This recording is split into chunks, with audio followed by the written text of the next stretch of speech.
Hey, what's up, guys? Welcome to Law-Splaining the Interwebs. I am your host, Nick Rekieta of Rekieta Law, a small law firm in central Minnesota. Today, guys, welcome back. Welcome back. Today's an interesting day. Today is an interesting day because, for multiple reasons. One, it's International Men's Day. Something no man has ever asked for. but we have it. And while we have it, it's important to point out the lunacy of how it's treated. So that is great. That is not what makes today weird or interesting. What makes today interesting is keep your eye on that viewer count. Keep your eye on that viewer count. You will notice that it is something like half of what it normally is. Try and find the stream today. Let's go ahead and try and fucking find it without the link. Try to find it. You think there's a notification going out? You think YouTube might be a little pissed off?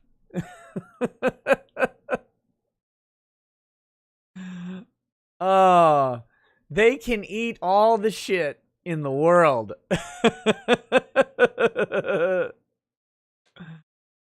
Oh my gosh. They're I don't know, man. I talked a little shit about YouTube's monetization earlier today. And I set this link up 5-6 hours ago, something like that. I set this link up 5 to 6 hours ago. So, normally we would have a few more people waiting than this, but you know, maybe it's just weird. It's just a weird coincidence that I talk about how YouTube might be violating the California Unfair Business Practices Act. YouTube's monetization, their new policy where they sent out a terms of use update that they might monetize content that's not monetizable for us. They might just monetize it for themselves. That might, in fact, be a violation of the Unfair Business Practices Act. It might also be a violation of the YouTube Partner Agreement, which is a separate document. And I will be putting together a video on this. And I'll be putting together a video on this and publishing it, talking about very real possibility of YouTube facing a lawsuit from content creators.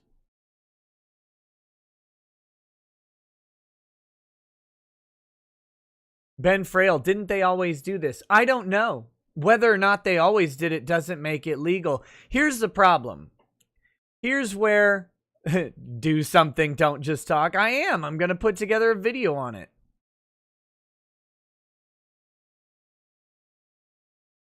But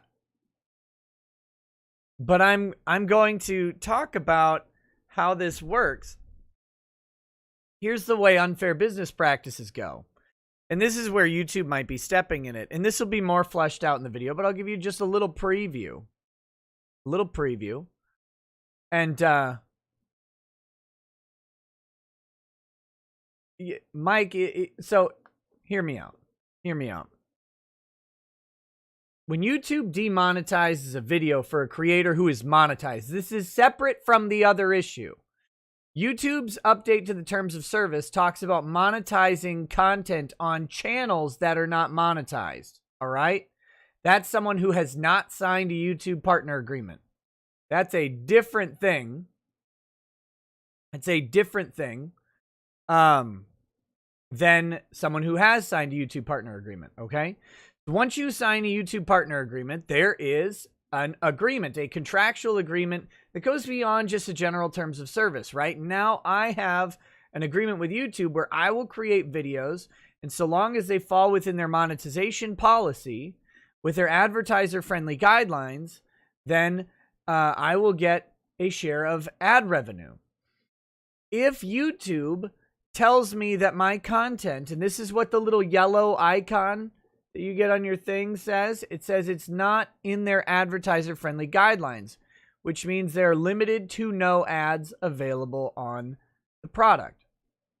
Because apparently Gap Kids doesn't want to be associated with child trafficking or whatever. You know, who knows what the advertiser is or what their thing may be. Fine and good. This is all okay. They can have an advertiser-friendly guideline policy, and they can say that your video violates it. There's not much you can do about it. You can appeal it within their system, but ultimately they get the final say. That's fine. Here's where the trouble comes in. If they tell you that your video violates their advertiser-friendly guidelines, and they take away your monetization, and then they load it with a bunch of ads, they have now lied to you.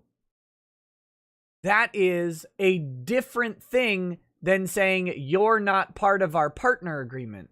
Because as a YouTube partner, I am entitled to ad revenue from my video. That's the deal that we have. I make the stuff, and they take that product and monetize it on their network, and then I get my cut. All right? So that's the thing. If they tell me, oh, sorry, this content doesn't conform to our guidelines, but then they throw all the ads on anyway, then I have to assume that they lied, because clearly advertisers are willing to put ads on the product. They're just not giving us access to the revenue. That is likely a violation of our partner agreement, and definitely almost definitely a violation of the California Unfair Business Practices Act, which is not bound by things like partner agreements or terms of service. That's a different thing. It's unfair business practices means you cannot misrepresent what is happening. That's a different question than whether or not they can make a representation about what is happening. It's a subtle distinction. A terms of service says, we represent that this is happening and you have to deal with it. Unfair business practice is, we represent something that's happening and that's not true. Those are different. And that is where YouTube is walking a very dangerous line. If creators were to band together and file a class action lawsuit or a class action arbitration or whatever it is, they may actually have a path to success. So it's, now I like California. No, I don't. The unfair business practices goes in just about every state, but that is coming. The video on it is coming. Here's the problem, right? YouTube has most of us by the short and curlies. YouTube has most of us by the short and curlies, because if I bring suit against YouTube, now, I mean, I haven't lost much money from this thing. Maybe, you know, $1 to $2 grand over a year, something like that. My monetization doesn't come from advertising. So the amount of impact that it has on me is minimal. The amount of impact that would have on me by suing YouTube myself would be maximal. It would be horrifying. They would just remove me from the partner program. There would be no more Ricada Law channel. So that's a big problem for me, and why I probably can't do a lawsuit against them.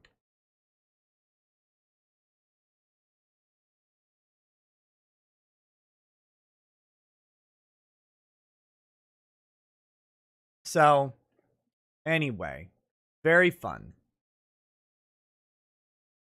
Very fun. It's a nasty position to be in. However, I'm going to make a video about it. If other creators want to latch on to the idea and take YouTube and someone could be a class representative, I know there's someone out there who has lost way more money than me on ad revenue. That's not how I monetize. If someone else wants to be a class representative on it in favor of YouTube creators, you know, there's changes to be made by it. But unfortunately, there are some of us who it's not the right person to host the class. But anyway, I digress. Yeah, I'm pretty sure YouTube is not throwing out the link today to as many people as normal. Hold on, let me just remind people on Twitter that we're live.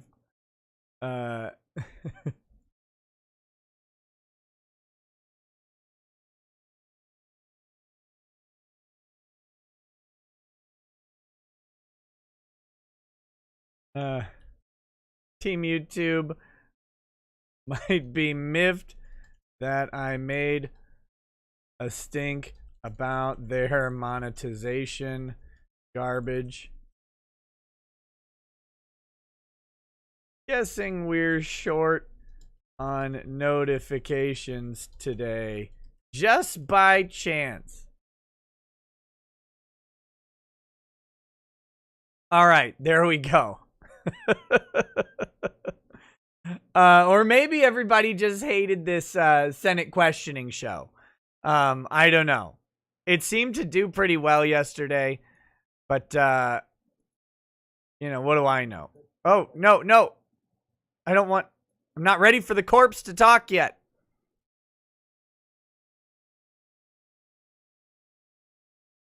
Anyway.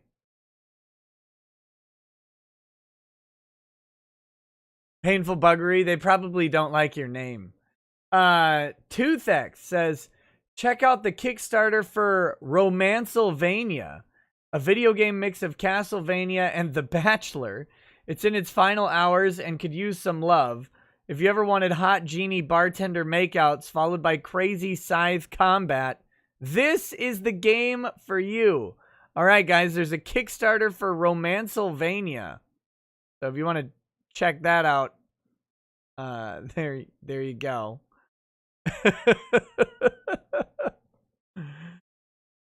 Oh, goodness gracious.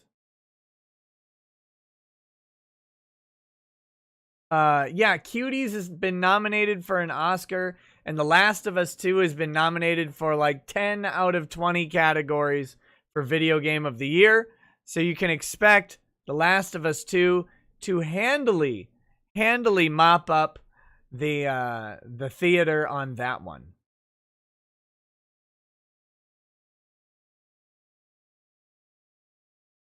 Oh my goodness. All right, so we've got some news stories to cover right before we get started back on this Senate hearing. The big breaking news today is articles of impeachment have been filed against Governor Gretchen Whitmer. So that's huge. That's huge. Articles of impeachment have been filed against Gretchen Whitmer. They work much the same as impeachment works in the federal level. It will go to the state Senate. The state Senate will hold whatever their rules have for a hearing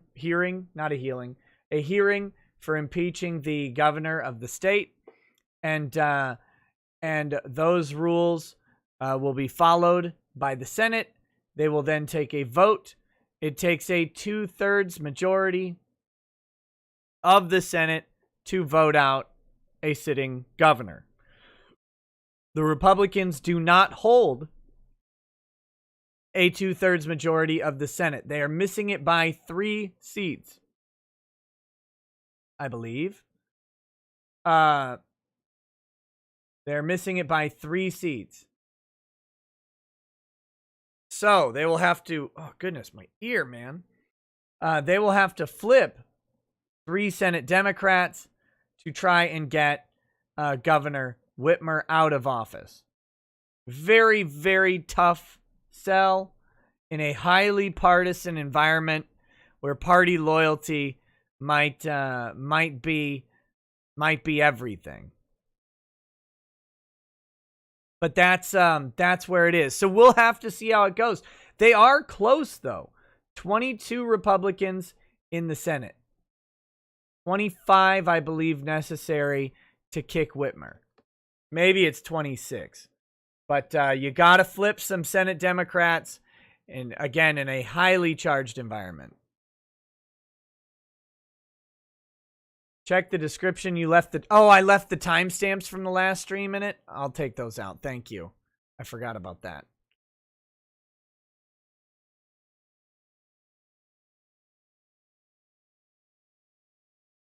Get rid of that. Save. Good call. Good call. Always do something wrong. So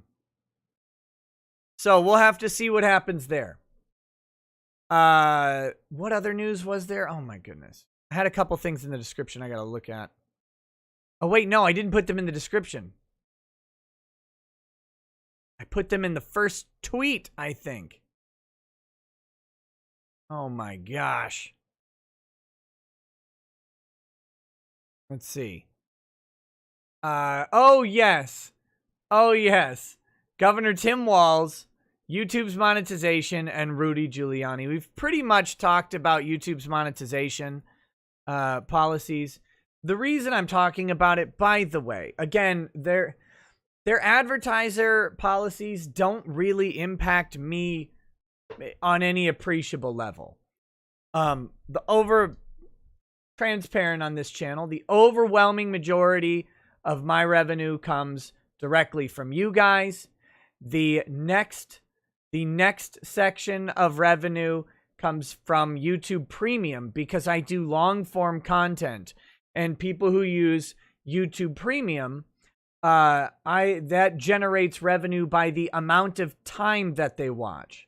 Whereas with non-YouTube Premium, it's the number of ads that people watch. All right. So advertiser revenue would be a distant third place.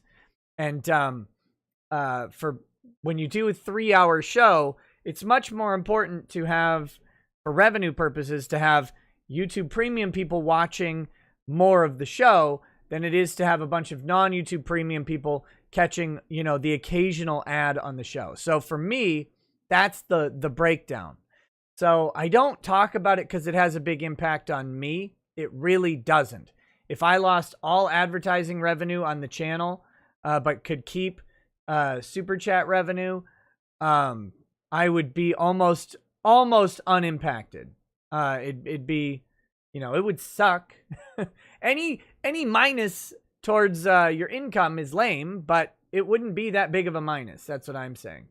So I bring it up though because a lot of people are talking about it, mainly because YouTube just sent out this terms of service change. And there's some people who are really, really unfairly impacted by it. The other group of people who are impacted by it in a way that is not necessarily a YouTube issue are international content creators who are not residents of the United States. That was a big thing. If you noticed in that letter, there was a thing about royalty taxation, that YouTube revenue would be considered royalty income for the purposes of taxation and would be withheld as such. That is actually maybe a very big blow to some of our international friends. YouTube will be withholding 30% of that royalty revenue. YouTube already withholds 30% of super chat revenue, for example. So if you get a chat for $10, you get $7. If they're then withholding 30% of your $7, that's another $2.10 off. So now you're down to $5 or $4.90 out of a $10 chat. That's a big, big change. Now, the caveat is they will not do the 30% withholding for countries that have a tax treaty. I assume they'll do the tax treaty withholding amount, which in some countries, it could be as low as 10%, 5%. Other countries, it could be as much as 20, 25%. So it kind of runs the gamut on that. And it really depends on where you are, what the tax treaty is. But that's what that means. Now, I don't know if this is true. But I had heard years ago in discussions about Sargon and people trying to figure out how much money he made, people were suggesting that Sargon's income, the way the UK did it, wasn't taxed. Now, I'm not trying to say anything about Sargon. I don't know. I don't know how the UK does taxes on this stuff. I don't know how the UK or how Sargon files his taxes or anything like that. There's just discussion about it, so I'm referencing that chat, okay? If a creator in the shoes of someone like Sargon had been creating for years without being taxed, because this was income generated in the United States and then being sent over to them, and they weren't being taxed as royalty income, and they were able to write it off as some sort of donation or whatever, or a tip that you can't do in the US. A YouTube super chat or a Twitch donation, those are not donations. Those are income in the US. DSP is wrong on that. There is no way someone gives you money in relation to you doing a show and you go, yeah, they didn't expect some sort of performance for that. That's not how that works. That may have been how people were doing it over in the UK. I don't know. If they were doing that, the new change that they just got is brutal, is a brutal haircut. So, very interesting to see. I'm curious how that will affect my international comrades. Maybe I'll get Viva Frey on to talk about it. All right. So that that section aside, let's briefly talk about local news for me.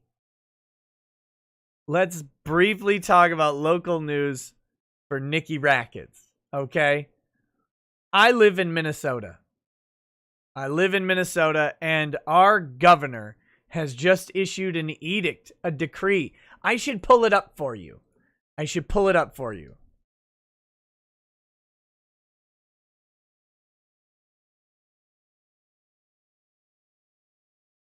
pull up this new executive order. We'll take a quick peek at it. It'll be fun.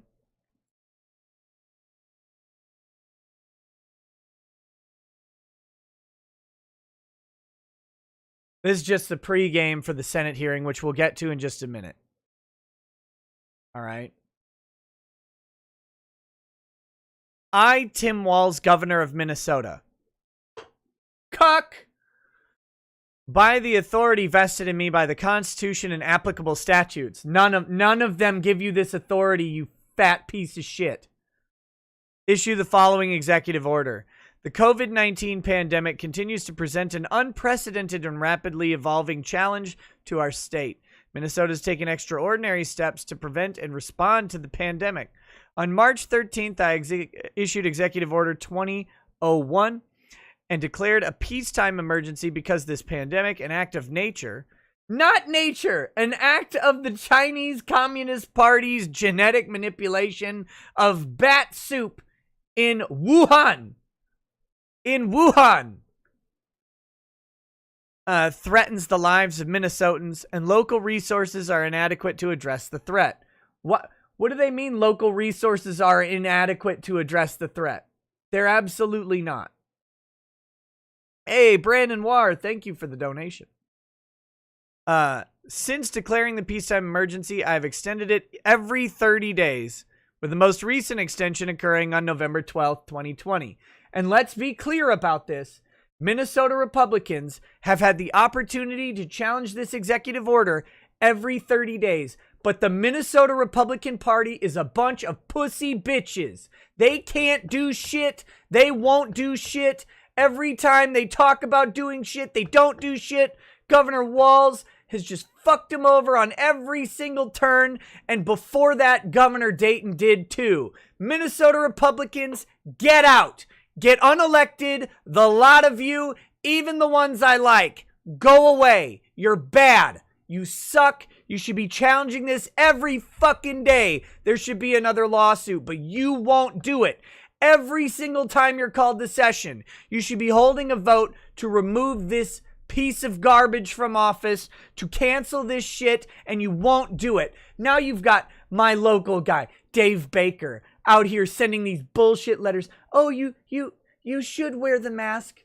We're not saying that the government can make you do it, but you definitely should do it. These people suck. Get out. Get out. Be gone, thought. So yeah, he just keeps extending his emergency powers every 30 days. Because an emergency, emergent is the root. Emerge, emergent, emergency. It's a new thing that has cropped up. You don't renew an emergency order for from what, March through November. That's not emerging. That's not a new thing. That's an old thing that exists. Emergency powers have to end, otherwise they're not emergency powers. Throughout the month of November, the data has made clear with each passing day that we need to take decisive and aggressive action to contain the most recent phase of the pandemic. The pandemic doesn't go in phases. A virus doesn't have a multi-stage plan. You guys are doing this. You idiots are making this happen. It was about flattening the curve. You pushed this back. You delayed this and have created it. That's you. That's not the virus. It's not a tactician. It's not operating in waves. It's not going to call in reinforced viral agents to infect people strategically and re-disturb the hospital bed problem. That's not how viruses work. That's not how anything works. That's not even how most militaries function. That being said, it's not a phase of the pandemic. The virus is here. It won't go away, even with vaccinations. It can't be an emergency forever, and you can't treat it like one. But that being said, you already did take decisive action. You put out a mask mandate. You shut down restaurants. You shut down businesses. You reduced capacity of churches. You reduced capacity of retail stores. You already did it. Guess what still happened? This phase. Minnesota recently topped 240,000 total confirmed COVID cases. It took Minnesota over 6 months to record 100,000 cases, but only 42 days to add an additional 100,000 new cases. Yes, the nature of viral infections is that one person can infect multiple people. So it creates an exponential growth line, not a linear progression. This is a logical thing.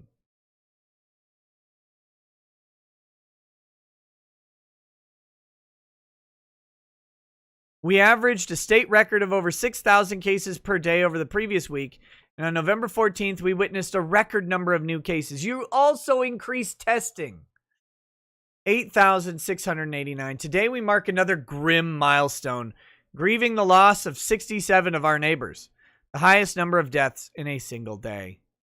Minnesota Department of Health, most recent weekly COVID-19 report found that the current average rate of new COVID cases, hospitalizations, and intensive care unit admissions and deaths are the highest they have been since the start of the pandemic, far exceeding the numbers we saw in the worst points of our surges in April and May. There's not surges. Again, it's... There's not a push of the line from the front. They're not digging another trench and moving forward. Robert Levito says, and now Nikki Rickaren with local news. I still don't have my TV. I don't.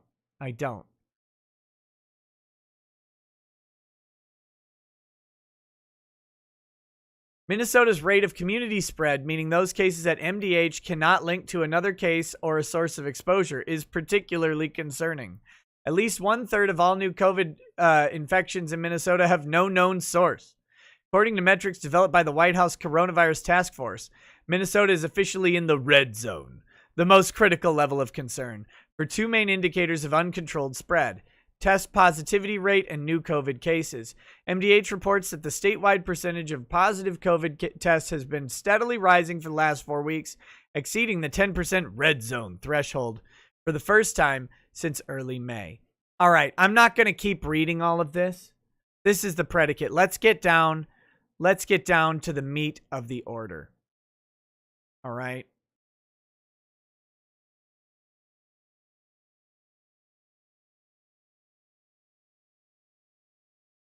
Here we go.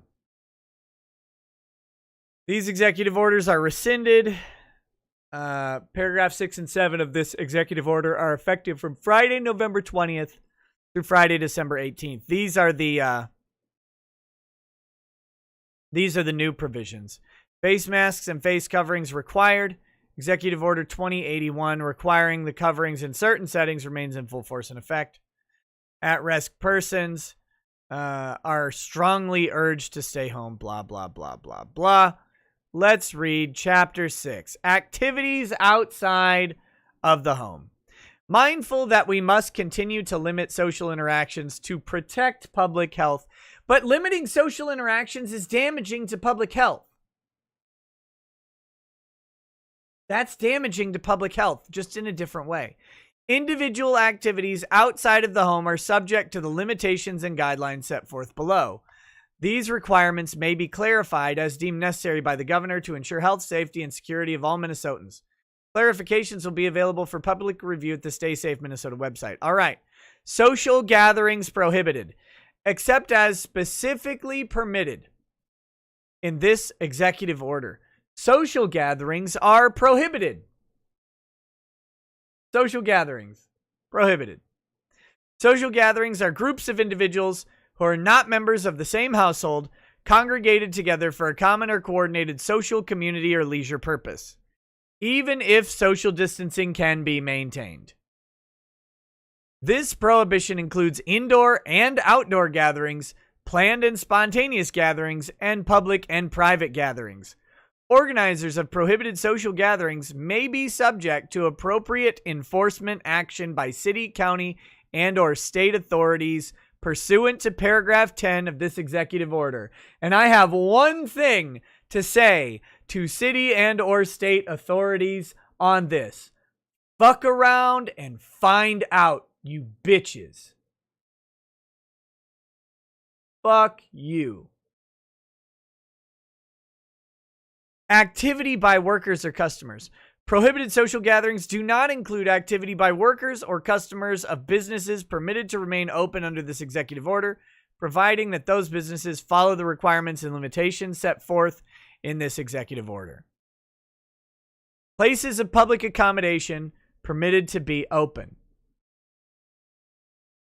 Prohibited social gatherings do not include persons in places of public accommodation that are permitted to be open to members of the public. So that's like stores.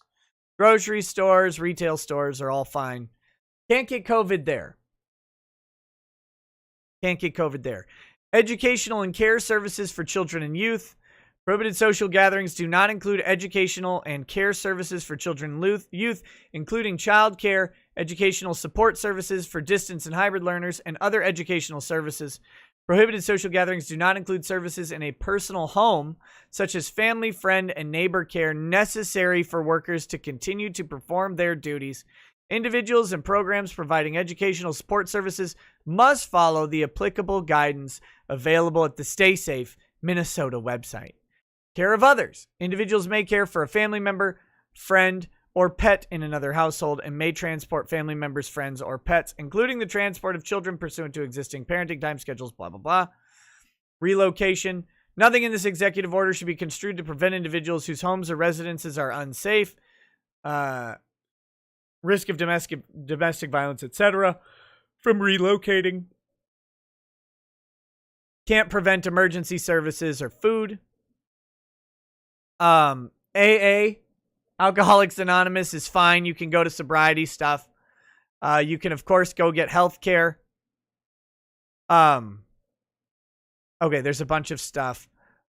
Oh, the limits on gatherings in this executive order do not apply to legislative and other governmental meetings. Remote meetings are strongly encouraged whenever possible.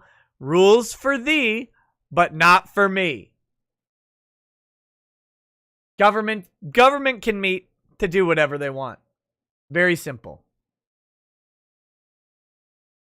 Judicial branch, of course, is not bound by this. They can't constrain federal activities. Drive-in gatherings. To enable safe congregation of people, drive-in gatherings are permitted, provided that all participants remain within their own vehicle. Your move, creep. Weddings, funerals, and services. Places of worship, funeral homes, and other venues that offer gathering spaces for wedding ceremonies, funeral services, or other planned services such as worship, rituals, prayer meetings, or scriptures studies are strongly encouraged to offer virtual alternatives to the maximum extent possible. Nothing more moving than a virtual funeral or wedding. Places of worship, funeral homes, and other venues that offer gathering space for wedding services, funeral services, or other planned services such as worship, rituals, prayer meetings, or scripture studies may host wedding ceremonies, funeral services, or other services, provided that they adhere to the following requirements. In all settings, ensure a minimum of 6 feet. In indoor settings, occupancy must not exceed 50% of the normal occupant capacity as determined by the fire marshal. Maximum of 250 people in a single self-contained space. Outdoor settings, gatherings must not exceed 250 individuals. Develop and implement a COVID preparedness plan. No celebrations, though. No celebrations and receptions. So you can have a wedding ceremony. You cannot have a wedding reception. Same with a funeral. You can have a funeral ceremony. You cannot have a wake or a reception or a visitation.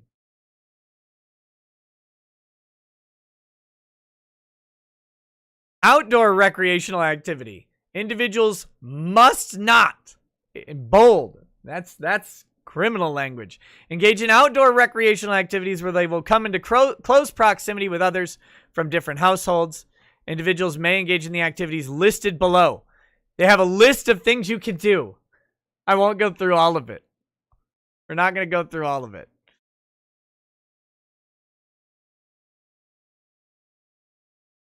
Wait, hold on.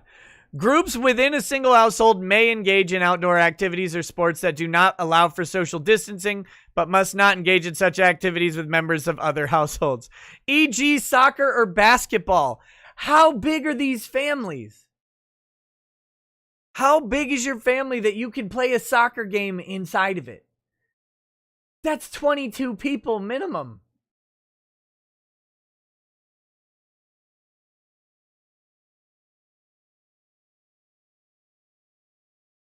Okay, you can do hunting, fishing, trapping. That's where I can't even say the joke. That's where you have a penis and a vagina. Boating, hiking, biking, golfing, picnicking, skiing, skating, and snowshoeing. You can do those. You cannot do performances, competitions, team events, tournaments, races, rallies, organized sports, organized group classes, spectator events, fairs, or other events that involve people getting together. None of that. You can vote. The election's over, bro? Who's voting? Are you planning on keeping this active through next year?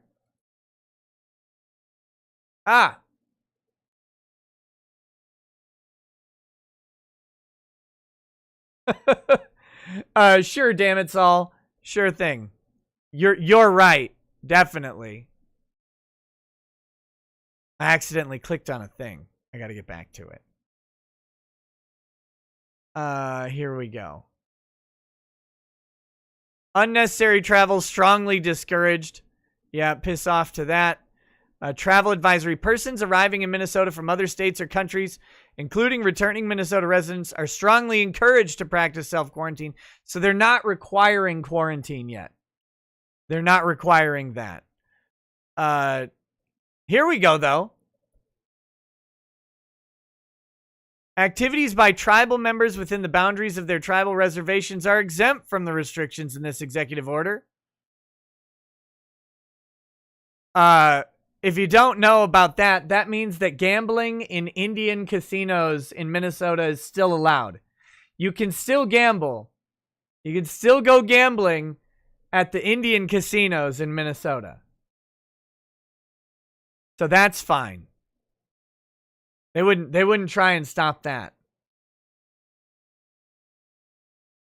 Workers and businesses are subject to the requirements set forth below. Any worker who can work from home must do so. Safe work, blah, blah, blah, blah, blah.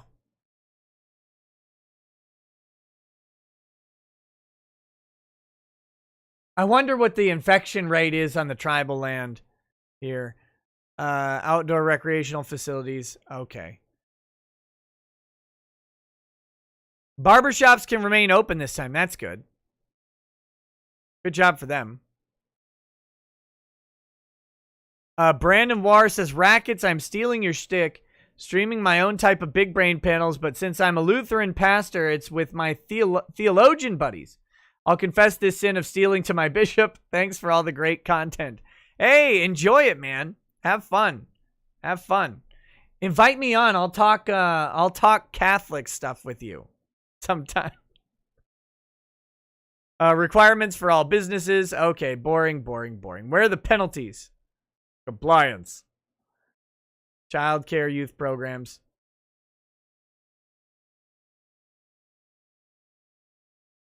Where are we? Enforcement. This is the last section.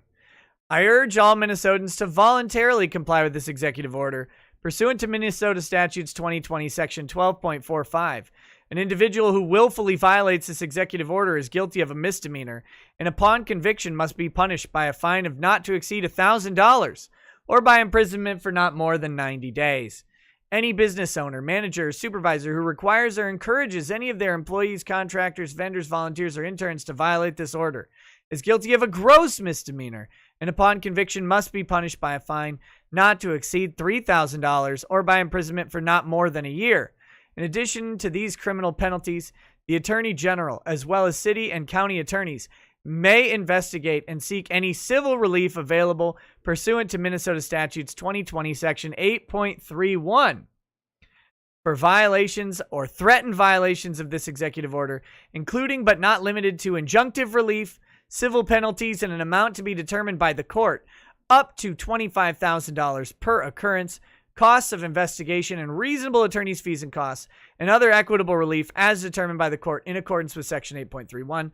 State and local licensing and regulatory entities that inspect businesses for compliance with rules and codes to protect the public are encouraged to assess regulated businesses' compliance with this executive order and use existing enforcement tools to bring businesses into compliance. So there you go. Violations or threatened violations of the executive order are a civil penalty. Here you go. I intend to violate this executive order at every possible opportunity. Fuck you. Sue me for my speech, you piece of shit, Tim Walz. Fuck you.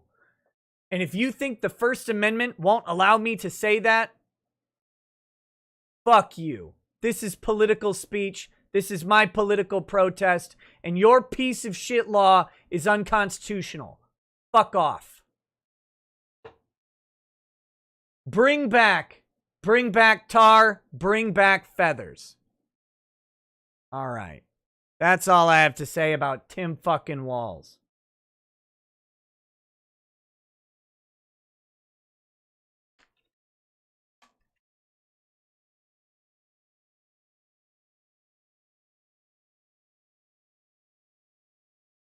All right, next thing.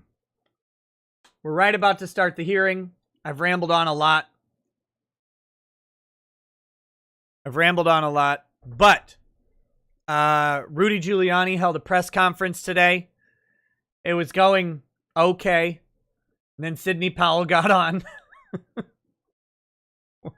Went a little bit, maybe farther than Rudy wanted her to go. That was kind of that was kind of something. He's like, immediately, whoa, gotta walk that back a little bit.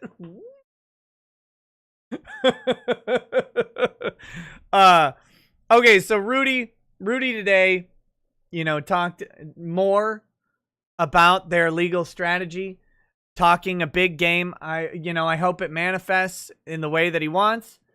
At the same time, Lynn Wood's lawsuit in Georgia was dismissed. Or I don't know if it was dismissed, but his request for the injunction was denied. One of those two things. They're now appealing it to the 11th Circuit Court of Appeals. That's kind of how it was expected to go. It's not like they were going to win at the lower court level on this stuff. It needs to go up to the upper appellate courts. That's the way they're going to do it. They're talking about, they're starting to talk with more specificity about the wide-scale voter fraud that they've uncovered. That's a decent thing for them to do. We'll have to see how they bring it in court. They mentioned that they had a whole bunch of affidavits in their case in Michigan, but they withdrew their case in Michigan because the case was to force Wayne County to not certify the vote. But then they withdrew it because Wayne County did not certify the vote. I'm not so sure that that's actually true. I'm not sure that Wayne County didn't certify the vote. And the reason I'm not sure is because the question around duress is a legal conclusion. And so, and I put it this way. Here's the analogy, okay? Here's the analogy. And I'm not making a statement about what happened because I know I'm about to get tagged a whole fucking bunch by people in the chat telling me about what happened. I'm not making a statement about what happened. I'm giving you an analogy, okay? That's all. If you go to a car dealership and you buy a car,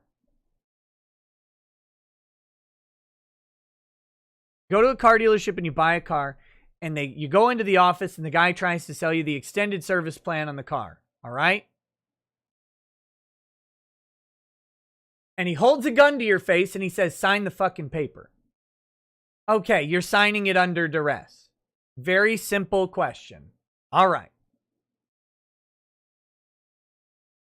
If you are sitting there and he says, sign the paper, you should get the warranty, sign the paper, and someone else who's not an employee of the car dealership comes in and holds a gun to your head and says, sign the paper. And you're like, how'd that guy get in here? You sign the paper. Okay, you're under duress. But it's a little bit attenuated now because you don't know that guy works for the car dealership. But if the car dealer guy is kind of smiling and nodding, yeah, sign the paper. Pretty obvious. Let's say you get a phone call now. Now let's say you get a phone call from someone who has a picture of your child and holds up a knife. All right? But they're not affiliated directly that you know of with the car dealership. And they say, sign the paper. And the guy, sitting across from you doesn't seem to indicate specifically that he knows what's going on. You just get this random picture out of nowhere. Are you under duress at that point? Maybe. Maybe. I mean, the car dealership probably lets you sign anyway. Now let's say you're sitting in the car dealership And a bunch of people on Twitter say, sign the fucking paper or we'll kill your kids or whatever. Well, now, that's not really the car dealership. The further you get away from that car dealership, the more attenuated it is, the harder case you have of being under duress.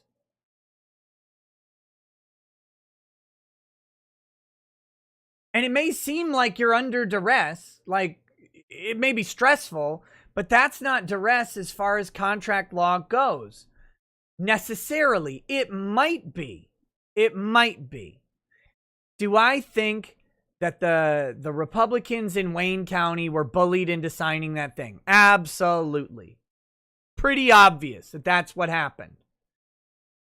Is it duress sufficient to cancel their signatures is a legal question. And it's not an easy legal question. And then we have a separate legal issue is, can you rescind it? And then a third legal issue of, can a court order it to be rescinded? Can they step into the authority of the legislature to set up a canvassing board for this specific purpose? Can this stuff be done? These aren't simple questions. And so here's the problem I have. The Republicans are now moving forward as if the Wayne County votes aren't certified. But if the Secretary of State of Michigan, treats them as certified, what are they going to do about it? At the end of the day, they have a canvassing board decision where they voted and signed the document.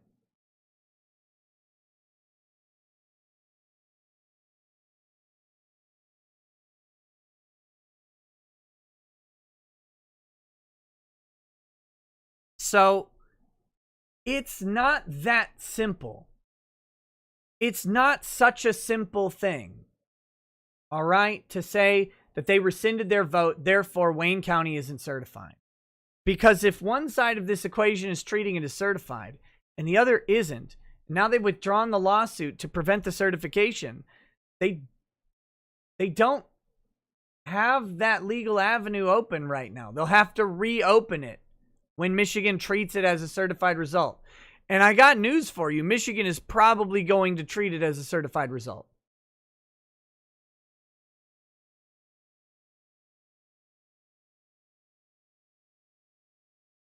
So it's weird that the Republicans have dropped that suit rather than amending that suit to prevent the certification in Michigan based on Wayne County or whatever. But they've done it. But anyway, a bunch of the stuff that Rudy was talking about with all these fraudulent votes coming in was in that suit, apparently. That's what he said. It's in the affidavits. We have all the affidavits. They're in this suit, which we just dropped. Okay, well, now they're no longer before the court.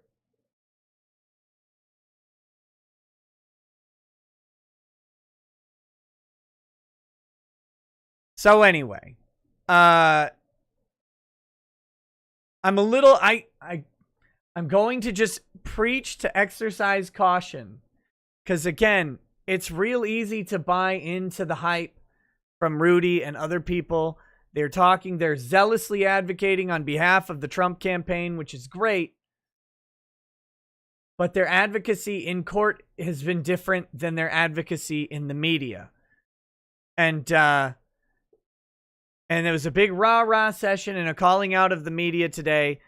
And that's all fine and good. But they still have to bring this stuff. They can't just give a press conference and expect it to change. So, Zapero Knight. Yeah, they said they signed it under a false pretense. That doesn't mean that they can rescind their signature. It doesn't mean that they can necessarily do that. It's not that simple. Here's the problem with contract law and having a document that is signed by people. Once those signatures are in place, the presumption is that the signatures are valid, and you now have to overcome that presumption. You have to make an argument that overcomes what's on the paper. And that's not an easy thing to do. I'm only pointing this out and harping on it because of how many people spammed. They rescinded the vote. Great. I rescind all sorts of things. I rescind my student loan debt. I didn't want it. I signed it under duress. I was in financial hardship at the time.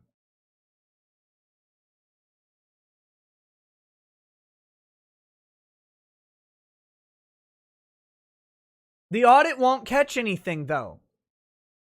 Same with Georgia. The audit, the recount, it's not going to be effective. If you're relying, like, Michigan can do an audit and a recount, and they will come up with the same outcome.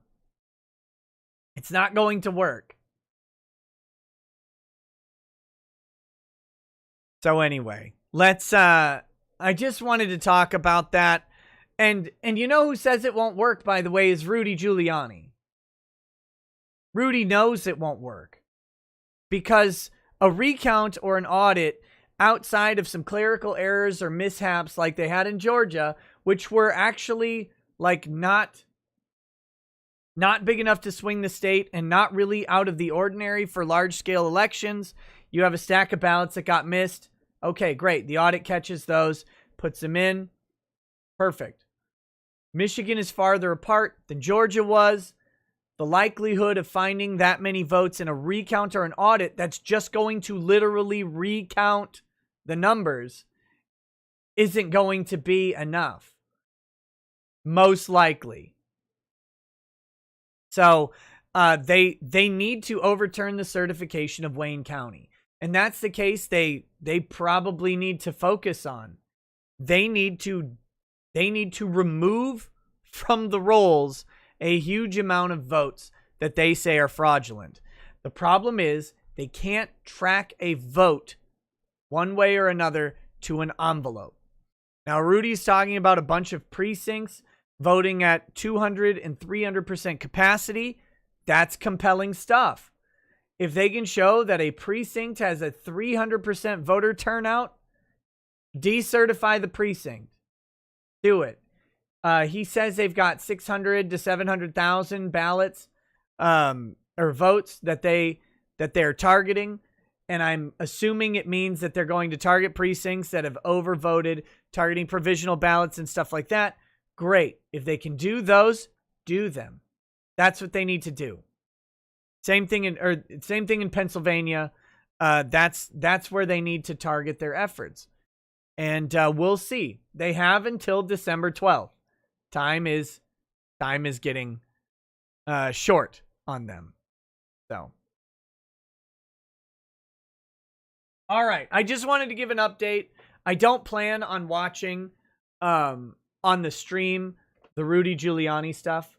That's why I'm talking about it briefly. I don't plan on doing like a watch through of it because by the time we got to it, there will be another press conference. So we may watch the next one. It just depends on the timing. Night of Hopex sent to Justice Chat says, second and third, fuck around and find out. So there you go.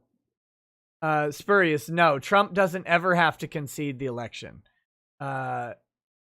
There is no, like, conceding an election is a legal fiction that doesn't matter as far as election law goes.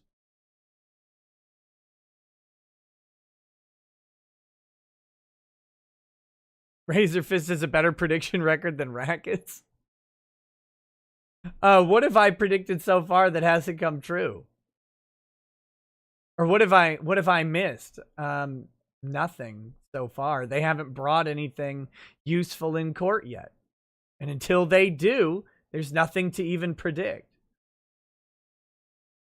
All right, here we go. Let's get to this thing.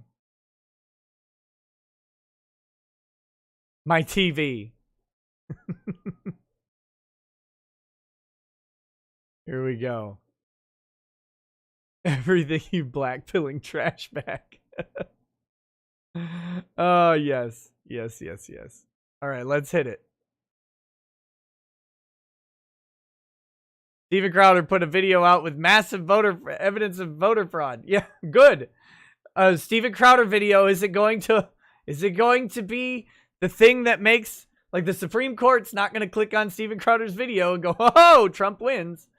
It doesn't matter how many videos. We can talk about it all day. Steven Crowder can find all of the evidence in the world. It's got to either be undone by the Electoral College or by the Supreme Court. At the end of the day, that's what they're going to do. Are any lawsuits going to SCOTUS?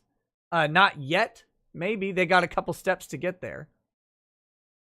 Can they admit a Steven Crowder video in court? Possibly. They could try.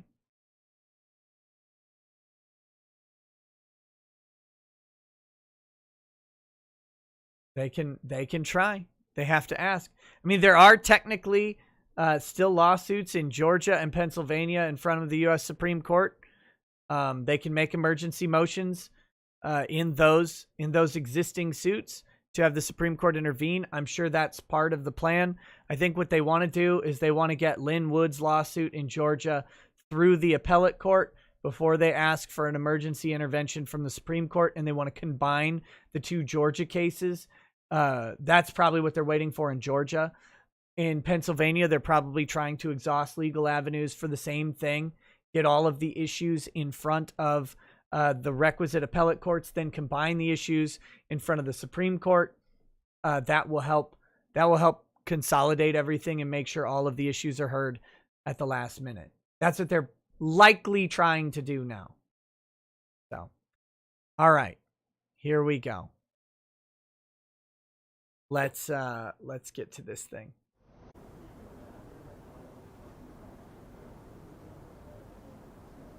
Oh, Kyle Rittenhouse bought his AR-15 with stimulus money, which in retrospect was a good purchase because otherwise he'd be dead.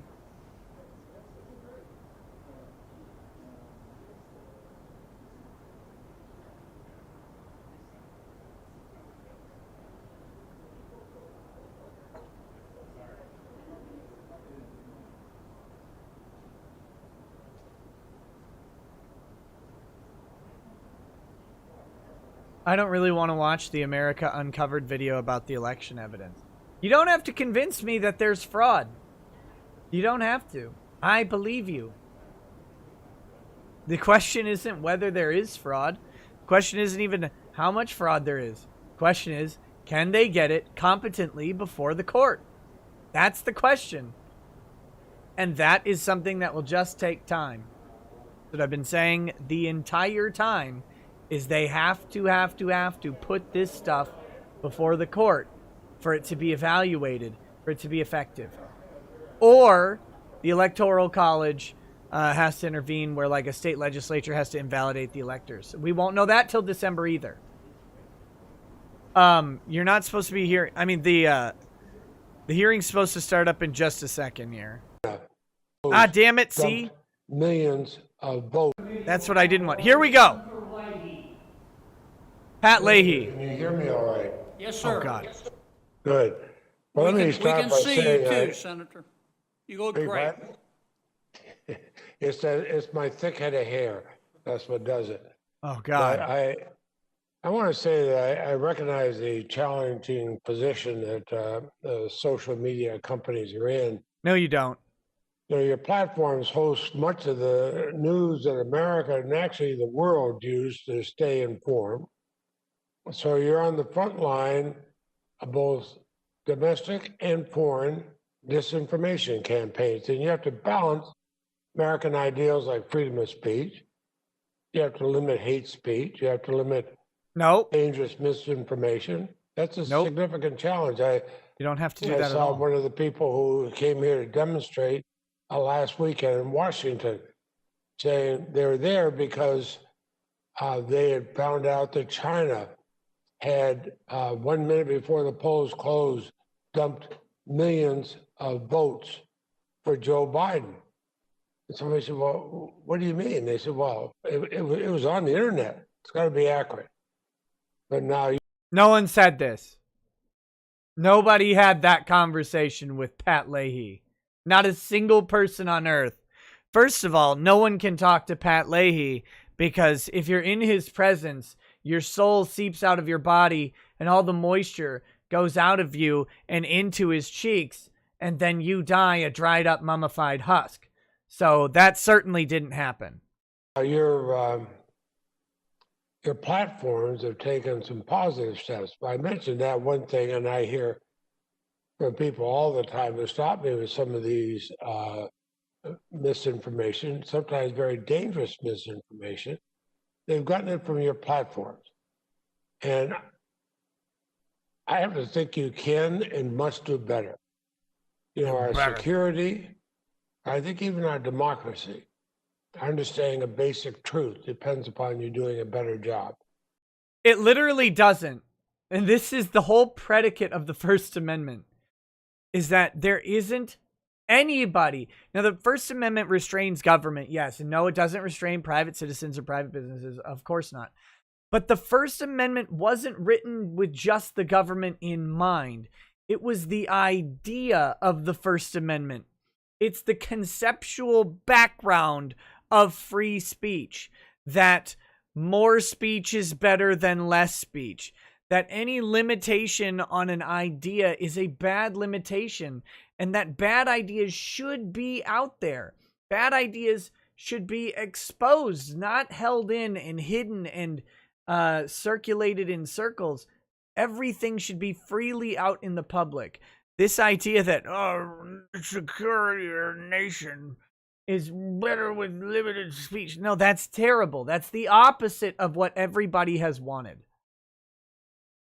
You don't even need term limits or age limits. What you need are incontinence limits.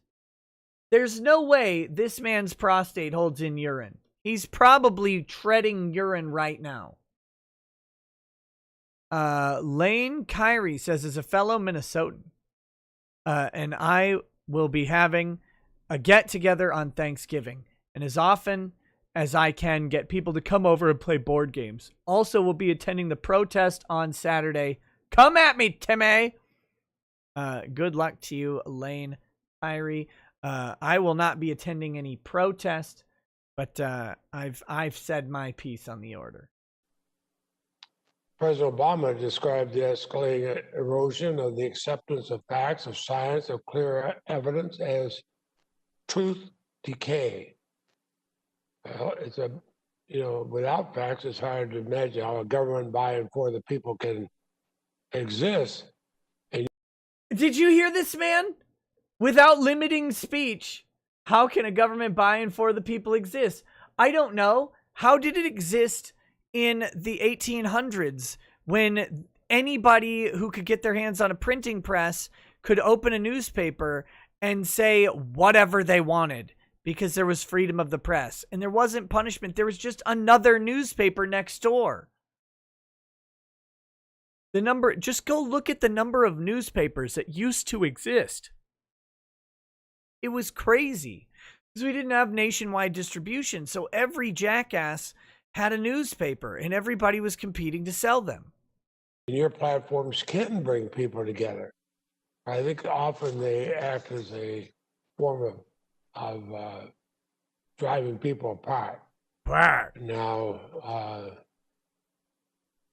during this election, President Trump has emerged as the most prominent distributor of false and misleading election information. He still does it. Nothing short of propaganda. Without evidence, he routinely claims the election was rigged, says the states actually... I mean, he has evidence. He has evidence. Whether it's good enough evidence is a different question, but he's got some. That was one of the good things that Rudy pointed out today. We have like 1,000 affidavits. I mean, that is evidence. The quality of the evidence remains to be seen because they haven't entered a lot of it. We'll have to see if they do. But there is evidence that the election was rigged. There's maybe evidence that it's not rigged. I don't know. They don't really have to prove a negative. That's a different thing. So there's certainly evidence, though, that it was rigged.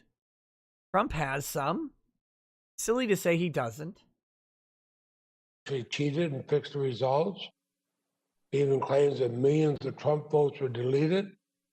And he's doing that with his own department How do you know they weren't, though? Like, this guy has no idea whether a single vote was deleted or not, much less millions. This guy can't understand software. Like, he doesn't know how vote tabulation systems work. Most of us don't either. But this guy probably thinks that, you know, little colored children are counting the ballots, because that's what was probably going on when he was elected. They were in shackles back then. Homeland Security is saying the election was the most secure in American history.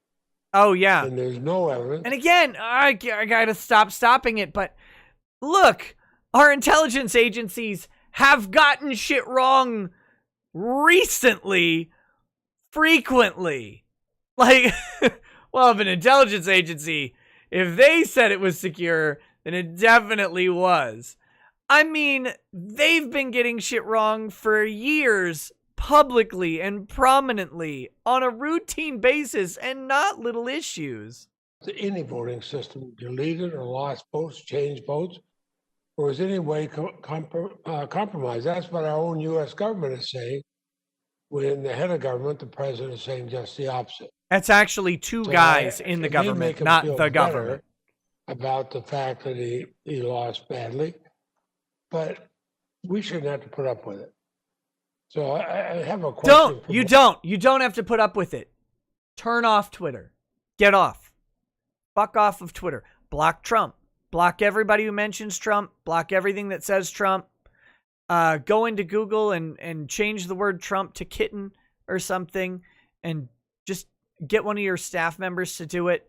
You don't have to ever see Trump ever again. Just get off. Just turn off the screen. Close your eyes.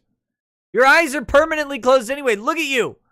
You see through your translucent eyelids. That's how you function. Both of you. Has Facebook or Twitter conducted an in-depth post-mortem review of election misinformation spread on your platforms? Not just what you labeled, but how far the misinformation reached. Have you done that kind of a post-mortem? Senator, we will do that analysis, and also we are commissioning and working with independent academics to enable them to do the studies themselves and to publish what they find without any intervention or permission required from Facebook. Thank you, and we are doing the same, including opening up our APIs to researchers to make sure somebody get this guy a beer. Others are able to see what we may not see ourselves. That way, when you give him $2, he doesn't go buy a beer. People see that results of that that study you're going to do. Both of you, I'd ask. Senator, yes, the academic research is going to be public, and the academics are going to be able to publish this themselves. With academics rise up. Nernieth asked if Zuckerberg shaved his eyebrows off. No, actually, he just sucked them back in. Without even having to get Facebook's approval over what they publish. Thank you. Mr. Dorsey? And we'll make our reports and findings public as well, so everyone can learn. I'll look forward to reading them. And I'm actually... No, you won't. No, you won't. You won't read shit. There is no way on earth this guy is going to read anything that isn't written on the stretched out skin of his victims. Come on. One member of the Senate will actually read them. So thank you. No, you will not. Because, you know, you look at some of the things that went on. There was I know Senator Blumenthal and others have raised this question about the Steve Bannon putting on a video.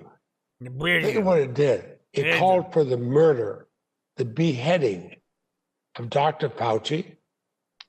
I hate that I'm on YouTube because I can't do the same thing. We're allowed to do this.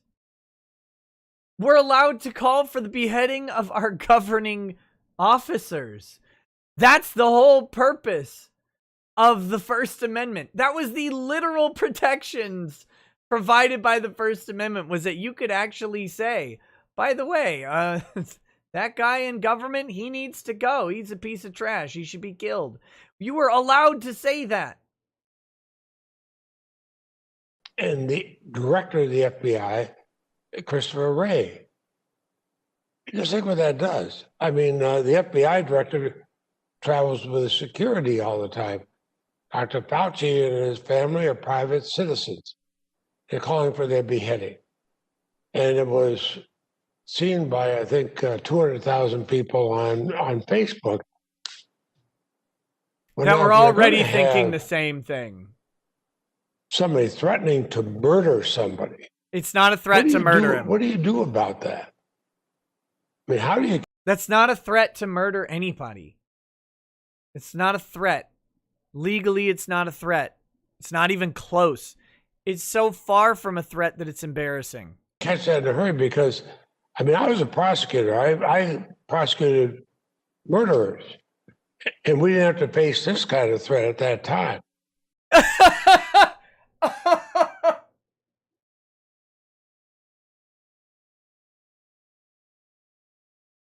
Okay. I'm not entirely sure what he's talking about, but let me tell you a secret about murderers. Most murderers aren't going to threaten anybody else. Like, that's not... Most murderers killed somebody in a situation. That's what they did. Even if it was a premeditated first-degree murder. They had whatever purpose it was to go after that person. Now, there are various people who do flip. That's a rarity amongst even murderers. You don't just... There's not like a thing. It's like, oh, this guy killed someone. Now he'll kill everybody. That's not how it works. It's not a one and done sort of thing. Or a one and not done sort of thing, I guess, is more appropriate. It's not like a tipping point. Like, well, once you cross that murder threshold, now you just can't stop killing people. But what do you do when hundreds of thousands of people see a threat, go murder somebody? Senator. Beheading, by the way, calling for beheading is very specific. It has a very interesting rebellious connotation. It's rooted in historical revolutionary speech. It's not like random murder is necessarily the only thing. In fact, a much more likely random murder would be just a gunshot wound to the chest or the head or something like that. A beheading carries, it's pictographically represented for a reason. There's probably a very specific reason Steve Bannon called for beheading of Fauci rather than just saying kill this guy. Because it's easier to say kill this guy than it is to say behead this guy. And there are funnier things you can say than behead this guy too. So it's not like that was the only option or the most shocking option. In that case, that content violated our policies and we took it down. And as has been the subject of some of the other questions, if someone had multiple offenses like that, we would remove their whole account. Well, that I'm sure that's the threat that if they multiple times say go out and murder somebody, cut off their head, we're going to face a real problem. Facebook will take down our posting. Oh my goodness, what a deterrent. It literally is. Do you know how big of a deterrent it is? Steve Bannon had 200,000 people hearing his message. If you take him off of Facebook, he doesn't have access to that. That's a big fucking deal. These people have no idea how much this shit matters. They don't understand any of it. So, Senator, what we try to do is identify content that violates our policy before anyone in the community has to see it or even report it to us. And for some categories like terrorism, which I've cited before, about 98 or 99% of the content that we take down our AI and human systems find before anyone even has to report it to us. On hate speech, AI to and human 94% systems. of the That's content that we Zuckerberg's take left down, eye and right our eye, AI respectively. systems and content reviewers find it before people have to report it to us. What we try to drive on more effectiveness is basically finding more and more of that harmful content earlier before it is seen broadly across our system. Well, let me ask you about that because we've had these discussions before. I'm deeply concerned about Facebook's role in spreading hate speech in Myanmar. Hate speech that helped fuel a genocide in Myanmar against the Muslim Rohingya people. And I mean, horrible. I've seen the pictures. I've seen what's happened to the genocide. Now, you've made some progress about this since you and I had talked about it last.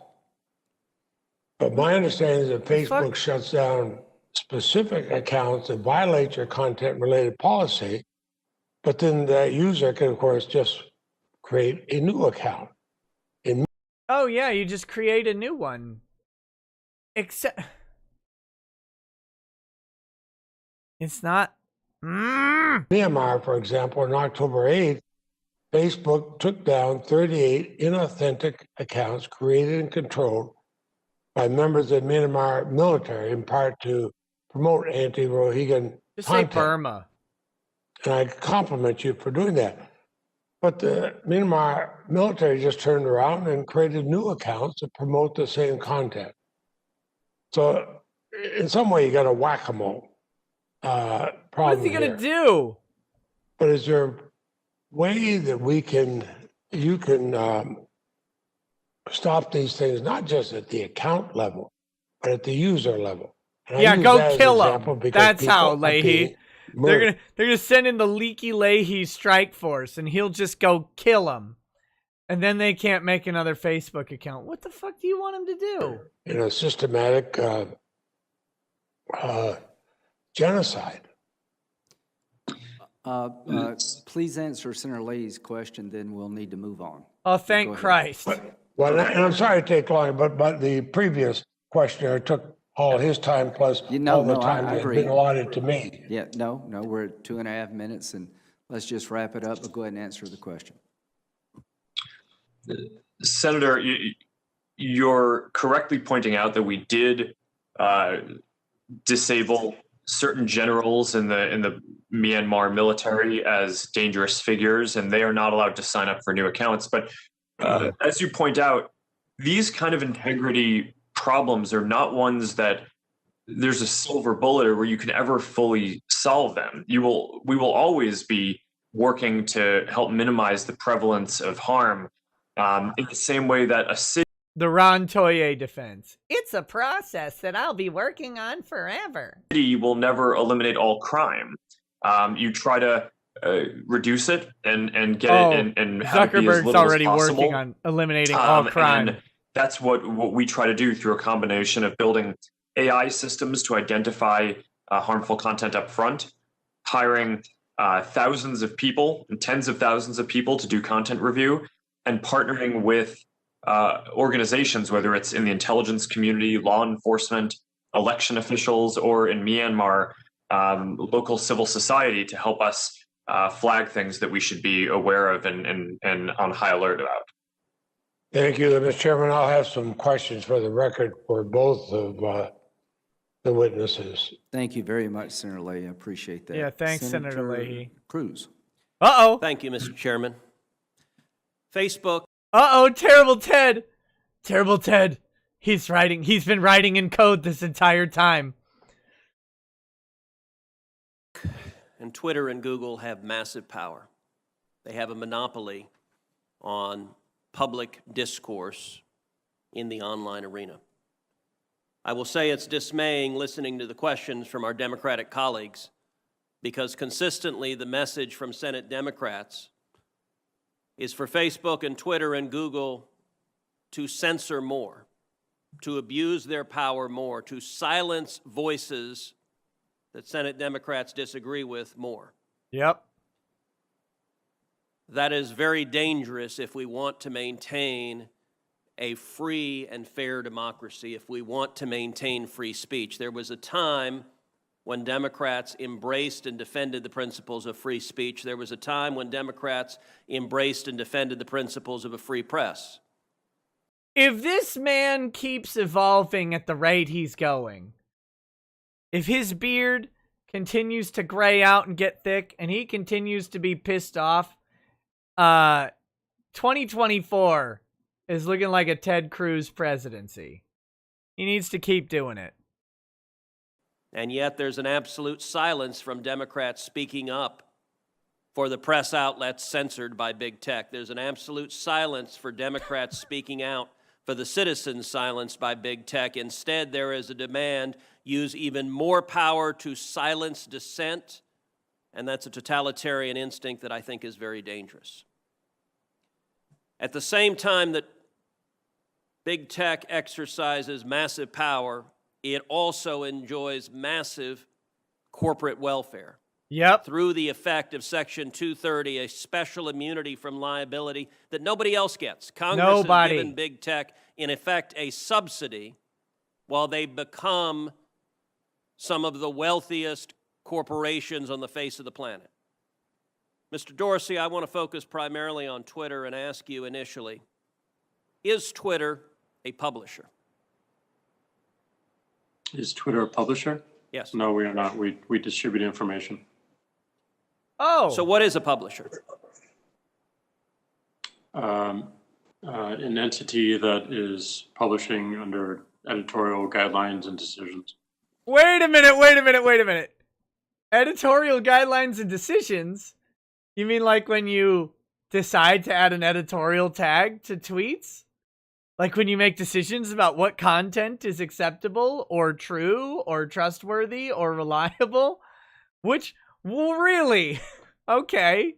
Well, your answer happens to be contrary to the text of federal statute, particular Section 230, which defines an information content provider as any person or entity that is responsible in whole or in part for the creation or development of information provided through the internet or any other interactive computer service. Let me ask you, was Twitter being a publisher when it censored the New York Post? No, we have very clear policies on the conduct we enable on the platform.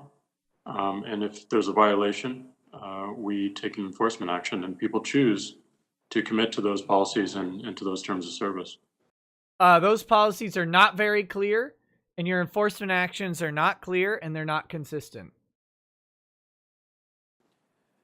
Except your policies are applied in a partisan and selective manner. You claim it was hacked materials, and yet you didn't block the distribution of the New York Times story that alleged to talk about President Trump's tax returns, even though a federal statute makes it a crime to distribute someone's tax returns without their consent. You didn't block any of that discussion, did you? Our policy was focused on distribution of the actual hacked materials. Did you block the discussion of the president's tax return material? And in the New York Times case, we interpreted it as reporting about the hacked materials. Did you block Edward Snowden when he illegally released material? I don't have the answer to that. The answer is no. You haven't used this in a selective manner. Let me ask you, were you being a publisher when you forced Politico, another journalistic outlet, to take down their tweets on a topic that you had deemed impermissible? No. We were enforcing our policy and our terms of service. So on October 15th, Jake Sherman, a reporter... But interestingly, enforcing their terms of service can still be an editorial decision. Like that's... If you've determined if you've made an editorial decision and then write it into your terms of service and then enforce it, it's still an editorial decision. That's still choosing based on the type of content what can be put up and what can't be. Reporter at Politico tweeted the following. I tweeted a link to the New York Post story right after it dropped yesterday morning. I immediately reached out to the Biden campaign to see if they had any answer. I wish I'd given the story a closer read before tweeting it. Twitter suspended me. So you actually have a reporter reporting on a story, asking the other side for comment. And Twitter says, hi, Jake Sherman, your account at Jake Sherman has been locked for violating Twitter rules. Now, what did the Politico reporter do? Immediately tweets after that, my goal was not to spread information. Well, that's a little worrisome just in and of itself. My goal was to raise questions about the story. Oh, my overlords in Silicon Valley, I was attacking the New York Post. You don't understand, I was attacking them, as I did in subsequent tweets, and see how the Biden campaign was going to respond. They later did respond. And then, not long after, Jake Sherman comes back with, my account is clearly no longer suspended. I deleted the tweet.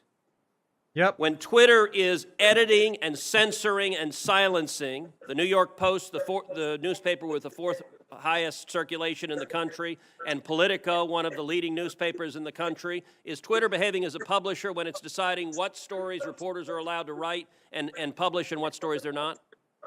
No, and that account was not suspended. It fell afoul of the hacked materials policy.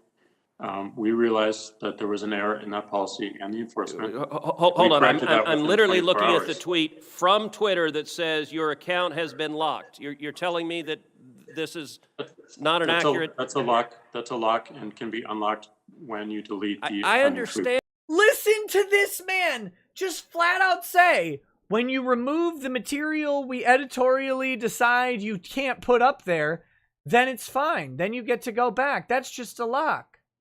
That's not a suspension. Just delete. Just delete the content that we disagree with. That is editorial decision-making, Jack. And that you have the star chamber power. Your answer is always, well, once we silence you, we can choose to allow you to speak. But you are engaged in publishing decisions. Let me shift to a different topic. Mr. Dorsey, does voter fraud exist? I don't know for certain. Yes, Are of you course an it expert in does. voter fraud? No, I'm not. Well, why then is Twitter right now putting purported warnings on virtually any statement about voter fraud? We're simply linking to a broader conversation so that people have more information. No, you're not. You put up a page that says, quote, voter fraud of any kind is exceedingly rare in the United States. That's not linking to a broader conversation. That's taking a disputed policy position, and you're a publisher when you're doing that. You're entitled to take a policy position, but you don't get to pretend you're not a publisher and get a special benefit under Section 230 as a result. That link is pointing to a broader conversation with tweets from publishers and people all around the country. Mr. Dorsey, would the following statement violate Twitter's policies? Quote, absentee ballots remain the largest source of potential voter fraud. I imagine that we would label it so that people can have more context. How about this quote? Quote, third-party organizations, candidates, and political activists, voter fraud is particularly possible where, quote, third-party organizations, candidates, and political party activists are involved in, quote, handling absentee ballots. Would you flag that as potentially misleading?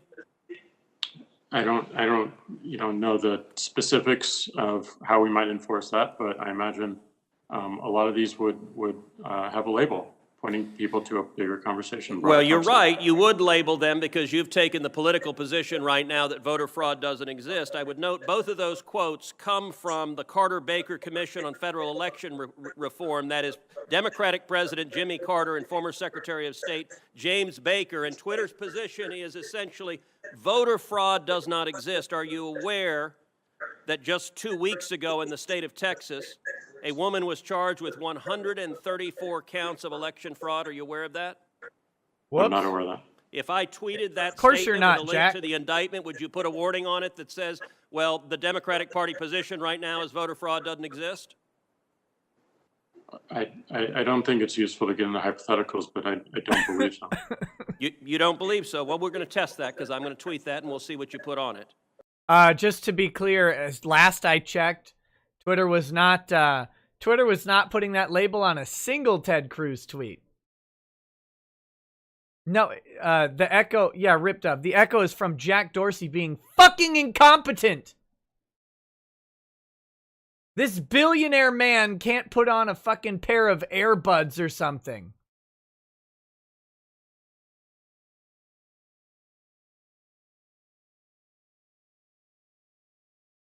My messages. Oh, come on. What?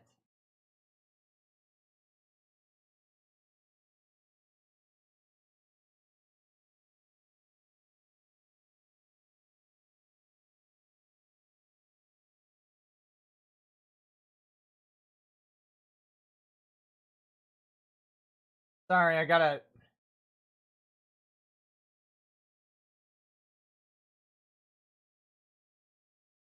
Okay.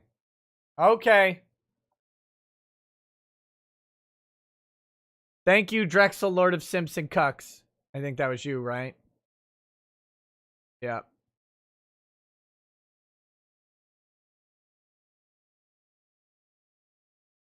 Here we go.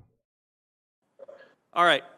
Yesterday, Mr. Dorsey, you and I spent a considerable amount of time on the phone, and you said that you wanted to embrace transparency. So I want to ask you, I have asked Twitter, I've asked Facebook multiple times. You know that Jack has one of those old like microphones that you would buy at Walmart where it's like a little plastic stand and then just the stiff sort of rod and the heavy little tiny microphone thing. God. Oh. How many times have you blocked Republican candidates for office, their tweets or their posts in 2016 and 2018 and 2020? How many times have you blocked Democratic candidates for office? How many times have you blocked Republican office holders? How many times have you blocked Democratic office holders? Twitter has repeatedly refused to answer that question with specific hard data and cataloging the examples. In the interest of transparency, which you said you want to embrace, will you commit in this hearing right now to answer those questions in writing? And it's exactly what we want to do. Question. Okay. I'm sorry, Mr. Dorsey, I didn't hear you. That's exactly what we're pushing for as we think about building upon 230. Is that a yes that you will answer those questions in writing? Transparency, not just of outcomes, but also our process as well. Is that a yes that you will answer those questions in writing? We'll certainly look into it and see what we can do. And actually answer them and not give lawyerly doublespeak about why you're not going to give specifics. Answer them. Will you commit to this committee that you will answer those questions? We're going to work to answering broader transparency around outcomes. All right, that's a no. Mr. Zuckerberg, how about you? Will you commit that Facebook will answer those specific Fucking questions, Jack. cataloging What a the piece number of of shit. instances in which Democrats in 16, 18, and 20 have been silenced versus the number of instances in which Republicans have been silenced on Facebook? Senator, I'm not sure if we have that data available, but I will follow up with you or your team. Okay, I'm going to take that as a yes, and I'm going to take Twitter. We'll see if it's a yes or transparency is bogus and we don't intend to provide it. Senator Durbin. Oh, great. Dick Durbin. Oh, the big guns. Thank you, Mr. This President. motherfucker is wearing a Little Dave. mask. You're 80 feet away from a common folk. Stop pretending. Oh, my Dangerous world. Issues of national security, the worst pandemic, public health crisis in modern times in America. Worst. And we are being challenged as to whether there's going to be a peaceful transition of power in America. There is literally no one suggesting that there will not be a peaceful transition of power in America from the right, from the administration. Everybody suggesting there won't be is either a media person speculating or a Democrat politician speculating. No Trump personnel have given any indication that there would be anything other than a peaceful transition of power. None. Zero. It hasn't happened. In the presidency. At that moment in time, we decided none of those topics were important. And what was important was to determine whether or not social media was discriminating against Republicans. It's an interesting question. I think there are more important and timely questions. We have a recount underway in Georgia. We have allegations made by the election officials there, where the Republican election officials, where they have faced literally death threats. We are trying to determine whether or not the social media instruments of America are fair to the Republican Party. Yes. Yes, we are. Because that's half the fucking country, you cunt. Synac8 says, just joined. So sorry that Soygon can only afford 2 lobsters instead of 5. But you're going to invite Drex and his daughter over for Thanksgiving because your governor's wife needs to get smashed. Drex is invited every day. So I don't know, but I don't know what his schedule is. I'm trying to struggle with this issue because I want to put it in a context, and maybe I can't. Maybe this is unique. Listen to this guy trying to be We profound. certainly know what the Constitution says when it comes to free speech. Yep. And we know what it meant over the years. New York Times versus Sullivan and others with publications. You know we nothing certainly about didn't this. suggest that anyone that used a telephone line for nefarious, illegal, banned activity somehow implicated the telephone company into it.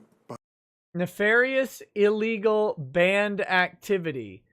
Okay, first of all, it's just illegal.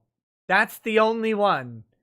While you're out here, Mr. Durbin, while you're out here, maybe you should, talking about constitutional law, and you just drop New York Times versus Sullivan.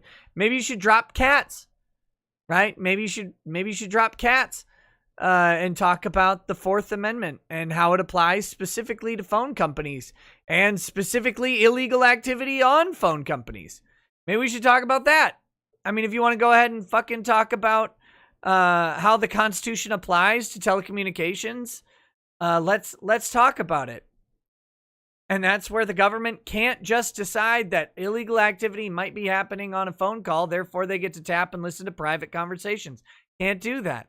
They have to have, very particularized suspicions about the illegal activity. They have to have probable cause and get a warrant, just like everything else. But we're not going to talk about that, though.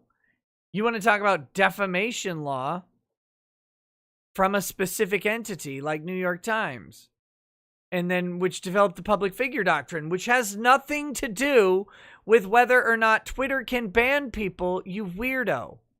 By its nature.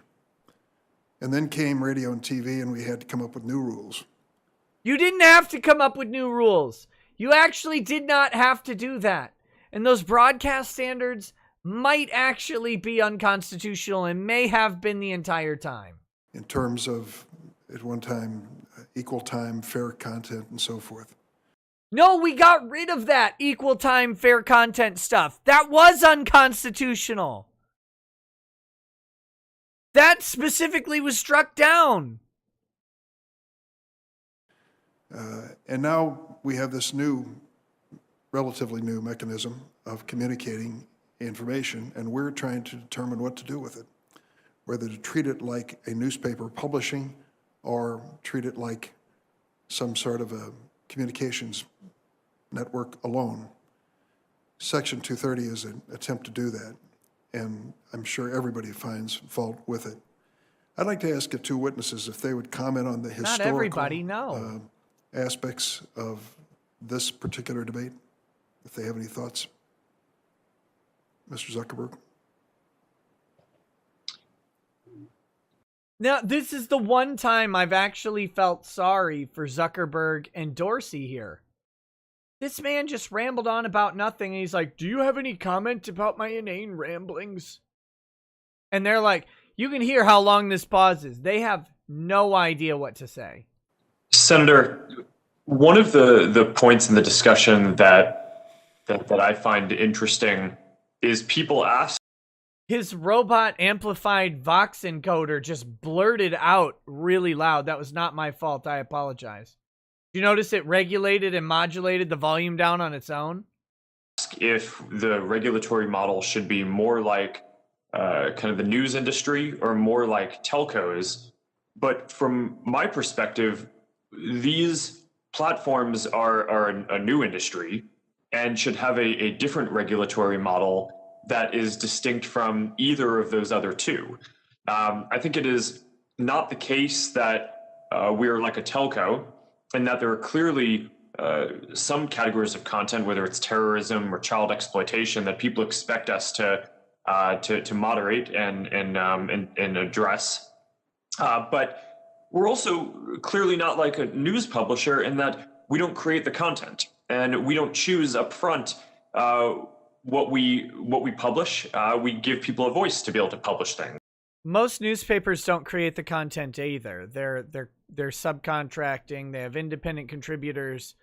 They have an editorial board who makes decisions about the content that comes in from various writers and journalists. That's a different thing. I mean, they have staff writers, but a large chunk of their content comes from non-staff persons who they pay after the fact. And in this case, so do you in lots of ways pay people for, various ads and monetizable content. Facebook has a video service like YouTube that is monetizable. This is silly talk. That doesn't answer the question of whether or not you're making editorial decisions, which is what the actual papers are doing. So I do think that we have responsibilities, and it may make sense for there to be liability for some of the content that is on the platform. But I don't think that the analogies to these other industries that have been created previously will ever be kind of fully the right way to look at this. I think it deserves and needs its own regulatory framework to get built here.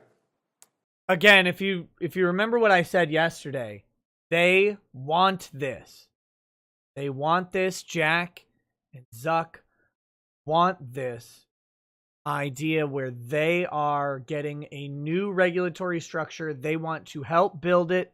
They're willing participants in their own regulation, because what they will do is write a favorable regulatory structure for themselves and regulate competition into oblivion through their size and funding apparatus. Thank you. Would the other witness care to respond? Do you know his name? From a even, historical Durbin? perspective, 230 has created so much goodness and innovation. And, if we didn't have those protections when we started Twitter 14 years ago, we could not start. And that's what we're most concerned with, is making sure that we can mute your fucking phone, continue to enable new companies to contribute to the internet, to contribute to conversation.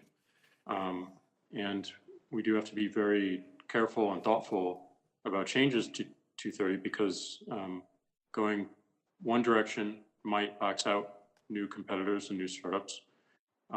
Going another might create a demand for an impossible amount of resources to handle it.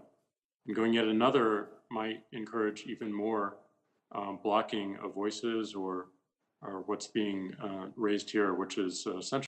What's wrong with blocking of voices, Jack? What's wrong with it? You don't have a problem with it. You do it every day. Censorship of voices and changing the internet dramatically. Go ahead. So I believe that we can build upon 230. I think we can make sure that we're earning people's trust by encouraging more transparency around content moderation and our process of it. I think we need much more straightforward appeals. And I think the biggest point to really focus on going forward is algorithms and how they are managing and creating these experiences, and being able to have choice in how to use those algorithms on platforms like ours. Let me get into a specific, Mr. Zuckerberg. October 10th, Detroit Free Press reported 13 men charged Thursday in a conspiracy to kidnap Michigan Governor Gretchen Whitmer used Facebook and secure messaging apps to connect and plot their attack. The group's use of Facebook, they're lefties, spans almost a full year. Members began to use the social media platform as a recruitment tool in November 2019, according to an affidavit by Brian Russell, Detective Sergeant, Michigan State Police. Once recruited, members communicated via a secured encrypting message platform. According to news reports, Facebook alerted the FBI about the Michigan kidnappers' online activity several months before the arrest. Thank goodness. However, in August, a Facebook page for the Kenosha Guard Militia, which advocated violence in the aftermath of the shooting of Jacob Blake, was reportedly flagged over 455 times to Facebook. However, the page was deemed non-violating and left up. More than 4,000 people responded to that event. Hundreds of armed militia members showed up. A member of this group, a teenager from Illinois, later shot and killed 2 people on the streets of Kenosha. In self-defense, you fucking chump. It's written all over that criminal complaint that was a self-defense shooting. Oh, what a piece of shit. Mr. Zuckerberg, you described Facebook's handling of this militia page as an operational mistake. Can you explain the exact reason why the Kenosha militia page was not taken down? Senator, yes. And first, and what happened in Kenosha was obviously terrible. No, it wasn't terrible. What happened here was we rolled out a strengthened policy around militia pages in general.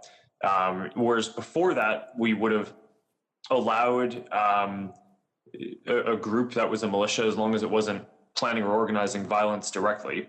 In the lead up to the election, we strengthened the policy to disallow more of those groups because we were on high alert and we're treating this situation as very volatile around potential civil unrest around the election.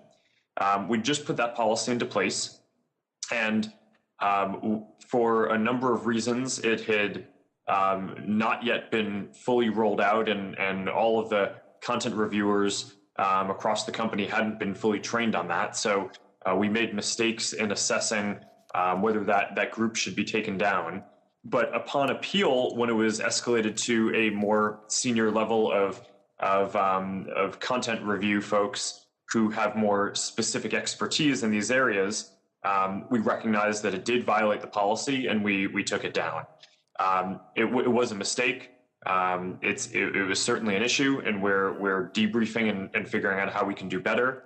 Although one other piece that I would add is that the person who carried out the shootings was not in any way connected to that page or linked to any of the content there from anything that we or others can tell.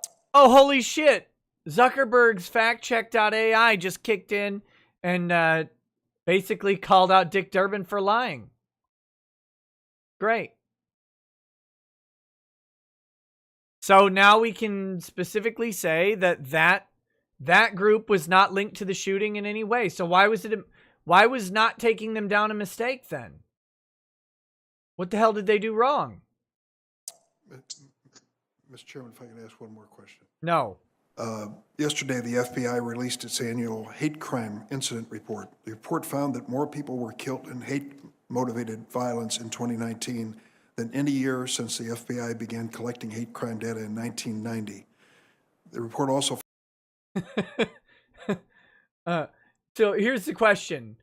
Are the victims of hate crime who die more mad that they're dead than the victims of non-hate crimes who get killed? They're like, fuck me. I really wish he wouldn't have called me a racial slur while he killed me.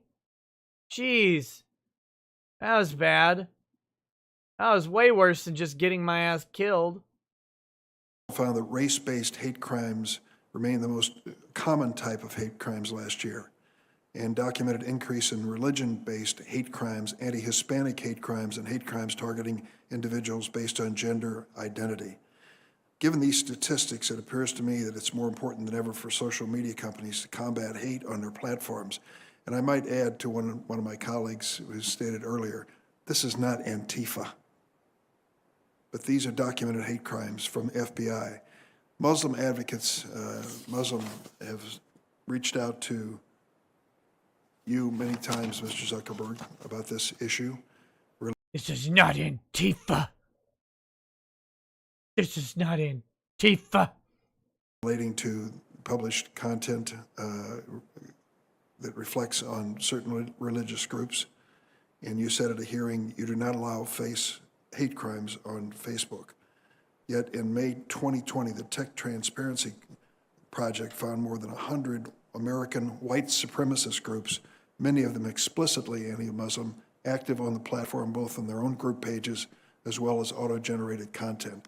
Facebook did nominally alter some of the content, but the hate groups largely remained. Are you looking the other way, Mr.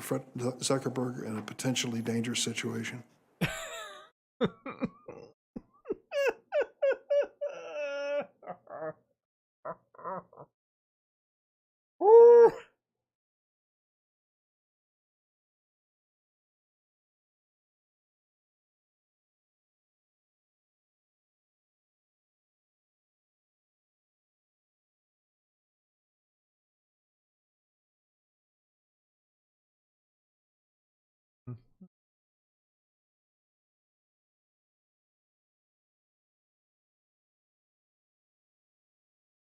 Just a moment.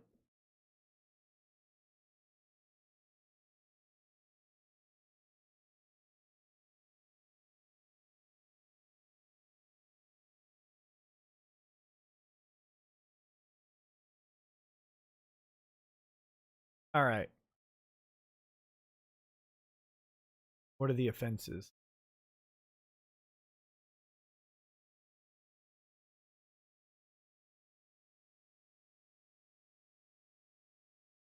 Offense types. Okay. How many hate crimes do you guys think there were? 2019, the biggest hate crime year ever.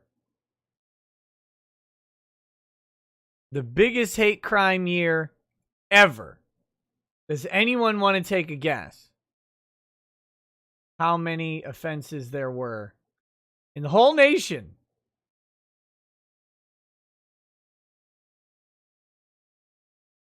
Maybe it would help if I go with let's do this. Do we have the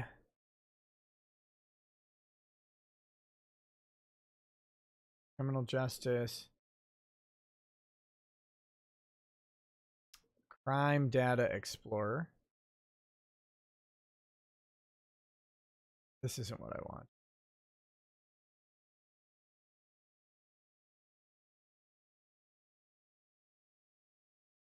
Crime in the United States. That's the one I want. Crime in the United States 2019.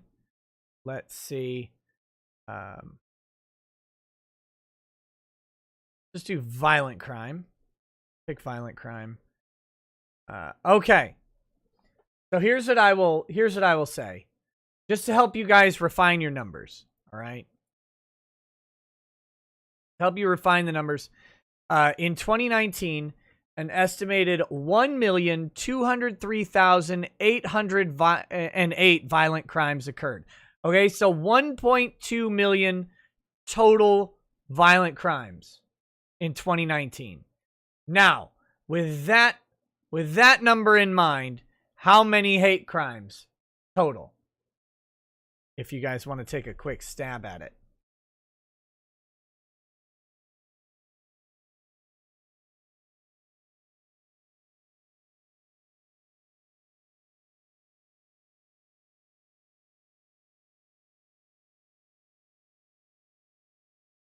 The total number of incidents was 7,314. Total number of offenses, 8,559. Because if you human traffic someone and assault them, I guess that's 2 crimes, right? 51 murders and non-negligent manslaughters. So there we go. In 18 incidents.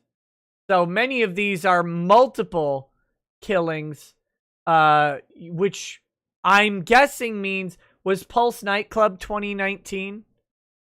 Was Pulse Nightclub 2019? Pulse Nightclub shooting. Oh, no, that was 2016. Okay, never mind. I thought that would be in there.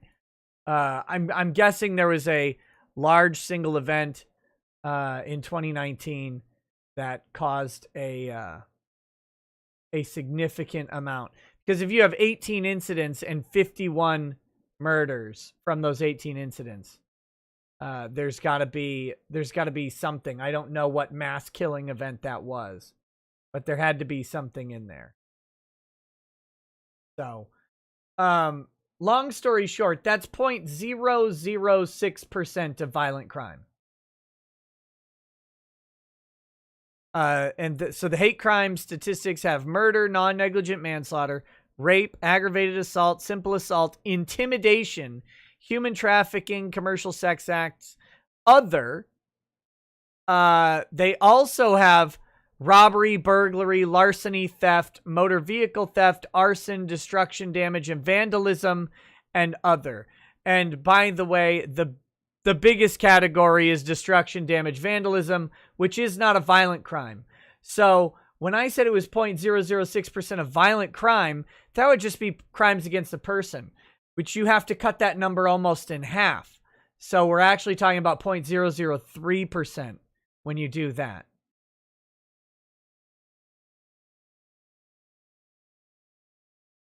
This hate crime bullshit is such an insignificant amount of crime. But when they say, oh, it was the worst year ever, now it's a huge problem. It's literally not. It's a rounding error problem.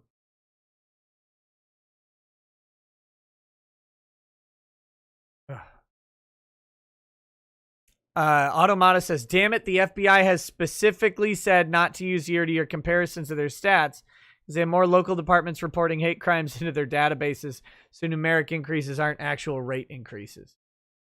And even so, it just doesn't matter. It's just such a small amount of crime.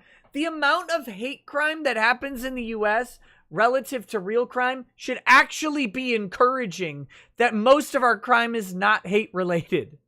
The overwhelming majority of crime has nothing to do with any specific demography.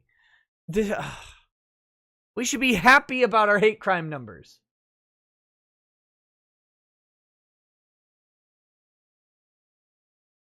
Or yeah, 0.5%. Sorry, I did the decimal place wrong.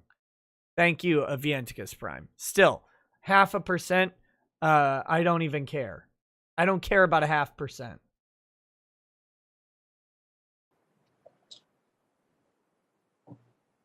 No, Senator. This is incredibly important, and we take hate speech as well as incitement of violence extremely seriously.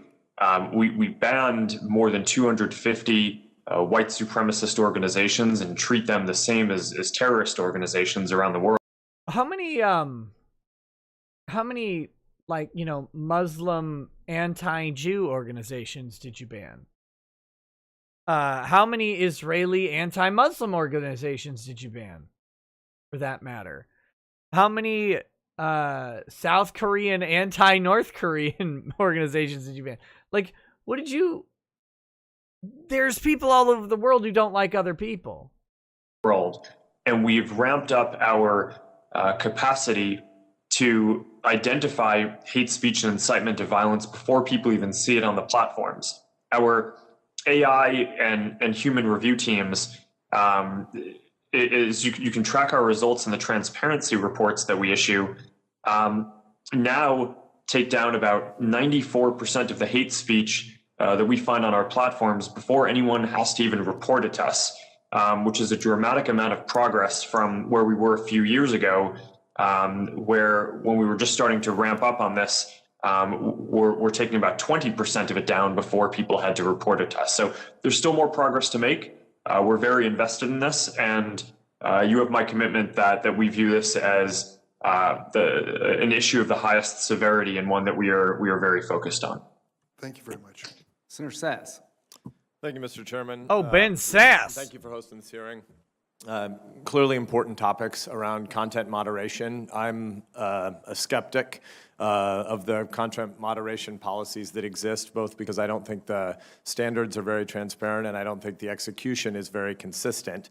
That said, I'm more skeptical than a lot of my colleagues, I think on both sides of the aisle, about whether or not there's a regulatory fix that will make it better instead of worse. I especially think it's odd that so many in my party are zealous to do this right now when you would have an incoming administration of the other party that would be writing the rules and regulations about it. And I think it's telling that a number of folks on the other side of the dais, I think of Senator Blumenthal, a guy I like, but who seemed to almost be giddy about the prospect of a new government regulatory agency to police online speech. And I think a lot of people on my side should take pause at the idea that so many on the other side of the aisle are excited about having the next administration get to write these rules and regulations. But to the broader question, first, just to get to kind of a level set, and I want to thank both the witnesses for being here today. Look, Ben. Buddy, love you. Actually, I don't really know anything about you or care about you. What I will, other than I think Glenn Beck was a big supporter of you back when you got into office. The incoming administration was going to write the rules anyway. You're not talking about the administrative portion of this. You're talking about the Section 230 aspects of this. The regulatory structure around social media is going to be written by the executive no matter what. No matter whether you have your meeting or not. You're talking about whether or not you are going to modify 230, which is a congressional act, not an administrative act. So, come on. Today. But when Senator Lee lays out some of the issues he did about, just every human community is going to be situated in a different place about policy commitments and priorities and beliefs. But when Senator Lee said that 93% of Facebook employees who contribute to politics do so on the left, and I think it was, of Twitter employees contribute on the left. I would just be interested to see if either of the two of you think that has implications in the shepherding of your organizations. Again, I recognize fully that you're private organizations, and so again, I'm more skeptical of a governmental fix for a lot of the problems we're talking about here today. But I'm curious as to whether or not Mr. Zuckerberg and Mr. Dorsey, and I guess we'll start with Facebook, I'm curious as to whether or not you think it's likely that there is systemic bias inside your organization in the execution of content moderation policies, no, of course not. Given that your employee base is so unrepresentative of America in general.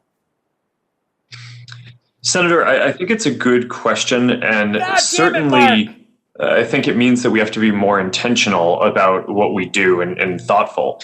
Our principle and goal is to give everyone a voice and to be a platform for all ideas. As you mentioned, I do think it's undisputed that our employee base, at least the full-time folks, politically would be somewhat, or maybe more than just a little somewhat, to the left of where our overall community is, where more than just a little somewhat. 93%, Mark. Where the community basically spans almost wide varieties of people across society. So I do think that means that we need to be careful and intentional internally to make sure that bias doesn't seep into decisions that we make. Although I'd point out a couple of things. One is that people have a lot of different views outside of work, and we expect and I think generally see that people conduct themselves professionally. And second, the folks who are doing the content review work, we have about 35,000 people doing content review, are typically not based in Silicon Valley. They're based in places all over the country and all over the world, because we serve people in countries all over the world. So I think that the geographic diversity of that is more representative of the community that we serve than just the full-time employee base in our headquarters in the Bay Area. Boop, beep. Thanks, Mr. Zuckerberg. Yeah, thanks. Thanks for not... Well, they're all over the place. Therefore, they must not all be liberal, I think. Mr. Dorsey? Yeah, this is obviously not something we interview for, and you Audio have, synthesis an understanding computer of on air. when people are in the company. And with that understanding, we intend to make sure that both our policy and our enforcement is objective. And I realize that it looks rather opaque, and certainly the outcomes might not always match up with that intention, with our intention. They never And do. the perception Come of those on. outcomes may not match up. But that's why I think it's so important that we're not perception. just It's not transparent you, it's around our me. policies, but the actual operations of our content moderation. If people don't trust our intent, if people are questioning that, that's a failure. And that is something that we need to fix and intend to fix. And It's a failure, just like the condom your dad used. I think it would benefit the industry as well. But I do, again, point back to something I said earlier on the testimony, which is a lot of these decisions are not being made by humans anymore. They're being made by algorithms. And that's certainly enforcement decisions, but also decisions around what you see or what you don't see. And to me, that is the body of work. That is the conversation that we should be focused on, because that is the enduring use case for everyone who interacts with these services.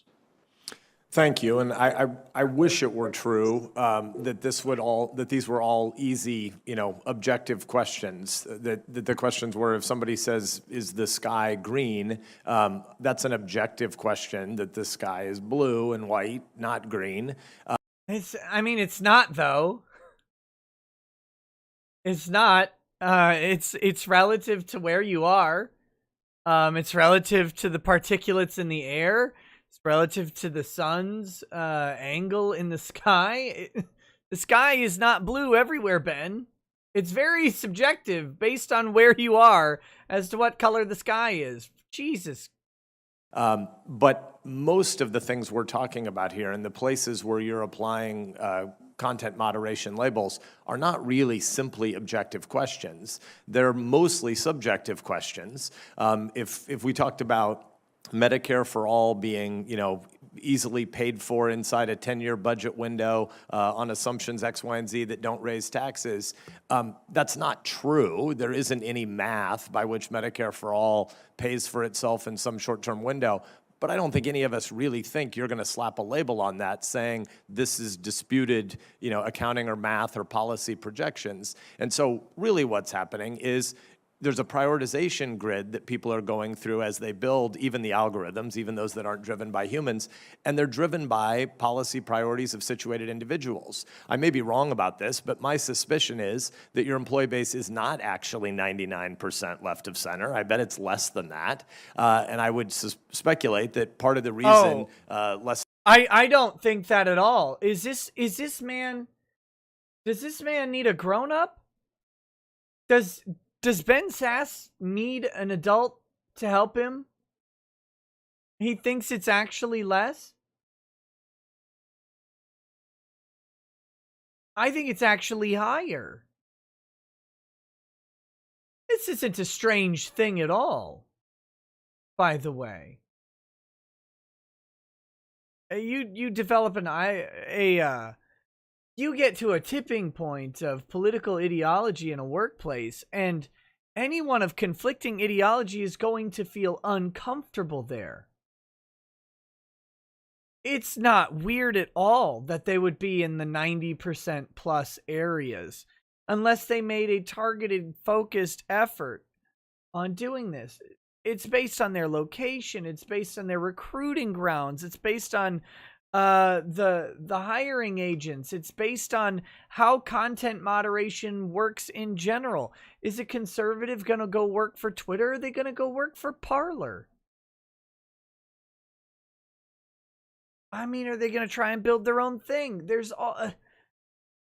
Would you want to work for Twitter as a conservative? Would you want to be in that environment? No.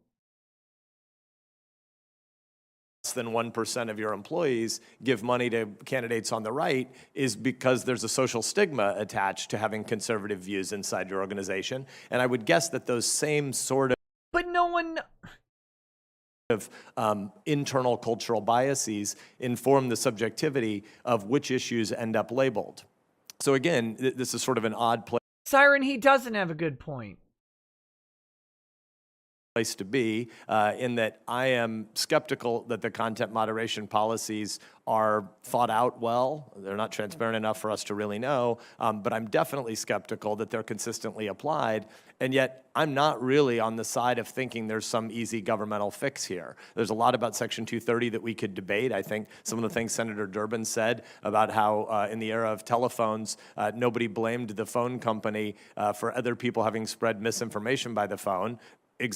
No phone company stopped a conversation because of misinformation being spread by phone. The phone company didn't listen in and shut people down. They're trying to now. It's been illegal for them to do that forever. Mr. Sass? Exactly, that's what would be the case if Section 230 were actually neutral, but you're applying content moderation policies and seemingly in a way that's not objective. So I know that I'm nearly at time, but I think it would be useful for us to hear from both of you to give a sort of 3 or 5 year window into the future. If there isn't new legislation, what is changing besides just saying we're moving from humans to more AI? What qualitatively is changing in the way content moderation happens inside your organizations, short of a new regulatory scheme? Can you tell us where you think you're actually improving and what problems you're trying to solve? Mr. Zuckerberg, you first, please. Senator, one of the areas that we're very focused on is transparency, both in the process and in the results. So we're already at the point where every quarter we issue a community standards enforcement report that basically details the prevalence of each category of harmful content and how effective we are at addressing it before people have to even report it to us. Over time, we would like to fill that out and have more detail in that and make it more robust. We've already committed to an independent external audit of those metrics that people can trust them even more. People have lots of different kinds of requests for where we might go with that in the future, whether that's breaking down the stats by country. The real scary thing is that Mark Zuckerberg doesn't actually have a microphone. What happened is Facebook hacked the audio reception of the stream and it just plays the audio directly through the stream. And Mark Zuckerberg's AI bot here just lip syncs with it. There is no microphone. He's not actually making audible sounds in that room with that very real plant behind him. Country or language or into more granular buckets, adding more data around precision. But I think that would all be very helpful so that people can see and hold us accountable for how we're doing.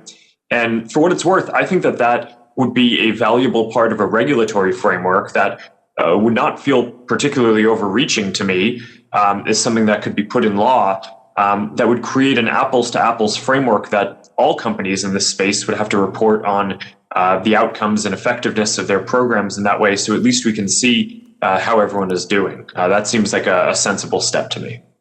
Thank you. Mr. Dorsey. Senator Whitehouse. Oh, sorry, Mr. Dorsey's still answering the same question, and then I'll give it back to you in a hurry, Mr. So Lake. sorry, I missed that. It's a junior acting chairman. Mr. Dorsey. Thank you. Well, I mean, if we're considering 3 to 5 years out, I think the realization that a centralized global content moderation system does not scale, and we need to rethink how we operate these services. And I would point to, we certainly need transparency around any process that we have and around the practice and the outcomes of those moderations. But I think having more control so that individuals can moderate themselves, pushing the power of moderation to the edges and to our customers and to the individuals using the service is something we'll see more of. And I also pushing the power of moderation to the edges. I don't like the sound of that at all. Believe that having more choice around how algorithms are altering my experience and creating my experience is important. So being able to turn off ranking algorithms, being able to choose different ranking algorithms that are found, written by third-party developers in somewhat of an algorithmic marketplace, I think is important and a future that would excite and energize us. Thank you. I've appreciated my interaction with both of your companies in the run-up to this, and I think both of you said some meaty things there about ways we can move toward greater transparency, so I'll follow up again. Thank you, Mr. Chairman. Thank you. Senator Whitehouse. Thank you, Chairman. Oh, God, Sheldon. Gentlemen, let me start with just a moment's history to give some context to my questions. When the tobacco industry discovered that its product was deadly, it responded to that news with a systematized program of denying that set of facts. The upshot for the tobacco industry was not great. It was found in federal court to have been engaged in massive fraud and was put under court order to cease its fraudulent behavior. At around the same time, the fossil fuel industry began to run into a similar problem regarding the effects of its product, and it picked up the tobacco industry scheme kind of where it left off, including using some of the same individuals, some of the same entities, many of the same methods as the tobacco industry's denial operation. These are persistent, highly motivated, very well-funded and complex information operations, not unlike a hostile intelligence service would run. And they are quite secretive. And we're now seeing a new form, I guess you'd call it election denial, happening around our country right now. So that's the background that I come at this from seeing. And I'm wondering if each of you see a difference between individual error and basically mass disinformation. Is there a difference between odd people with fringe views who offer personal opinions and an orchestrated plan of deliberate misinformation or disinformation that is driven by motivated interests, whether foreign or domestic?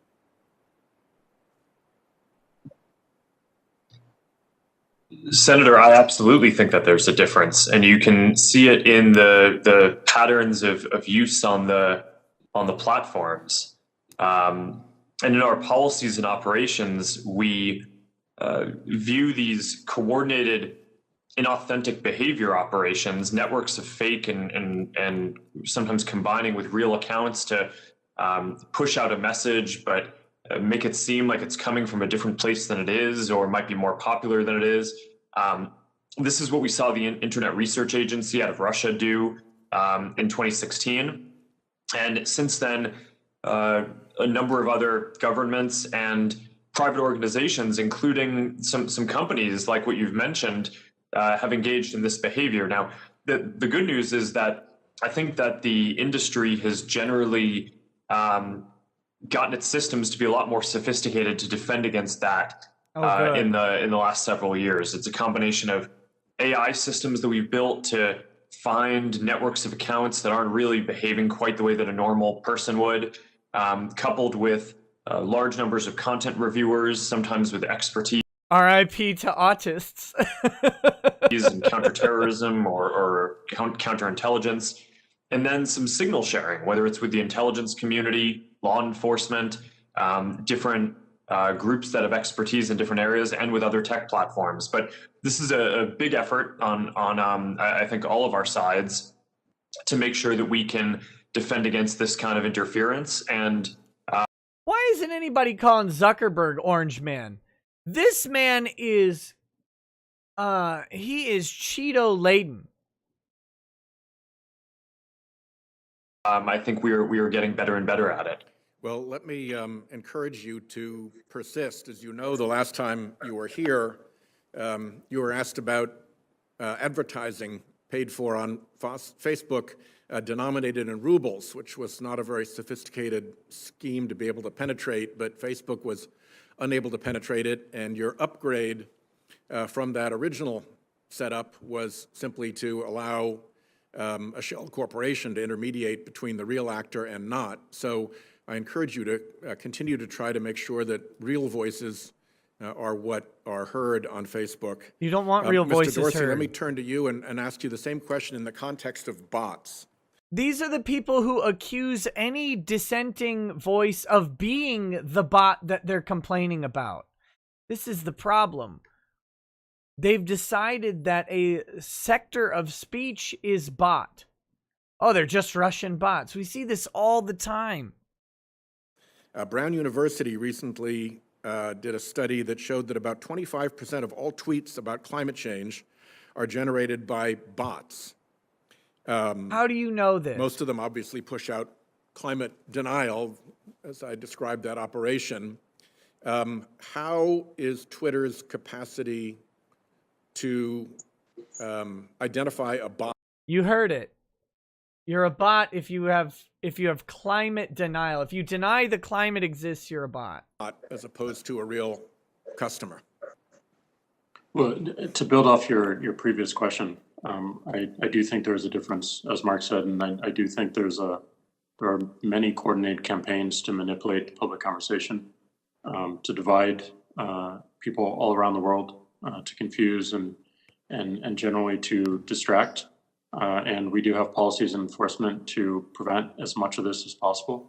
It is a growing threat, and it shows no signs of slowing down. Bots are one way that entities do this. Sometimes it may look like a bot, but it's actually a human that is organized with other humans for a particular agenda. Just call us what you see us as, Dorsey. Ants. Just they're a human organized with other humans. So it is challenging. We are doing work right now to better identify bots on our service. Let me just interject, Mr. Dorsey, real quick. As a baseline proposition, do you agree that a bot does not deserve a voice on your platform, that it should be actual people and organizations? Justice for Tay! Justice for Tay! This man wants to silence Tay. I don't agree with that as a high level. I think we should be labeling bots so that people have greater context for what they're interacting with. Fair enough. There are plenty of bots on our service that provide a valuable function, and I wouldn't want to take that away. Yeah, the thread unroll. Yeah, he tried to kill the thread bot or whatever. Trying to kill Mark Zuckerberg right now. Mark Zuckerberg's over there sweating oil out of his pores. Beep, boop, boop, boop, boop, boop, boop, boop. Targeting the nuclear missiles at Sheldon White House. Let me ask both of you, and maybe you can supplement this with the answer in writing for the record, because my time is getting short and this is a complicated question. I wish your time was getting short. But the question is, when does it matter to Twitter and when does it matter to Facebook to know who the actual entity is who is using your platform?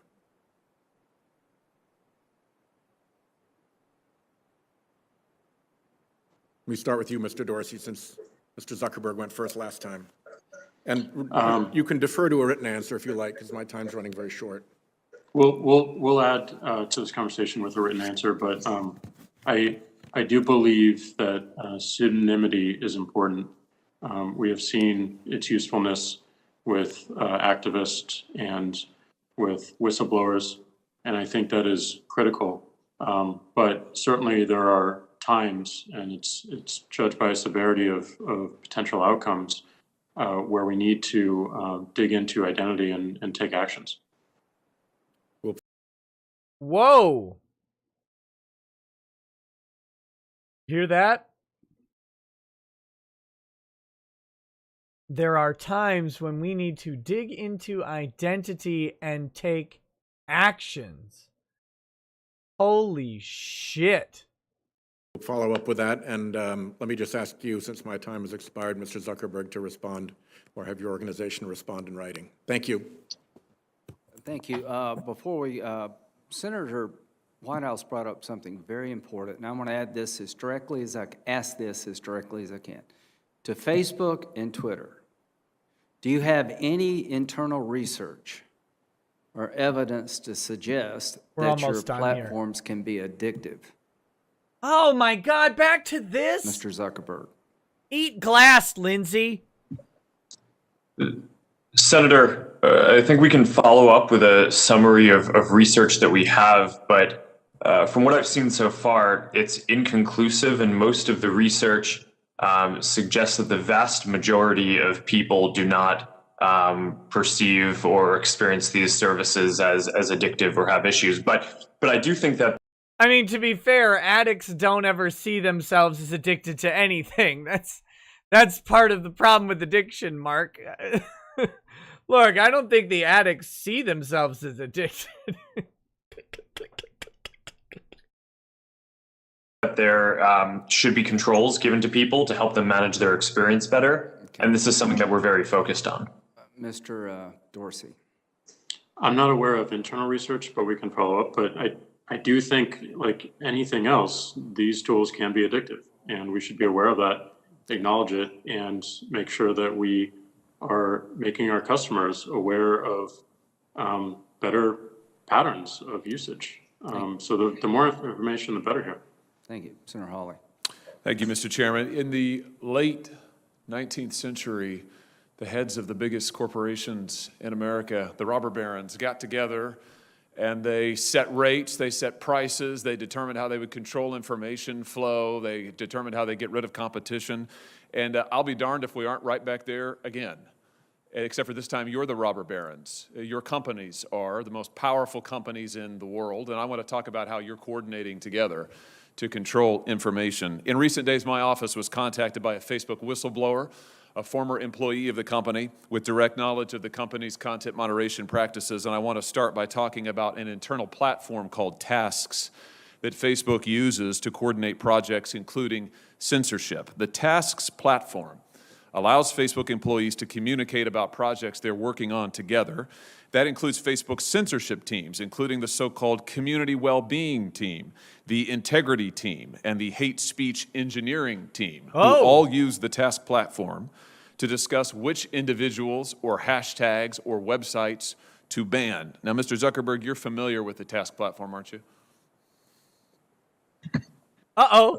Senator, we use the task system for, I think it's, as you say, for people coordinating all kinds of work across the company, although I'm not sure if I'd agree with the characterization specifically around content moderation that you gave. Well, let's get into that. And let me see if we can refresh your memory and provide folks at home watching with... Let's see if we can refresh your memory. That's the sign of a person who has the answers to the questions he's about to ask already. An example here over my shoulder is an example. It's a screenshot of the Task platform in use. You'll notice if the cameras zoom in, several references to election integrity throughout on these lists of tasks. Again, this is shared across Facebook's sites, company locations, by working groups. What particularly intrigued me is that the platform reflects censorship input from Google and Twitter as well. So Facebook, as I understand it, Facebook censorship teams communicate with their counterparts at Twitter and Google and then enter those companies' suggestions for censorship onto the Task platform so that Facebook can then follow up with them and effectively coordinate their censorship efforts. Mr. Holy shit, that's an anti-competitive practice. Whoops. Zuckerberg, let me just ask you directly, under oath now, does Facebook coordinate its content moderation policies or efforts in any way with Google or Twitter? Senator, let me be clear about this. We do coordinate yes on and share signals on security-related topics.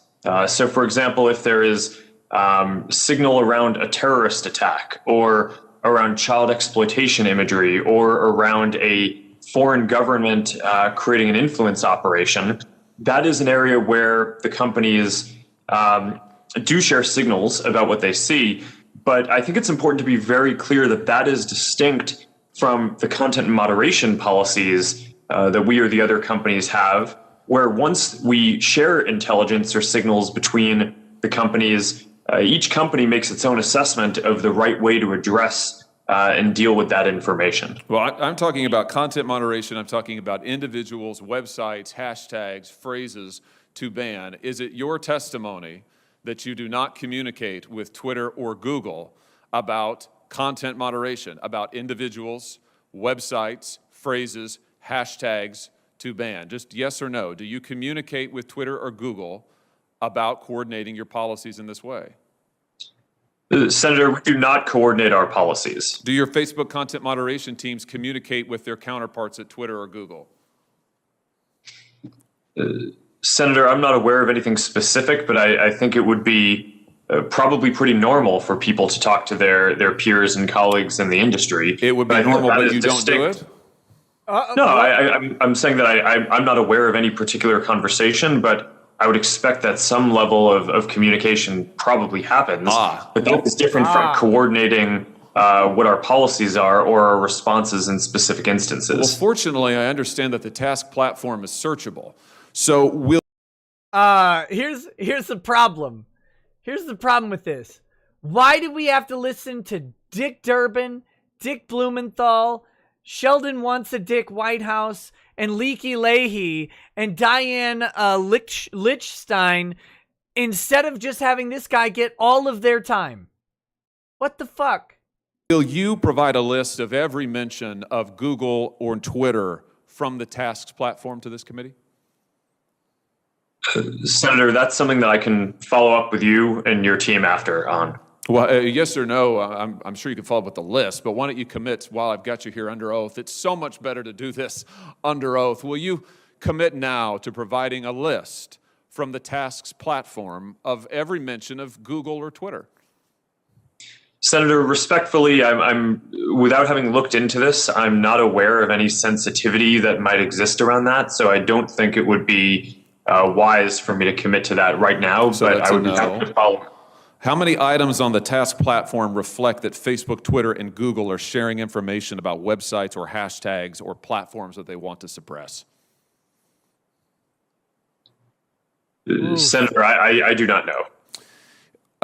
Will you provide a list of every website and hashtag that Facebook content moderation teams have discussed banning on the task platform? Senator, again, I would be happy to follow up with you or your team to discuss further how we might move forward on that. But without will you commit to it here? Senator Cruz and Senator Lee both asked you for lists of individuals, websites, entities that have been subject to content moderation. You expressed doubt about whether any such information exists, but you've also now said that the task website, you've acknowledged that the task platform exists, that it is searchable. So will you commit to providing the information you have logged on the task website about content moderation? I love that he just called him out for basically lying under oath to Mike Lee and Ted Cruz. That your company has undertaken. Yes or no?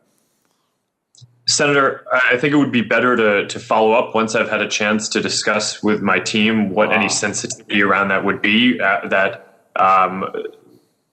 might prevent the kind of sharing that you're talking about. But once I've done that, I would be happy to follow up. All right, so you won't commit to do it here. We could, of course, subpoena this information, but I'd much rather get it from you voluntarily. But I think let everybody take note that Mr. Zuckerberg has now repeatedly refused to provide information that he knows that he has and has now acknowledged that he has, that Tasks has under oath. Let me switch to a different topic. Mr. Zuckerberg, tell me about Centra. What is the Facebook internal tool called Centra? Senator, I'm not aware of any tool with that name. Well, let me see if this refreshes your memory. There's a demonstrative now over my shoulder. Centra is a tool that Facebook uses to track its users, not just on Facebook, but across the entire internet. Centra tracks different profiles that a user visits, their message recipients, their linked accounts, the pages they visit around the web that have Facebook buttons. Centra also uses behavioral data to monitor users' accounts, even if those accounts are registered under a different name. And you can see a shot here, a screenshot provided to us of the Centra platform. We blocked out the user's name in the interest of privacy, although you can see this individual's birth date and age, when they first started using Facebook, their last login, as well as all manner of trackings. How many different devices have they used to access Facebook? How many different accounts are associated with their name? What accounts have they visited? What photos have they tagged? And on and on and on. Mr. Zuckerberg, how many accounts in the United States have been subject to review and shut down through Centra? Senator, I do not know because I'm not actually familiar with the name of that tool. I'm sure that we have tools that help us with our platform and community integrity work, but I am not familiar with that name. Do you have a tool that does exactly what I've described and that you can see here over my shoulder? Or are you saying that that doesn't exist? Senator, I'm saying that I'm not familiar with it and that I'd be happy to follow up and get you and your team the information that you would like on this. But I'm limited in what I can, what I'm familiar with and can share today. It's always amazing to me, Mr. Chairman, how many people before this committee suddenly develop amnesia. Maybe it is something about the air in the room. Let me ask you this. When a Facebook employee accesses a user's private information, like their private messages or their personally identifiable data, is a record made of that, Mr. Zuckerberg? Sorry, Senator, can you repeat that? Is a record made of any time a Facebook employee accesses a user's private information, personally identifiable information, for example, messages? Is a record made any time a Facebook employee does that? Senator, I believe so. Does it trigger an audit? Senator, I think sometimes it may. How many audits have been conducted? Senator, I do not know the exact number of Can you audits. give me a list? Senator, we can follow up on that to see what would be useful here. Will you, I'm almost finished, Mr. Chairman. Will you commit to giving us a list of the number of times Facebook employees have accessed users' personal account information without their knowledge? Yes or no? Senator, we should follow up on what would be useful here. It is, of course, in the operations of the company, if someone reports something, sometimes necessary for people at the company to go review and understand the context around what is happening when someone reports something. So this is fairly frequent and is a matter of course. We do have security systems that can detect anomalous patterns to flag. But we should follow up in more detail on what you're interested in. Mr. Chairman, I'll just say in closing that what we have here is clear evidence of coordination between Twitter, Google, and Facebook. Mr. Zuckerberg knows he has the tools to track this, but he either doesn't remember or won't commit to letting us see it. We have evidence of Facebook tracking its own users all across the web. Mr. Zuckerberg won't answer questions about it, can't remember the name, isn't sure if the tool is deployed in this way, and won't commit to giving us basic information. I submit to you that this is both totally unacceptable and totally predictable, because it is exactly what these tech companies have done to the American people and to Congress for years now, which is why it is time we took action against these modern-day robber barons. Thank you, Mr. Chairman. Senator Klobuchar. Oh, damn. I thought, going up to the point of Hawley, I thought Zuckerberg was doing way better than Jack in this. And then he just comes in with the damn receipts. We have the receipts. I'm going to tell you about the devil of Facebook. That was great. And we're going to go from that to Amy Klobuchar, and I'm sure this will be enlightening. Thank you very much, Mr. Chairman. I'm, as you know, the lead Democrat on the Antitrust Subcommittee, and I'm going to take a little different approach here than Mr. Hawley did when it comes to competition policy. What are you talking about? Because I understand why they might be coordinating when it comes to security. Look at what she already is doing. She's already apologizing for the tech. She's saying, oh, this guy doesn't understand what antitrust is, but I do. I do. I want to focus on is what I think we're seeing all over this country, not just in tech. We're seeing a startup slump. We're seeing more and more consolidation. And throughout history, we've seen that that is not good for small businesses. It's not good for consumers. And it's not good for capitalism in the end. Even successful companies, even popular companies, and even innovative companies are subject to the antitrust laws of this country. When I asked Mr. Pichai about this at the Commerce Committee hearing a few weeks ago, he said he told me Google was happy to take feedback, and my response was that the Justice Department already provided feedback in the form of a federal antitrust complaint. And I know there is investigation reportedly going on out of the FTC right now regarding your company, Mr. Zuckerberg. So I want to start with exclusionary conduct regarding excluding smaller competitors by limiting interoperability with the Facebook platform. The investigation that we saw in the House recently gave us a number of examples of companies, excluded companies, including Vine, Stacklum, MessageMe, and Arc. And my view is this conduct, exclusionary conduct, not only damaged the ability of these smaller businesses to compete, but it deprived customers of convenient access. You're one of the most successful companies, biggest companies in the world, Mr. Zuckerberg, Facebook. No, Mr. Zuckerberg, Facebook is just a front. He himself is the company and the AI. Natalie Braithwaite says, Zuckerberg.exe has encountered an error. Would you like to send an error report?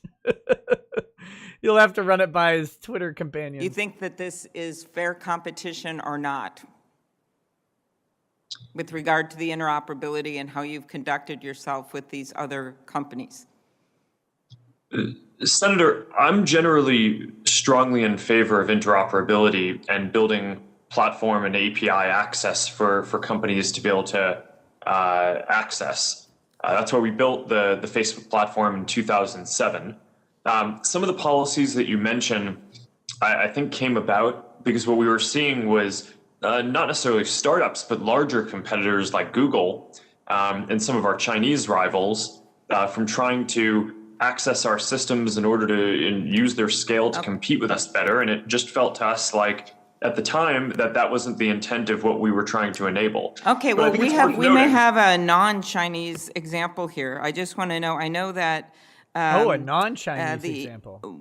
Maybe we could hear from Mr. Dorsey, and I have concerns about Facebook's treatment of Twitter's subsidiary Vine. It's my understanding is that once Facebook recognized Vine as a competitor after Twitter acquired it in 2013, it cut off Vine's ability to interoperate with Facebook so that Vine users couldn't upload their videos to Facebook.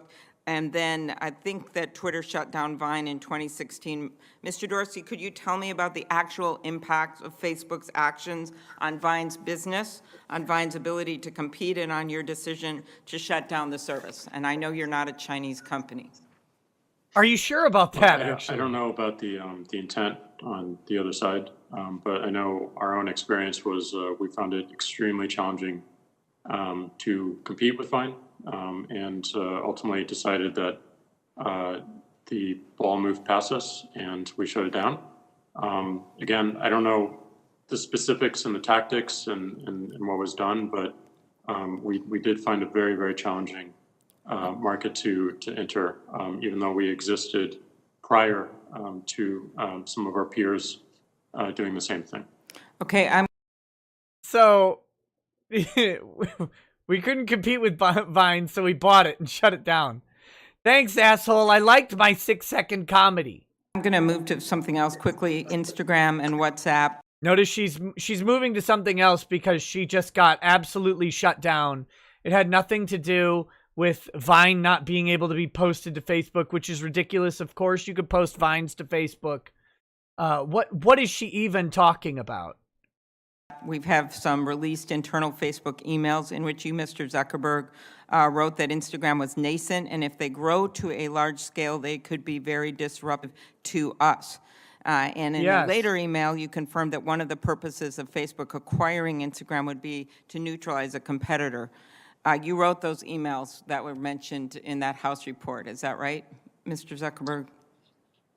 Senator, I believe so. And I've always distinguished between two things, though. One is that we had some competition with Instagram in the growing space of kind of camera apps and photo sharing apps. But at the time, I don't think we or anyone else viewed Instagram as a competitor, as a kind of large multi-purpose social platform.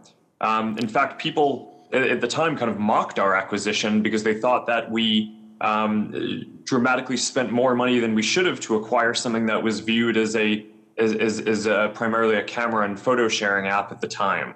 Okay, well, So and then here's I the think it's issue is though, important we to distinguish. don't, Sorry, does she not understand that, like, Facebook and Instagram are two very distinctly different entities, and they both exist still? Like, Facebook bought Instagram, but they didn't shut it down.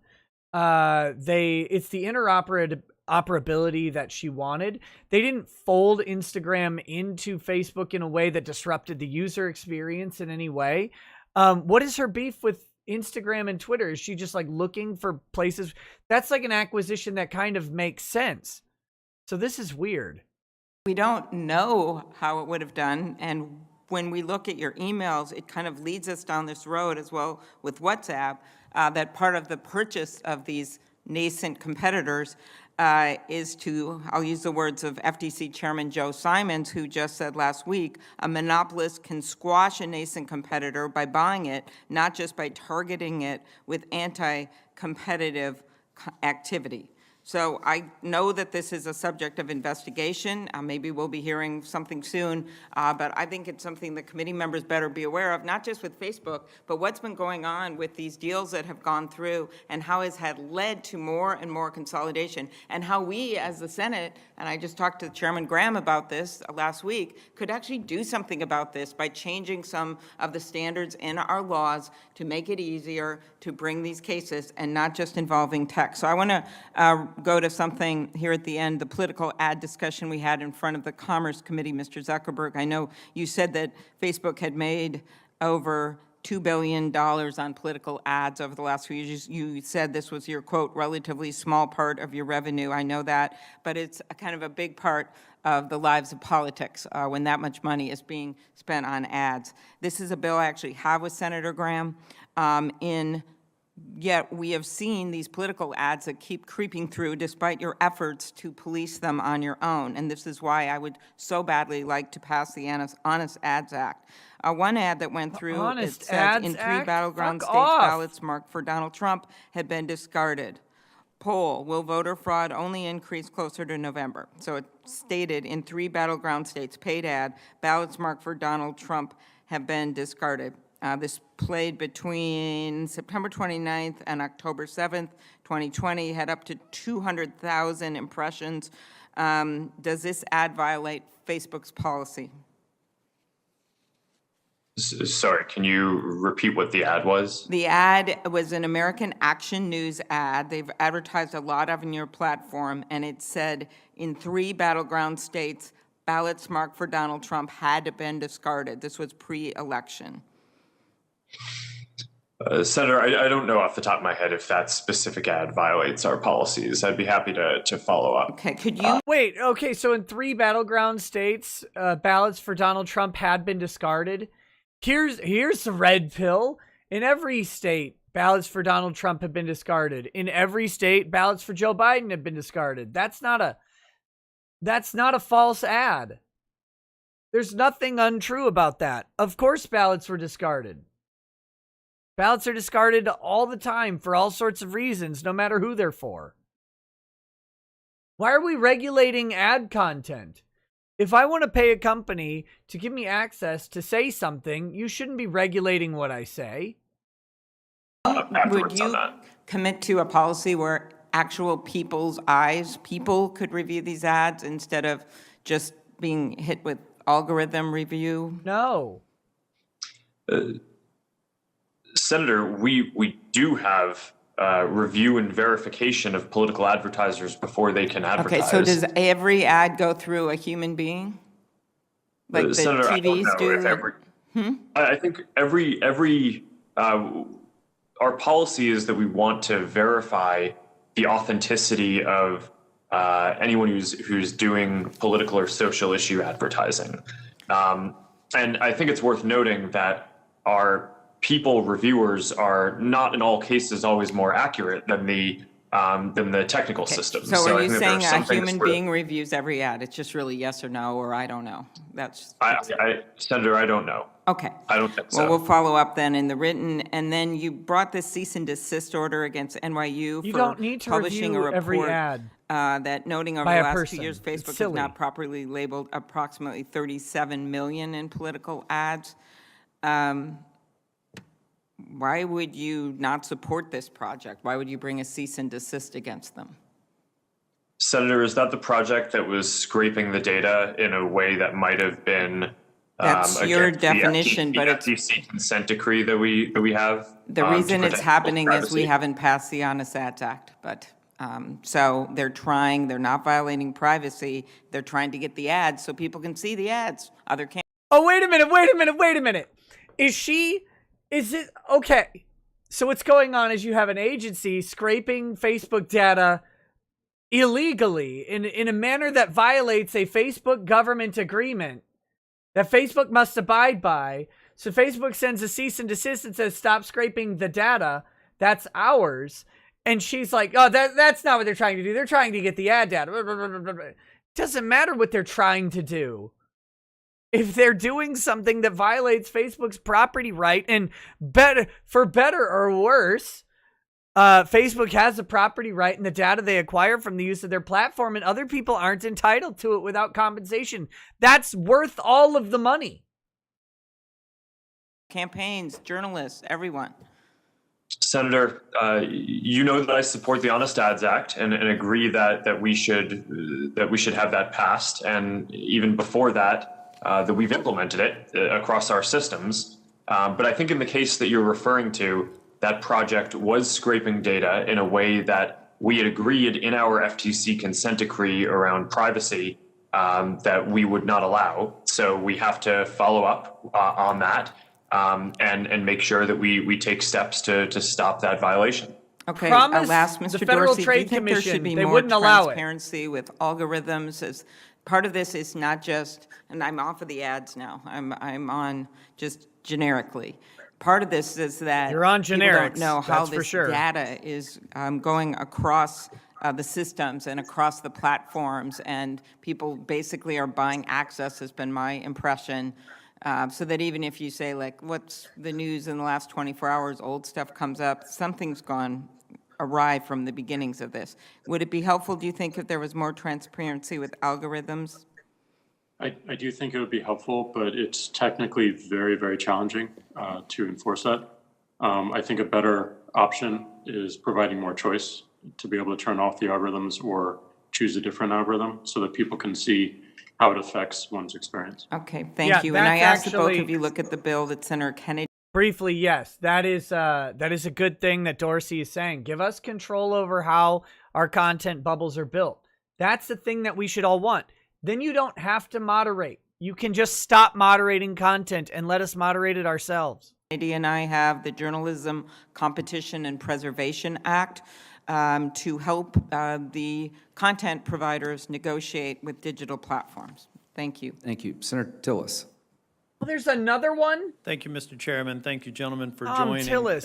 Mr. Chairman, I know you've asked the question a couple of times about whether or not these platforms can be addictive. I think they probably can be based on what I've read in one of two ways. They could be just the nature of the personality and engagement in a tool that can... Real quick, while we're here, while I'm thinking about it, because Amy Klobuchar just mentioned content creation, make sure you go ahead and subscribe to my other channel, Ricada Media, on YouTube. It's got other types of content than this channel, and more content is on the way. Trying to get that beast up to 10,000 subscribers. So please go ahead and check it out. There should be a video coming out there tomorrow, I believe. So yeah, give it a look-see. that they can somehow relate to. Shameless shilling. But I also think My there's own a ad. transactional Also hit addiction, like. and I think you also mentioned social dilemma. I think that's the use of analytics, which I don't criticize among the platforms, but it's the use of analytics to addict you to go down a certain path to produce a certain outcome. And that could either be an outcome forming an opinion or an outcome buying something you didn't even think about 30 minutes before you started going down that path. So I think there are things that we've got to look at, and I do agree with Mr. Zuckerberg and Mr. Dorsey. It's not conclusive, but common sense would tell you it's a problem already, and it could become a bigger problem. All right, real quick. AGK says, in good faith, I disagree on your assessment about your tweet on I vote early, I die, vote discounted. When casting my vote, I would be fully informed up to that point, same as everyone who doesn't die voting for the future. I disagree that your vote, your right to a vote, has any bearing beyond Election Day. If you are not alive on Election Day, then your vote should not count. That's just the way it goes. I'm sorry that you died before Election Day, but there should be no pre-vote where a person makes a vote, then dies, then their vote counts. Now, fortunately, this is a very, very small number of people, although if we keep the expanded rules about early voting and then logically expand them even further, because that's what will eventually happen, we get to a point of lunacy where we'll eventually have people voting immediately after the primary, and that vote will, once the primary candidates are decided, we'll have people voting for president on early voting starting then, and that person could die, months before the presidential election and somehow have their vote counted. There's no reason to do that. The person dies, their right is extinguished. There just isn't any logical explanation as to why someone who votes prior to Election Day should have their vote counted if they are deceased on Election Day. Their interests won't carry forward beyond Election Day. They don't make it to the actual date that Congress set for the choosing of electors. So I'll disagree. I mean, you're welcome to the opinion. I'm just telling you why I disagree with you. So people can make up their own minds on that one. Mr. Zuckerberg, I'd like to go back to the task platform for a minute. When I looked at the screenshot that Senator Hawley put up, it looked a lot like a work management tool. Can you tell me a little bit about that and how many people are actually engaged as users on that platform at Facebook? Senator, yes, thank you. I was a bit surprised by Senator Hawley's focus on our task system because all this is, it's a basic internal project management tool. It's exactly what the name sounds like. It's used by companies, by people across our company thousands of times a day to assign projects and track them. Mm-hmm. And it's used for all manner of different types of tasks across different people and teams. And do you know roughly how many Facebook either contractors or full-time employees are actually users of the task platform? All of them. I think that probably the majority of Facebook employees and people we work with have some interaction with the task system as who's part not a of janitor. Some part of their work. It's basically just a company-wide to-do list. The other platform that Senator Hawley mentioned was the Centra platform. You said you weren't familiar with that one, but I think that is something that would be helpful, maybe as a follow-up to really understand the nature of that platform. I won't press you on it today because you said you weren't specifically familiar with the name of the tool, but I would be more interested in how it's used. But Mr. Dorsey, does Twitter have a platform similar to the task platform for work management communication among staff? Absolutely. I mean, even the smallest companies use these tools. We use a tool called Jira. Yep. I was involved in implementing these in my time in technology sector, so I could see why you have these platforms. But Mr. Zuckerberg, you mentioned you didn't think there was a systematic coordination between Google and Twitter, but you could conceive of how people in similar professions, may have a discussion, have a relationship, maybe talk about it over a beer. So those are different things. How the The skeptic could see how these platforms could be used across platforms to force certain outcomes. Let's say you had 100 people at Facebook, 100 people at Twitter, and 100 people at Google that all had a political bent. They get together, they share notes, and then they go back and make decisions that could make it appear like it's a corporate initiative, but it could be an initiative by maybe some well-intentioned but misguided staff. Could you at least conceive of that being possible? Senator, I understand the concern, and I think that coordination, specifically on writing the policies or enforcement decisions, could be problematic in the way that you're saying, which is why I really wanted to make sure that it was clear that what we do is share signals around potential harms that we're seeing, whether it's specific content in the aftermath of a terrorist attack that people are trying to share virally. So that way, if one platform is seeing it, another platform can be prepared that it will probably see that content soon too. Signals around foreign interference in elections. But I think it's quite important that each company deals with those signals in the way that is in line with their own policies. And that, I think, is very different from saying that the companies are kind of coordinating to kind of figure out what the policy should be. I understand what the concern would be around that, and that's why I wanted to be clear about what we do and don't do there. No, Zuckerberg should start fucking with them and changing his eye colors each time his camera goes on. Random Blaze says, voter fraud has existed for a long time. Hell, Smokin' Joe Frazier voted Republican whenever he voted before 2011. He has been voting Dem in every election since he died of liver cancer in November 7th, 2011. I agree with that. I would find it horribly irresponsible to think that this was some sort of a systematic approach across the platforms, but just with the sheer numbers of people that you all employ now, I could see how some of what's been suggested here in the hearing could actually occur with just small groups of people trying to manipulate certain outcomes. I don't want to get into details there, except to know that the TASK platform, if it's similar to ones that I have experience with, has a lot of logging, has a lot of data to where maybe you could do yourself a service by saying, I hear what's been suggested here, but in analyzing the interactions between groups of people and seeing maybe some aberrations, some people being more active and more geared towards one outcome or another,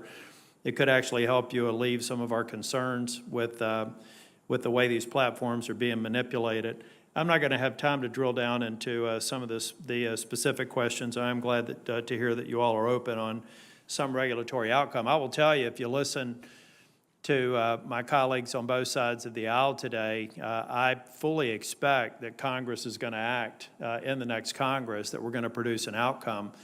And some people think that that's not possible because that maybe the Republicans and Democrats are far apart. But if you listen to what they're asking you, they're concerned with a kind of outcome that they didn't like on social media in equal measure. So I do believe that you would be well served to come to the table as an industry and identify things. Mr. Zuckerberg, I like what you've said about transparency. And Mr. Dorsey, I do think that the algorithms, when you talk about the sheer scale, are probably the most sustainable way to go. But we're still going to have some confidence. I like your concept on choice as well. But we're going to have more visibility into what's occurred and what's produced certain outcomes, like a Veterans Day post that I did after the election. It was actually after my opponent had conceded. I just posted a picture thanking veterans. And for a period of time, I think it was suspended and directing people towards election results. I would like to think, if that was a result of an algorithmic decision, that my opponent, who almost certainly posted a veterans ad, and every other person who was up for election got a similar treatment, because if they didn't, it would seem to me that there was some other factor in play if these algorithms are being applied to the base of, in that case,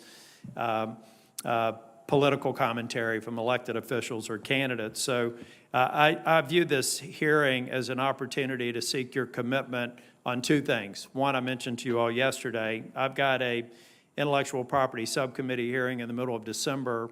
I would like to have a Facebook and Twitter representative there. I know you're very different platforms, but I think you play very prominently in a hearing that Senator Coons, who's sitting across from me now, would like to have you represented. I think I can speak for Senator Coons that that would be helpful. Another We'd one. like to get your commitment to have witnesses for that hearing in the middle of December. Mr. Zuckerberg, can I get that commitment? Senator, yes, we will make sure that we have the right subject matter expert to join your hearing. Thank you. And Mr. Dorsey? We'll follow up with determining the best course of action. Thank you. And then we'll be following up on a series of questions that I'd like to ask that let me get my head around some of the analytics information that I think you almost certainly have, and hopefully be willing to share it. But we'll do that in a collaborative way in my office. Thank you for being here today. Thank you. We're going to take a 5-minute break. I think our witnesses have requested a break, and they certainly have earned it. And if that's okay with you, Senator Coons, we'll come back in about 5 minutes. Okay. Society. But here we go. We'll catch up to this in just a second. I'm going to start reading some chats here while we wait for this. Mario Carter 13 says, Ted Cruz, do you know where the Zodiac Killer kept the bodies? Jack, no, Senator, I do not. Ted Cruz, well, you're about to find out. Liam Gray says, I need men to fart in my face. If any men want to drop a big smelly fart in my face, then contact me at RetroBoy1983. $100 reward, signed Liam Super Gay Gray. Okay, I'm not sure that that's actually Liam, but I mean, maybe. Mr. Zuckerberg, Mr. Dorsey.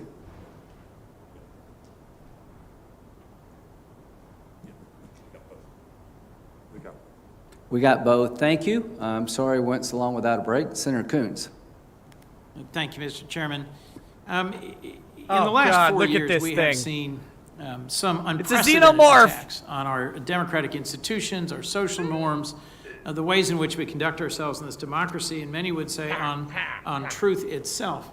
And in today's society, you can't talk about truth without also considering the impact of social media and social media platforms. So if I might, Mr. Zuckerberg and Mr. Dorsey, free expression and open debate are, of course, core values of our society. But whether you wished for it or not, the inescapable fact is your algorithms, your policies, and your business decisions shape what billions of people across the world and a working majority of people here in our nation understand to be true. That's the case for election integrity, for a potential COVID-19 vaccine, for climate change, for hateful and dangerous stereotypes, and many other critical issues. I also want to recognize that it, in no small part, was the hard work of many, led by your ingenuity and resolve, that built these impressive American companies and revolutionized the way the world communicates. We need that same resolve to reckon today with what must be done to win our society's battle for truth. Mr. Zuckerberg, as you know... No, we don't have a societal battle for truth. That's not a real thing. And here is what always happens. This is how America works. Some guys work really hard and make something really big that works really well. And then Congress goes, ooh, we've got to fix that. And then they go and they do it and they break it. Like, I don't like Facebook and Twitter, but I know what's coming. They work. They're effective. They're good at what they do, and they make a bunch of money because of being good at what they do. And so Congress will have to come in and prevent them from being good at what they do. That's what they always do. You know, yesterday I sent you, along with 14 of my colleagues, a total of 15 senators, we sent you a letter urging Facebook to do more to address hate speech and calls to violence on the platform. We focus particularly on anti-Muslim bias on an issue that warrants specific attention given. How many Muslims have been murdered because of Facebook? At least in the U.S. Can we get a number on that? the tragic consequences of anti-Muslim hate speech in Myanmar and Sri Lanka, in New Zealand, and right here in the United States. And I appreciate that Facebook has taken actions in response to these issues, but this letter points out why we need better metrics and transparency to actually evaluate your actions. So my colleagues and I urge better enforcement, in particular, of your call to arms policy, which could have made a difference in a recent tragedy in Kenosha, Wisconsin. No, you and I it spoke couldn't have. last week. I appreciated our conversation. It wouldn't have made a difference. Can I count on you to provide specific and written responses? The only way moderating shit in Kenosha would have made a difference is if you would have gotten the guy who tried to kill Rittenhouse first. If you would have kept the criminals away, the people with actual criminal records, you know, the pedophile who was there, who got iced by Kyle first, the second pedophile and the third pedophile who attacked him later. If you would have prevented the pedophiles from being in Wisconsin, then maybe you made a difference. But other than that, the only difference that would have happened is if none of those people would have showed up to the car dealership, it would have been burned to the ground. To each of the questions in this letter, and then can we discuss them again? Senator, yes, I read your letter, and I commit to getting back in detail with our team to address the important topics that you've raised. And one of your questions that I can actually answer right now, I think it was your second question about reporting in our quarterly transparency reports about the prevalence of hate speech that we find on our platforms. We will actually be adding that metric into our transparency reports this Thursday when we announce our latest round of our latest transparency report. Well, thank you, Mr. Zuckerberg. Let me just make sure I hear you right about prevalence, because that's one of my areas of concern is the absence from the report of the prevalence of hate content. You mean you'll be reporting not just what percentage of hate speech on the platform you're identifying, catching, proactively removing, but the total volume? Senator, that's my understanding is the prevalence of that content is a percentage of content on the platform.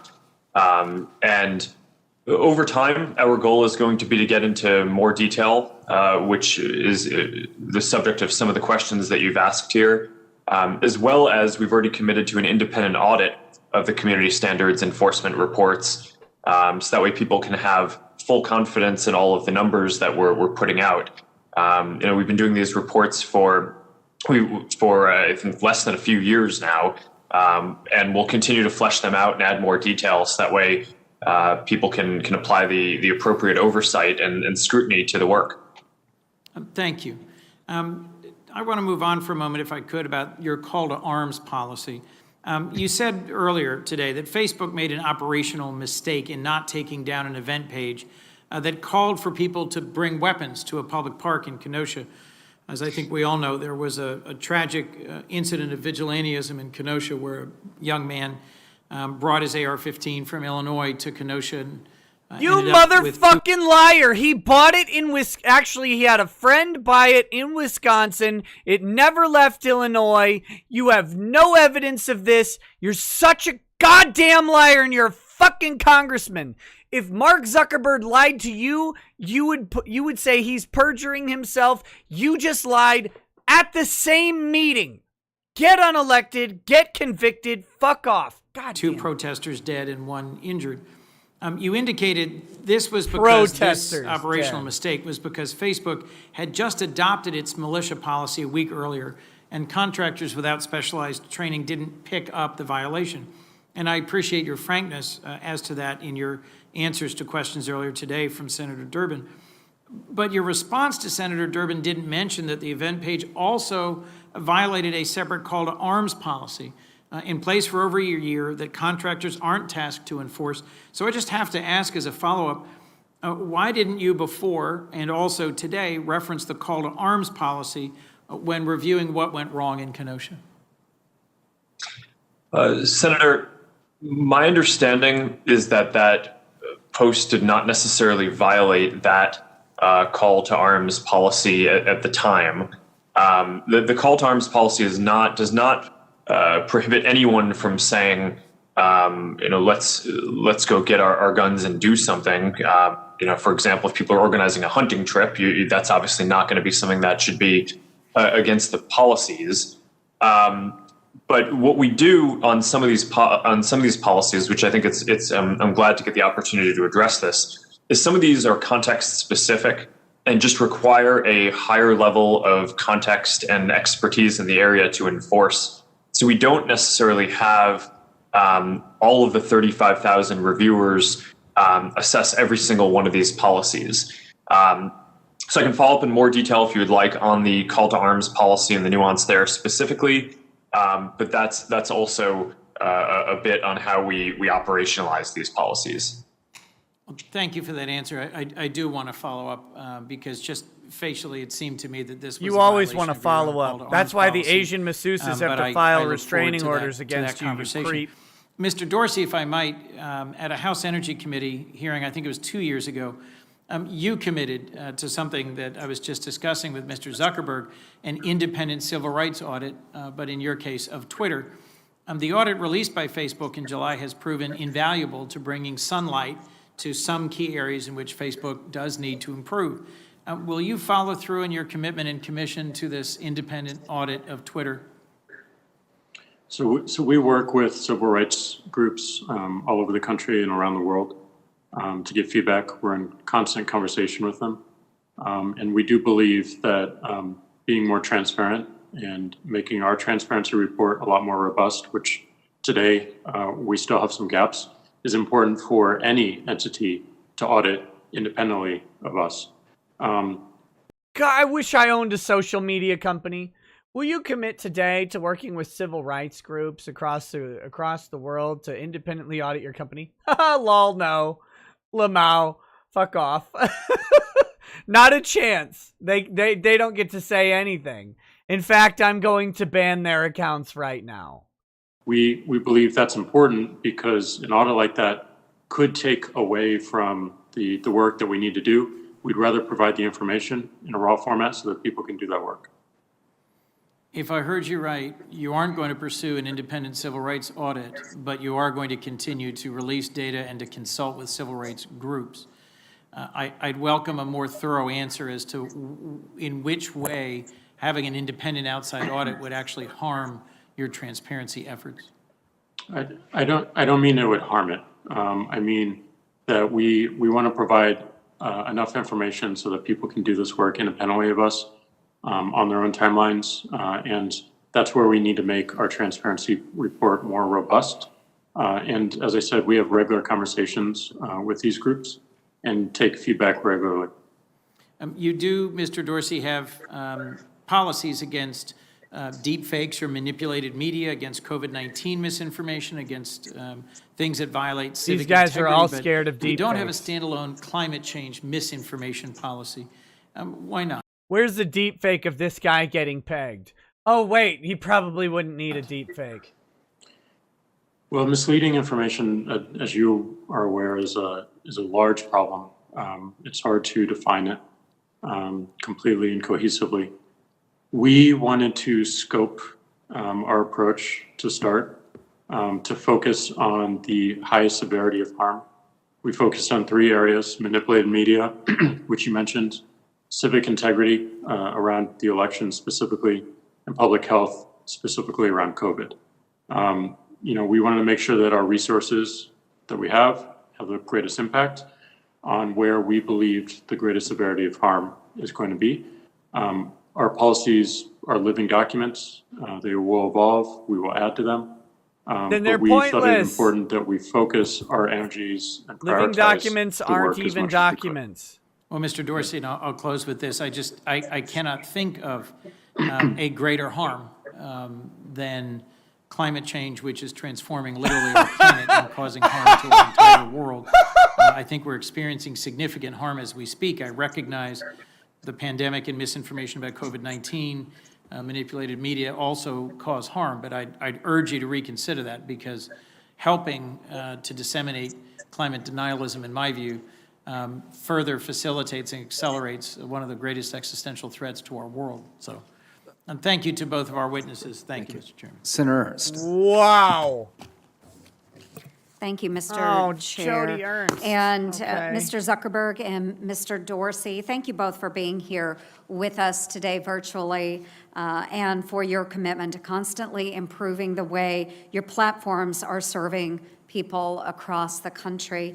There has been a lot of talk today. Many of us have been listening from our offices or online about the censorship of ideas and news on your platforms. And these are the things that have been at the forefront of Americans' minds in the lead up to the election, as well as the week since our 2020 general election. And, you know, the people that I hear from, of course, believe that conservatives were wrongfully being silenced, while those on the left that were given basically free reign of your platforms. Yes. And one of the points of contention that is often brought up is that you do recruit heavily from California, which leads to your employee base skewing quite heavily to the left.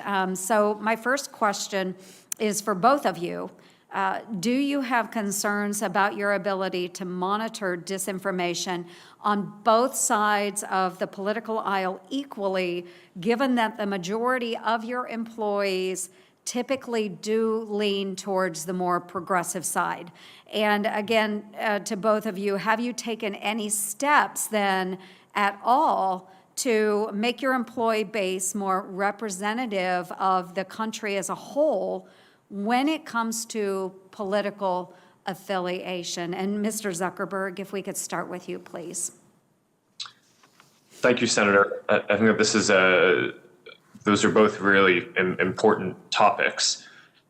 In terms of assessing what is misinformation, I think it's important that we don't become the deciders on everything that is true or false ourselves, which is why we've tried to build a program of independent fact checkers that we can work with on this. They're not independent. And those fact checkers are accredited not by us, but by the Independent Pointer Institute for Journalism as part of the International Fact Checking Network. And it includes fact checkers that I think span the political spectrum, as well as I think the majority of them who would call themselves apolitical. So we've tried to address the issue myself of apolitical. It isn't true. Of making sure that there isn't a bias in our actions by actually having us not be the deciders on that type of content ourselves. And to your second question about taking steps to diversify the employee base, this is a sensitive area in that I don't think it would be appropriate for us to ask people on the way in as they were interviewing what their political affiliation is, which of course makes it hard to know what the actual breakdown of the company is on this. I mean, you can kind of figure it out. One of the areas where I'm more optimistic over time is I think we're going to see more people working remotely around the country and also around the world, which will mean that fewer people in smaller percent of our employees will have to come to the cities and areas like the Bay Area where our headquarters is, and we'll be able to employ an increasing number of people across all of the different geographies in the country. Oh, yeah. Very good. Thank you. And Facebook couldn't figure out how to have people telecommute until COVID. And Mr. Dorsey? First and foremost, the most important thing is that we built systems and frameworks independent of any one particular employee or individual at our company. And included in that system are checkpoints. Checkpoints to make sure that we are removing any bias that we find, checkpoints to do QA and monitoring of all the decisions that we make, having an appeals process, which is an external checkpoint on whether we made the correct enforcement action or not.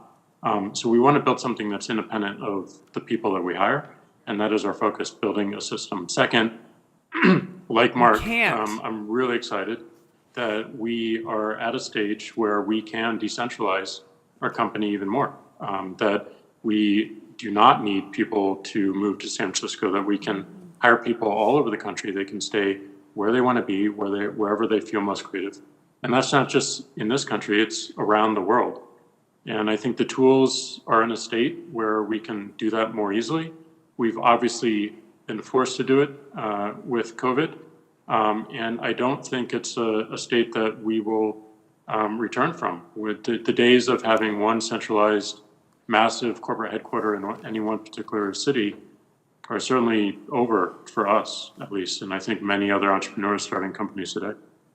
Yeah, very good. I really appreciate that, and I think that COVID has taught us all a very important lesson, and for those to be able to work remotely, I think you will find greater diversity in thought, which is very important, I think, for the types of platforms Probably not. that you both represent. Now, I'd like to move on to an entirely different topic, and since I Because they began can my have them career remotely here in the Senate, working I in have the been Bay committed Area. to, of course, protecting those who need it most, and folks, our children are the most in need, and it's our job as lawmakers to respond to the ongoing threats against them. And social media has created a whole new world for all of us, and it can help us share that information and resources with the public about human trafficking and child exploitation. And it can also help us keep track of sexual predators and ensure our children are safe from those known threats. And in fact, I've been working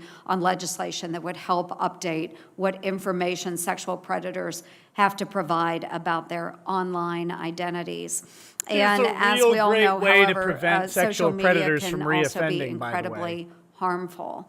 Child sexual abuse material, CSAM, is present on nearly every single social media platform that exists. And in such polarized times, I am grateful that it is this subject that we do find, it doesn't matter if you're on the left or the right, we can come together to find solutions for this issue. And Mr. Zuckerberg, I know that you and I touched upon this briefly last week when we spoke over the phone, and I do hope, Mr. Dorsey, that you also share Mr. Zuckerberg's commitment to fighting these types of issues on your platforms.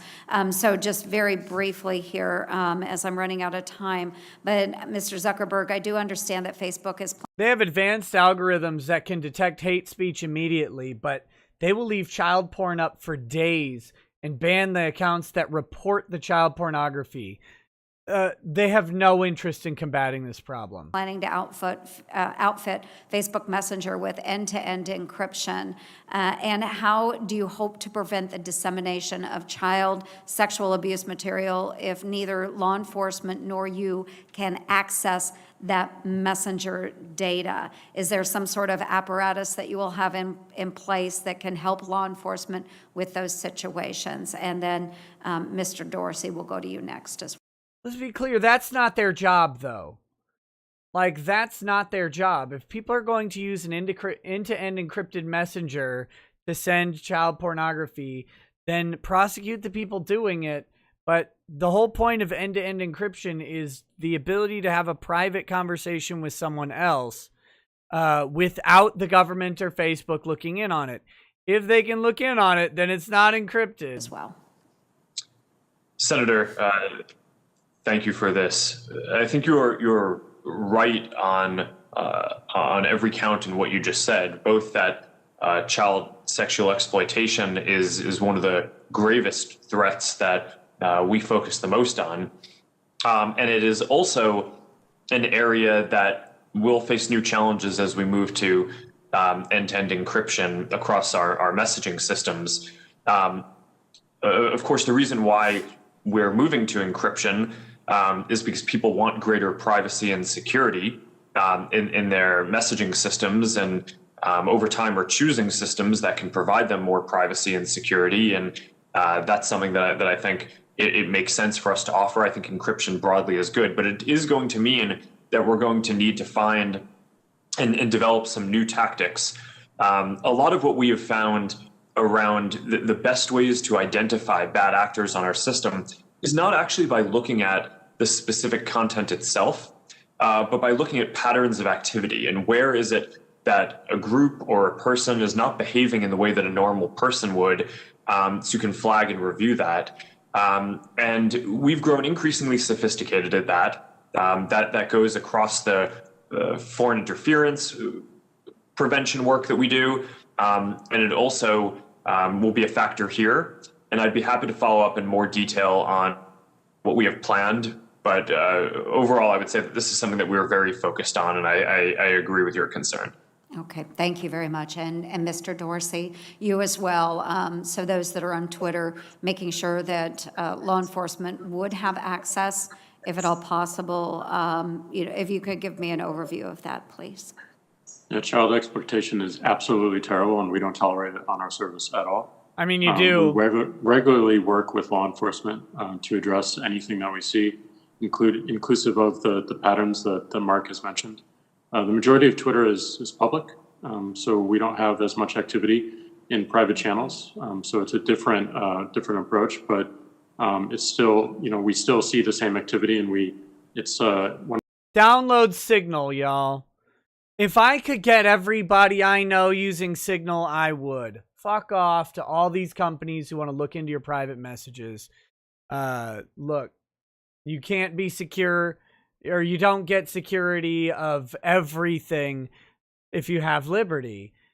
Encryption is liberty, liberty of speech. I don't ever want my speech monitored when it's important. Get Signal.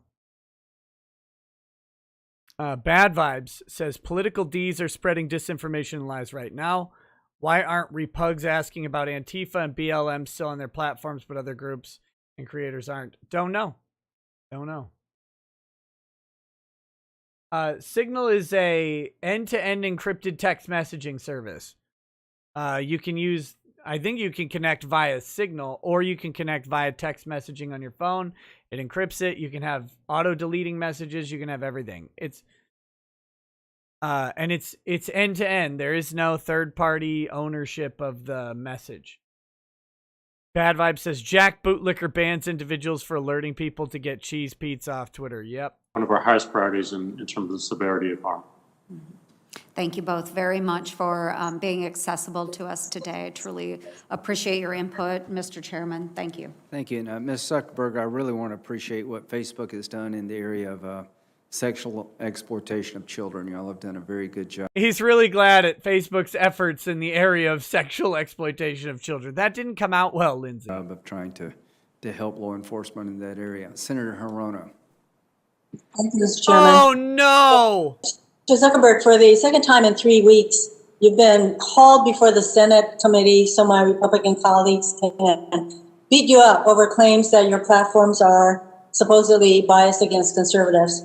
The fact of the matter is that these allegations are completely baseless. Everyone who has systematically looked at the content of social media, from Media Matters to the Cato Institute to former Republican Senator John Kyle, has found absolutely no evidence of anti-conservative bias. Oh, yeah.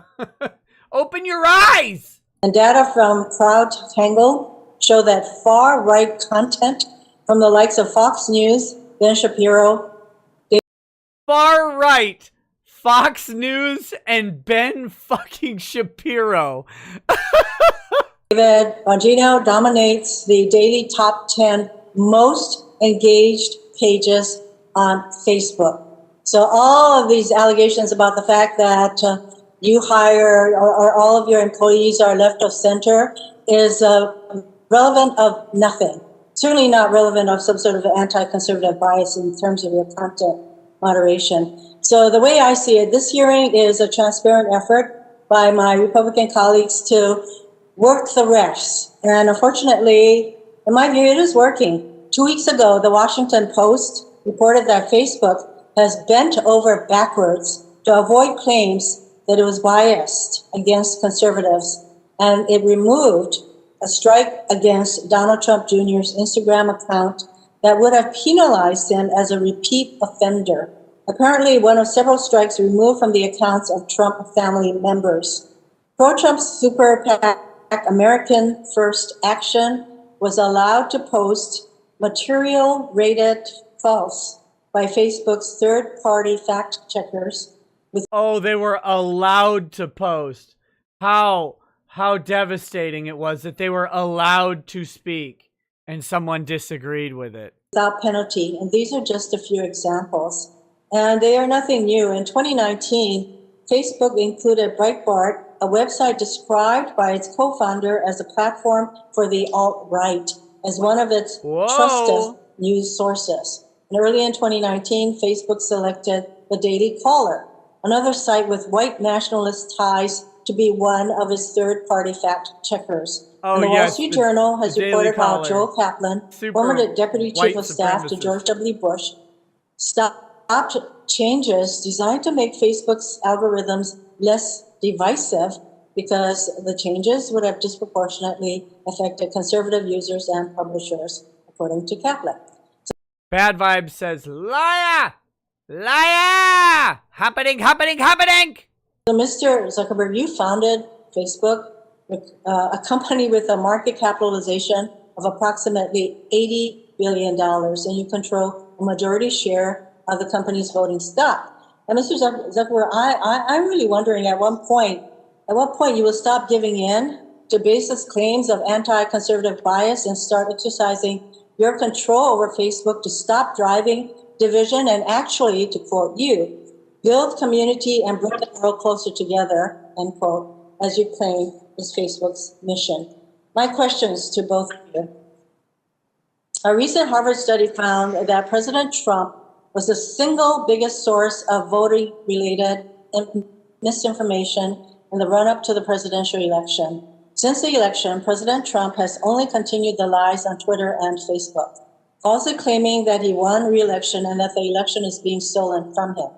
But the truth is, Joe Biden won the election, as major news networks and the Associated Press have confirmed. In response to President Trump's lie, again, major news networks and the Associated Press don't pick the president. And so right now they just disagree. There isn't actually a true or false that has happened yet. No one has won the election. We won't know until January who did. Lies, you have, at most, added a warning label while still allowing the president's misinformation to remain online. In response to questions from Senator Feinstein, you defended the labels, claiming they point people to a broader conversation around the election. I have serious questions about the effectiveness of these labels, particularly since President Trump and his allies continue to spread their lies. They're not effective in leading people to a broader conversation. They are effective in editorializing the content. They're doing exactly what Jack wants them to do. For both of you, what evidence do you have that these labels are effective in addressing President Trump's lies? Response, please. Oh, fuck off. So, and I think Mark mentioned this earlier as well. We are doing a retrospective on the effectiveness of all of our actions through the election. We believe the labels point to, as you said, a broader conversation that people can see what's happening with the election and with the results. We don't want to put ourselves in a position of calling an election. That is not our job. So we're pointing to sources and pillars that have traditionally done this in the past, and that is the intention of the policy. That's the intention of the labeling system. Final Exer says, who keeps Senator, voting for these people in Hawaii? The additional context that we put on posts Hawaiians, as man. part of an overall response and effort to make sure that people have reliable information about the election. So we don't expect that What's reliable? It's just going to be when people are seeing a post that may be casting doubt on a legitimate form of voting, or may have misinformation that we can correct and help people understand how they could really vote, for example. So that's why we put the Voter Information Center prominently on the top of Facebook and Instagram for months leading up to the election, and kept it up afterwards so people can see reporting on the results. As I mentioned in my opening statement, 140 million Americans visited that. Wow. I think this was the largest voting information campaign in the history of our country. So I think when taken together, these actions were quite strong of an effort to communicate accurate and reliable information to people at the times when they needed it about how they can vote in the election, encouraging them to vote, having confidence in the election system, knowing who and when the election had been called. It's just part of an overall system.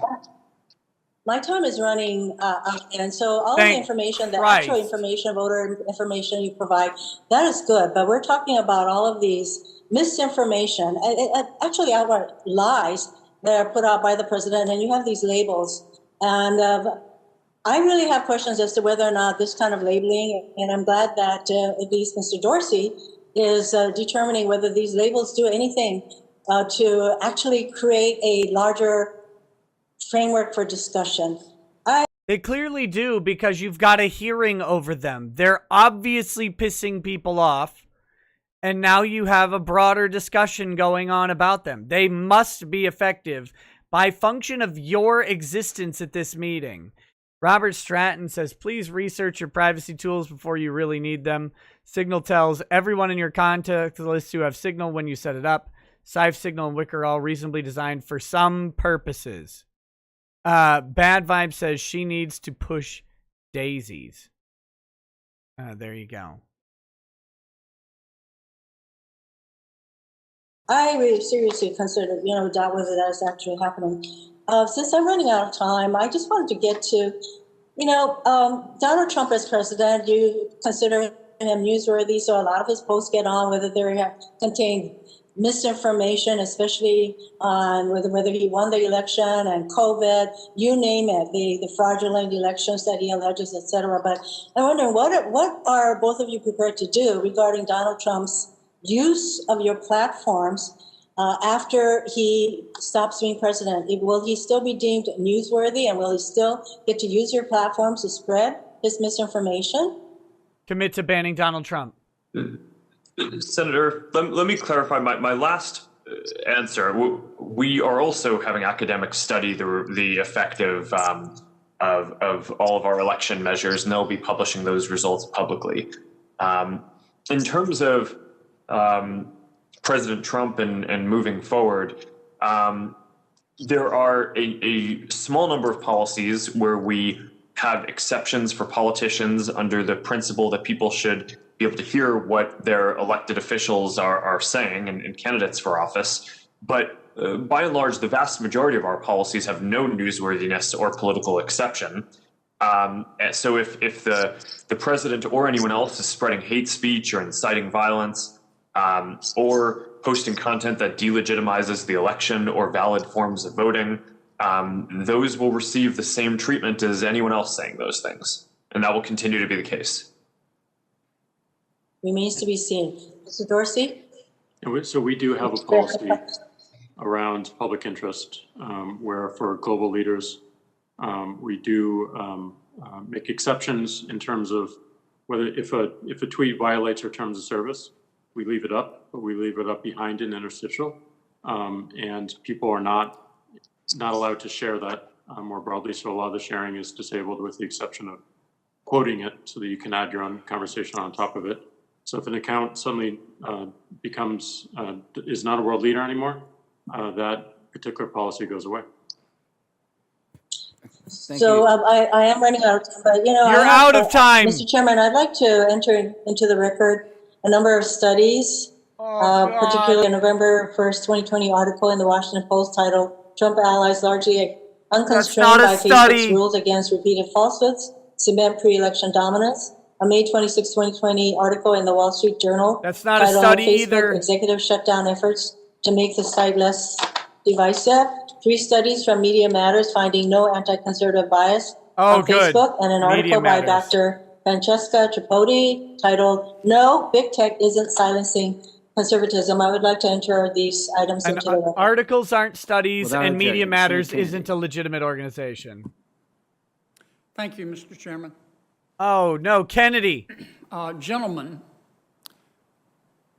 each of you has founded I thought we were done. An extraordinarily successful company. I mean... And they're both American companies. And I think I would be remiss if I didn't say congratulations. I'm very proud of the fact that it was American ingenuity that did this. I think we can also both agree that both Twitter and Facebook have enormous power as a result of your success. You're not companies, you're countries, at least in terms of power.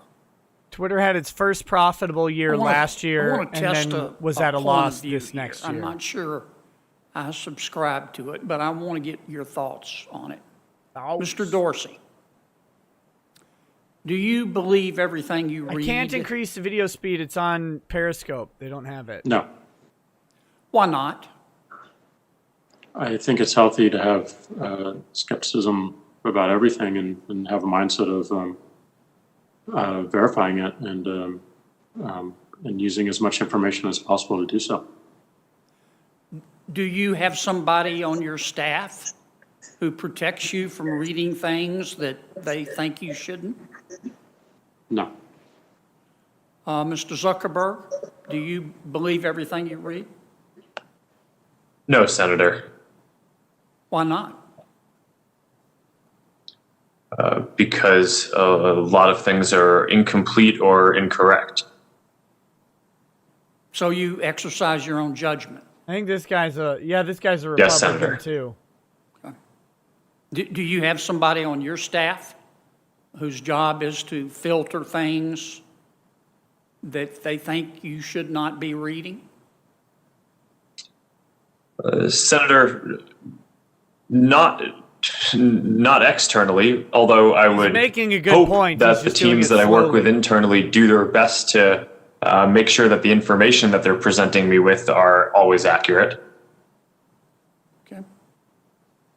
I want to, here is a point of view. I'm not sure I subscribe to it, but it is a legitimate point of view, I think, and I'd like to know your thoughts on it. He's playing the You have Southern both, dummy role. and this is directed to It each can of be you. effective. You have both Democrats and Republicans upset with you. The Democrats are upset with you, this point of view holds, because they want you to publish. I'm not using that word as a term of art or science here with any special meanings. The Democrats want you to publish stuff on your platforms that they agree with, but they don't want you to publish stuff that they disagree with. And this point of view also holds that the Republicans are upset with you because they want you to publish things on your platforms that they agree with, but they don't want you to publish stuff on your platforms that they disagree with. What if we had a rule?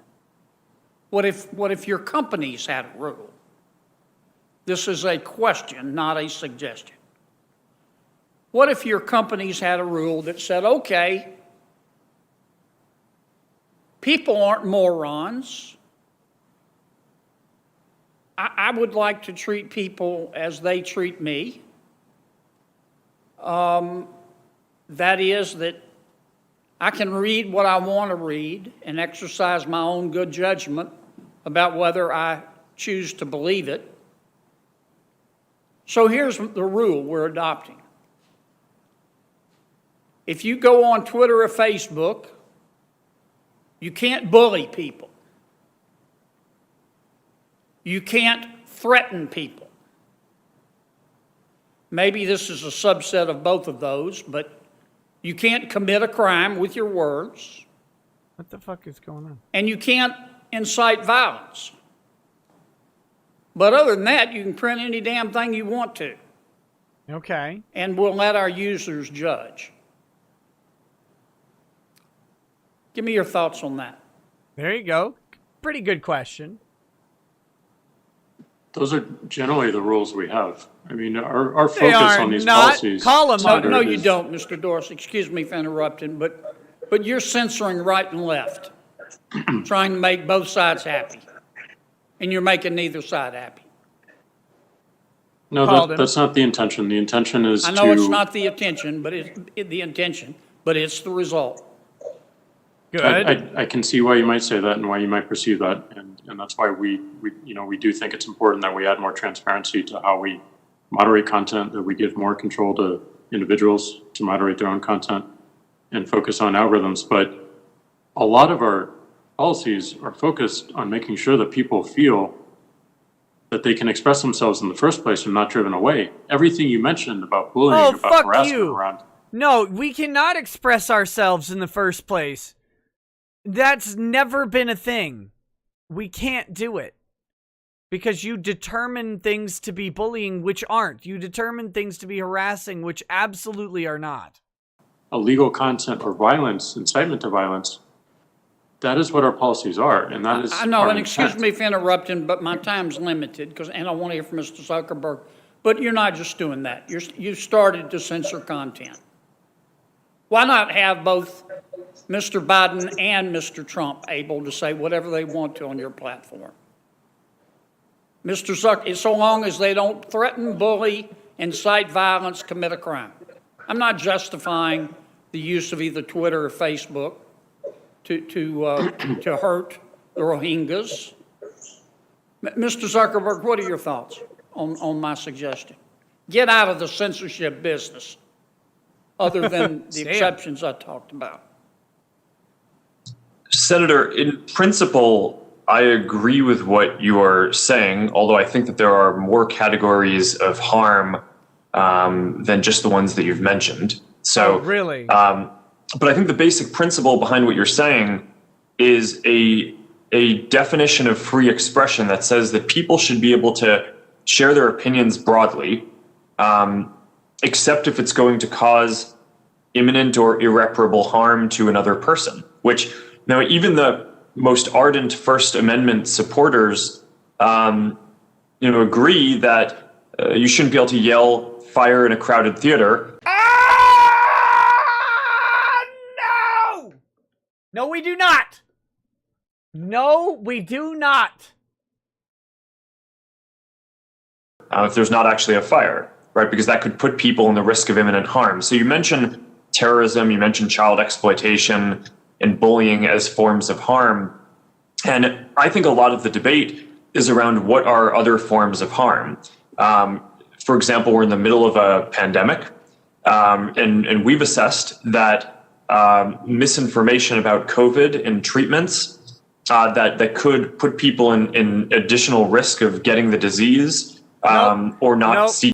Misinformation cannot put people at risk of getting a disease. It's not possible for the information to have any risk.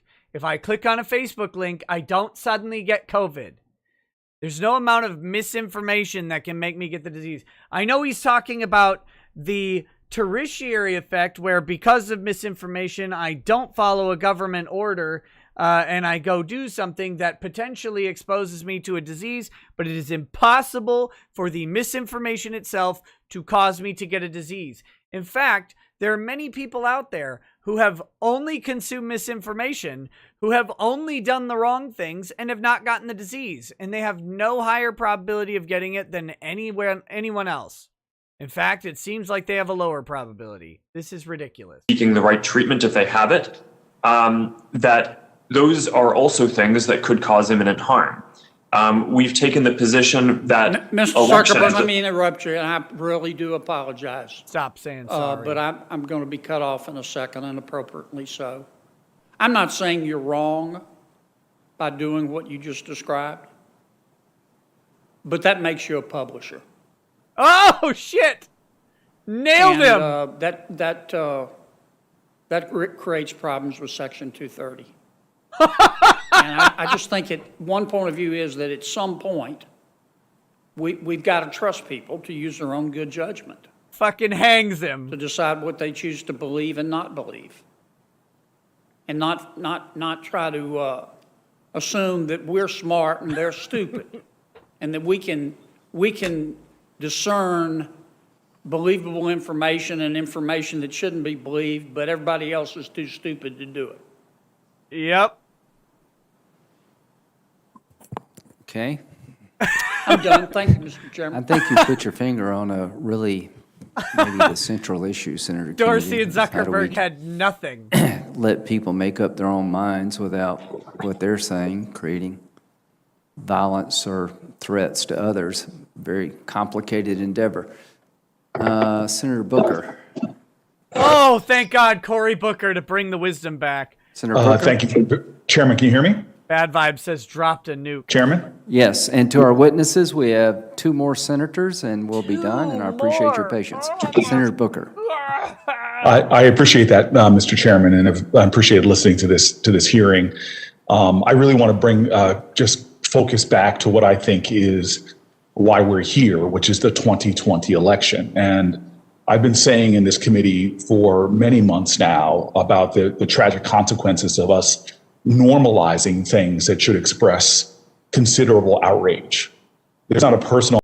The consequence is that even if Donald Trump loses, he got way closer than Cory Booker or any of these people ever wanted or believed because Twitter and Facebook allowed speech that they didn't like. On this committee on either side that doesn't know who the next president of the United States will be.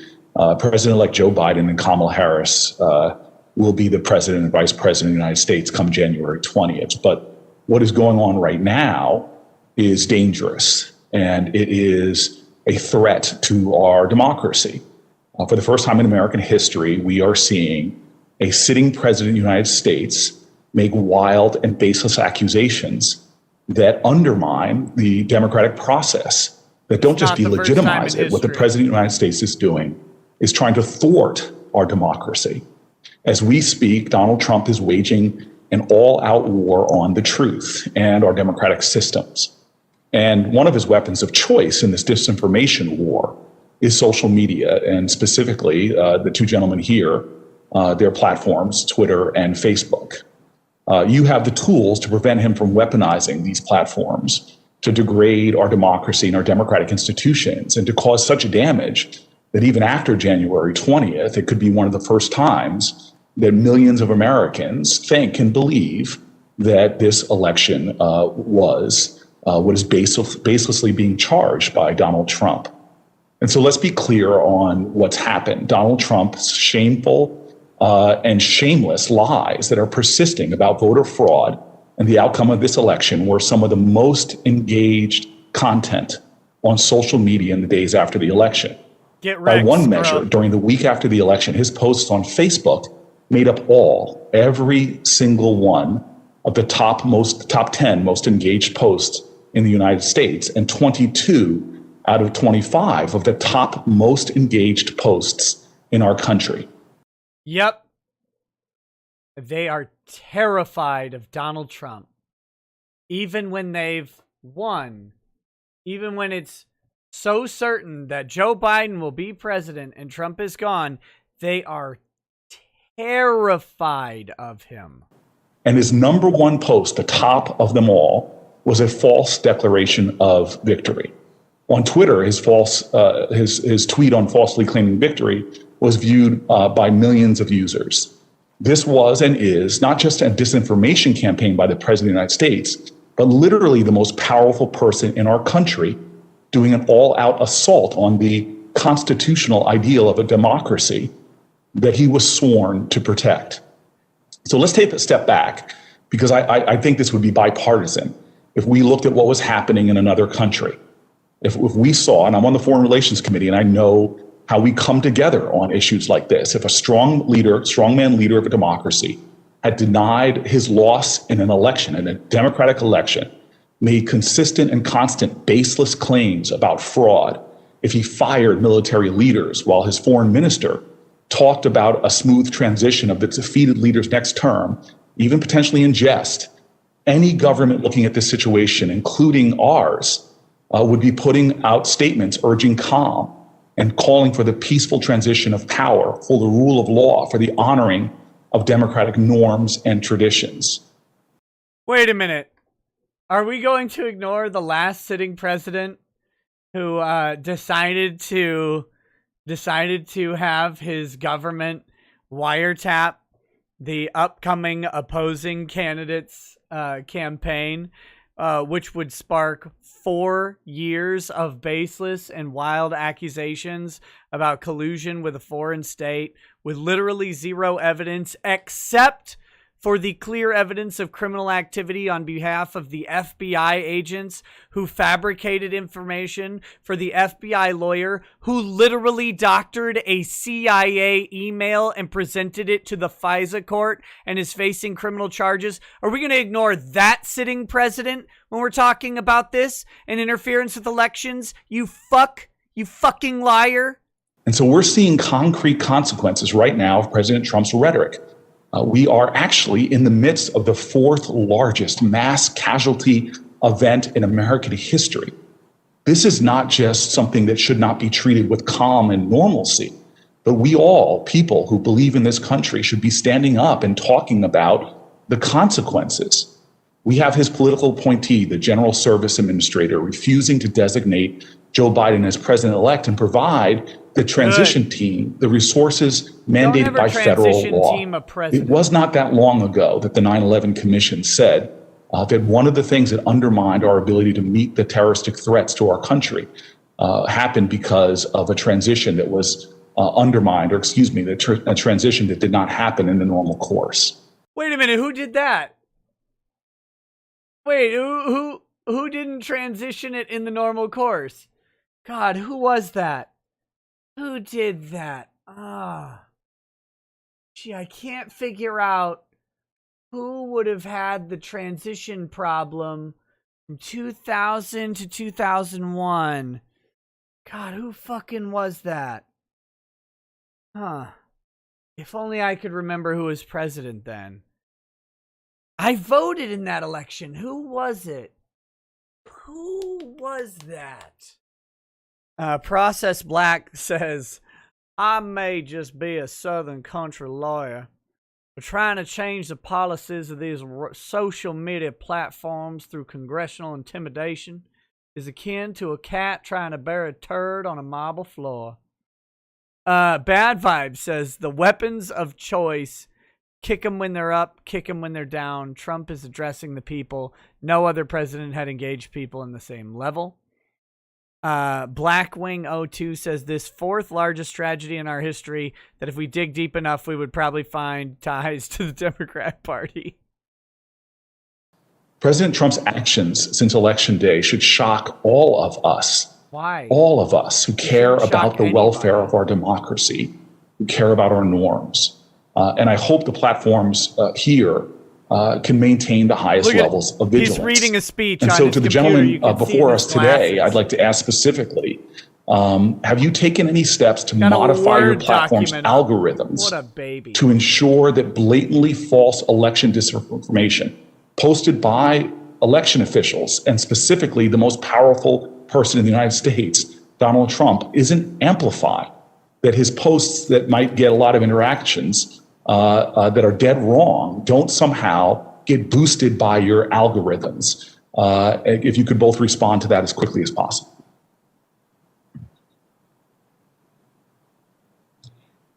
Senator, I'll go first. And I share your concern on this. And I think it's unfortunate that we had to put in place a policy around premature or false declarations of victory, but we had to do that, and we anticipated this back in September when we put the policy in place. And a lot of what we're trying to do is help distribute reliable information, which we attach both to posts on the topic by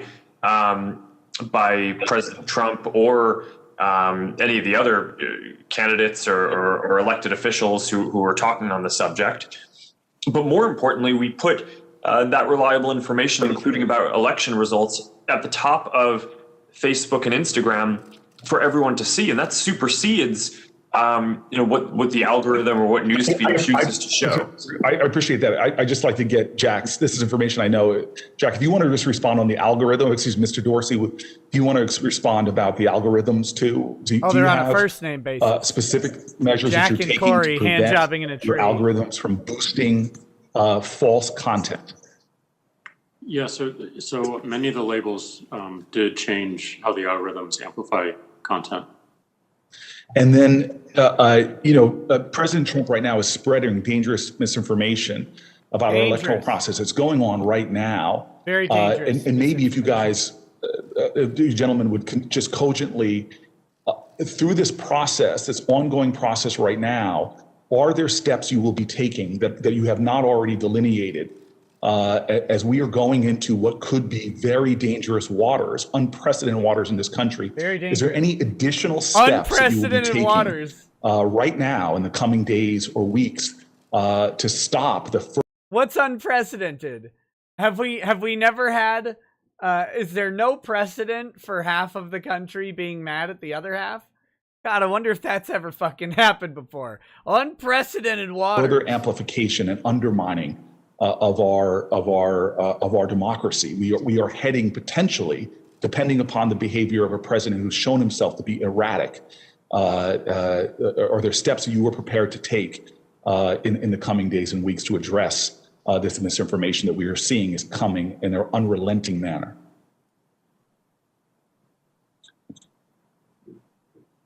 Senator, yes,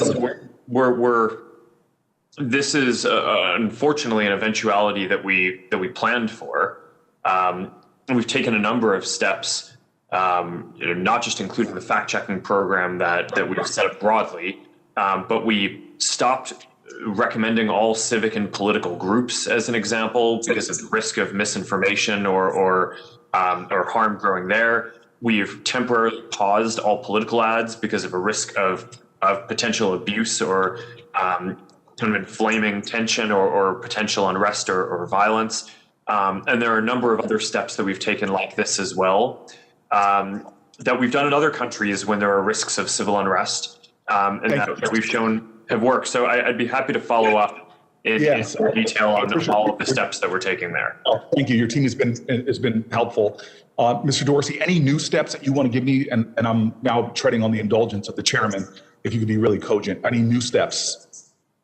We're going to continue to remain vigilant around our enforcement of civil integrity. I think it's really important that we stay agile and that we learn. So we need to learn about the effectiveness of this work and how to carry it forward.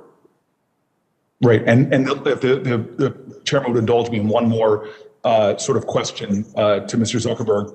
I was really pleased that the group Stop the Steal, which was a group formed on Facebook with disinformation, trying to delegitimize the election. I was grateful that you all suspended that account after 24 hours. But I'm concerned about what lessons you've learned, because clearly outside groups like the Center for Countering Digital Hate flagged that group's posts containing calls to violence hours before Facebook did.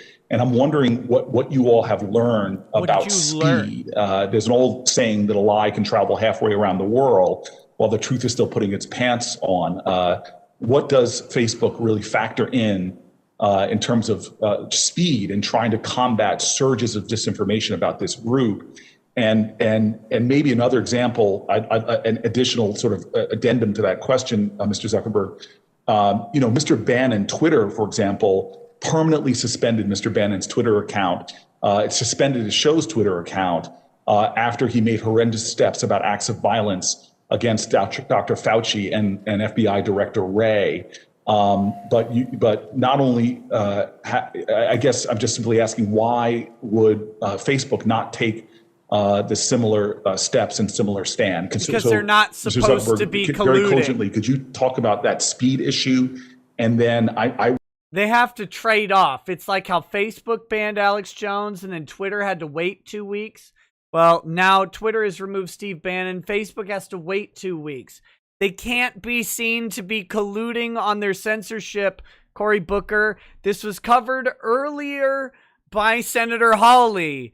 It's an anti-competitive practice to collude with your competition in a way that allows you to make content decisions in synchronicity. When your platforms diverge, I'm really wondering why one platform in Twitter saw that as a standard to remove, but you all have left, did not follow in that decision. Hey, what about Thanks, the Senator. threats? I'm happy to what address about the both threats of those. to the two On speed, you're canvassing certainly board right that members that's in important. Detroit? And part of what we focus on is figuring out which types of messages or things are going to go viral quickest. Because it's not just about trying to get to everything within, in 5 hours, for example. It's actually much more important to get to the harms that are going viral quickly within an hour, even if some things that are probably not going to get much distribution at all might be deprioritized for a little bit longer. So I think making sure that we stay on top of what are the hashtags, what are the groups, what are the messages, who are the bad actors who are trying to spread this content. And as we see the threat evolving, we are typically able to evolve and move faster as well. So we're very focused on that. Thank you very much. Anything Mr. else? Chairman, if I could ask you I just want to give you an amen, Chairman Grant. The second part of that question, I'd love to get on the record, but I just want to say to you, you mentioned earlier, and I know you said that Chairman Graham will be chairman again, but I think you really said something really important earlier about the effects of social media platforms on our kids. I can cite many studies at the University of Pittsburgh who said that kids are on social media have about twice the rates of eating disorders and image concerns. I just would really say, and I know that two gentlemen there would welcome the opportunity to come and discuss that perhaps with other experts, but there's something really going on in terms of the self-esteem, well-being, and even flourishing of our children who are deeply affected by these platforms, whether you want to use a technical term like addiction or not. There's enough evidence that these platforms and children's engagement on them is causing heightened levels of a sort of a deleterious effect on their well-being. And I'd love if we could do such a hearing sometime soon. We will follow up into the Every Patient, Senator Blackburn. Thank you. It's not the platforms. It's not the platforms. It's the lack of conditioning. Oh God, look at that horrific pause. It's a lack of operant conditioning that they're getting anywhere else. Anywhere else. No one's allowed to be wrong anywhere except on social media. When you're wrong, somebody says, "Hey, you're fucking wrong, you idiot." That's what's going on. And they're getting eating disorders. That's because everywhere else they're told that it's okay to be fat. And a couple people are finally saying, "No, it's not. Stop being fat. Get to a damn gym." Ugh. Super Iron Bob says public office should be punished with the death penalty. This hearing is clear evidence. Bad Vibe says this hearing is more inflammatory than any social media post I've ever read. And he also says, make this spread. Cory Booker is a Karen who shaves her head and wears shoe polish. Damn. Thank you, Mr. Chairman. Last but certainly not least. That is correct, and I appreciate that. And even though my colleague from New Jersey went twice his time, I am going to begin. These are Senate minutes, yeah. Yes, they're Senate minutes. I will agree with my colleagues who have talked about the impact on children. The distribution of information that damages women and children, that leads to violence against women and children, human trafficking, the utilization of these platforms by pedophiles.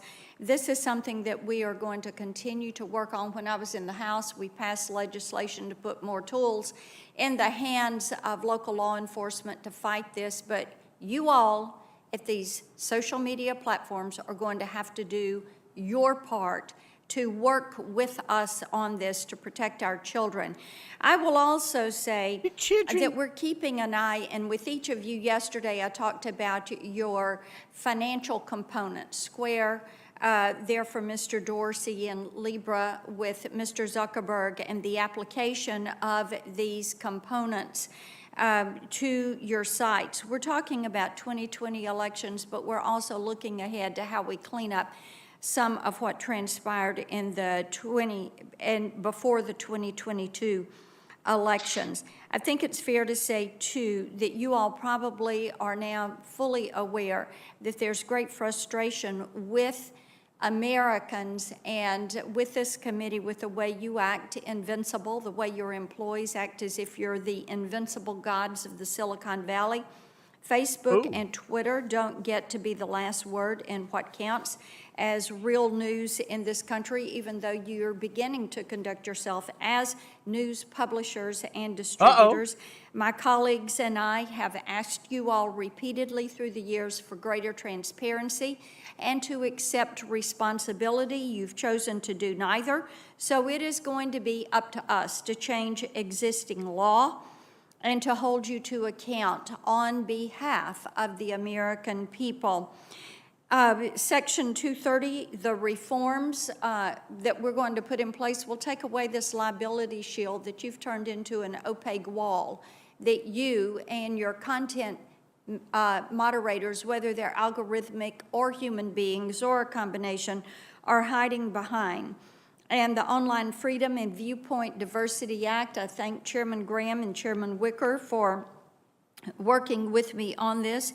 This is set up for a markup in this committee on Thursday.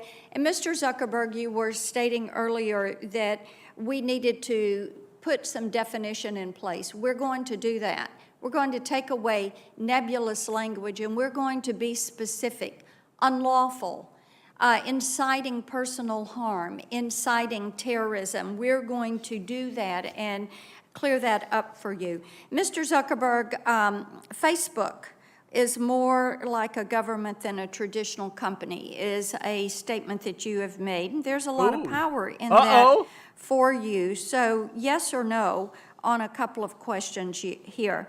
Does Facebook routinely censor a user's account at the behest of a foreign government? Yes or no? Senator, I'm not sure if there's anything in particular you're referring to, but in general, well, we there don't is censor. something in particular that I'm referring to, and I'll answer it. Yes, you've done that. You have 60 million users in Vietnam. Of course, this is a communist regime. Under the orders of the Vietnamese government, did Facebook shut down and ban the account of a Vietnamese dissident because he criticized the government's land policy? Yes or no? Senator, I'm not familiar with all the details of that, but I believe that we may have done that, and that in general we try to follow the local laws of different countries. And you kept him off for 3 months. In Turkey, does Facebook have an anti-blasphemy policy where it will take down photos of the Prophet Muhammad if the Turkish government orders it to do so? Senator, again, we don't have a policy against that, but the answer is yes. follow. Well, we follow local laws. The answer is yes. Where we operate. In Russia, under pressure from the Russian government, did Facebook take down a post advertising the rally in support of the dissident Alexei Navalny? The answer is yes. I'll help you with that. Do you believe it's Facebook's duty to comply with state-sponsored censorship so it can keep operating, doing business, and selling ads in that country? Senator, in general, we try to comply with the laws in every country where we operate and do business. Okay, and I think that you prioritize profit over principle when you look at these countries, and also in communist China, which they have banned their citizens from you. You can't operate there. In China, Twitter, you have an opponent there. You've got a knockoff, Weibo, that is a Chinese Communist Party-owned company. But your companies, even though they're banned there, you're still trying to do business in those countries. Mr. Dorsey, does she just Twitter called him do out business again. with Huawei? I don't believe so, but we can follow up. Oh, I can answer it for you, sir. You helped launch Huawei's Mate 3 Pro 5G, and it is featured on Twitter's marketing page website.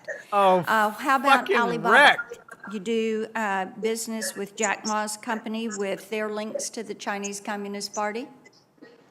If by business you mean allowing people to advertise on a platform. Your answer is yes. Mr. Zuckerberg, are you aware that last year China's top internet regulator agreed to spend over $800,000 for the communist mouthpiece, the People's Daily? And they did this so that they could advertise and promote China to the American people on Facebook.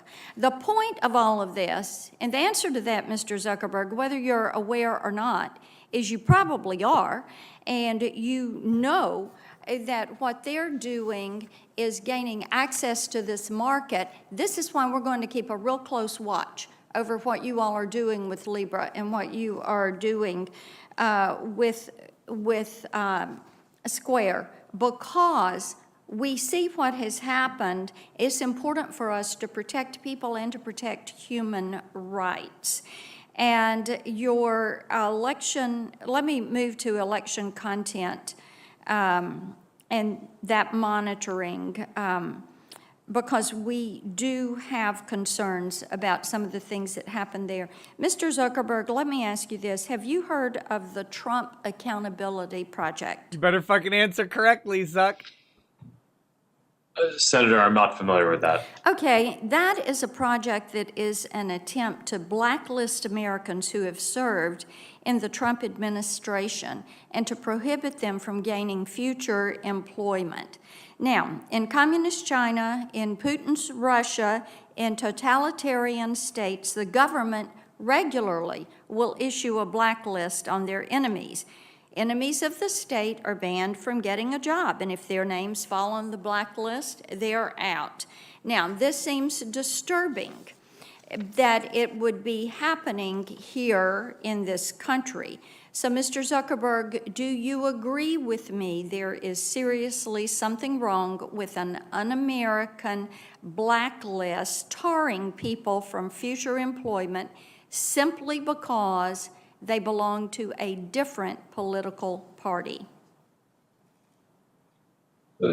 Senator, I generally agree that people should not be discriminated against because of a political belief. Okay, that is a positive step. Now, on Facebook, so condescending. I wrote in a post, and I'm quoting, "The Trump Accountability Project is the epitome of the cancel culture. Our nation has long benefited from robust political debate, and this effort to silence those who support our president is vile. As you can tell from this statement, nothing was said about the election or the results, either directly or indirectly. But somehow I got slapped with your elections flag sticker." So what each of you need to realize, and you've heard it time and again today, you say you don't keep list.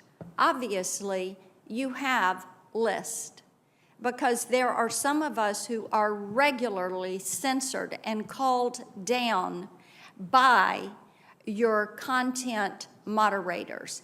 Do we want to see these lists? Yes.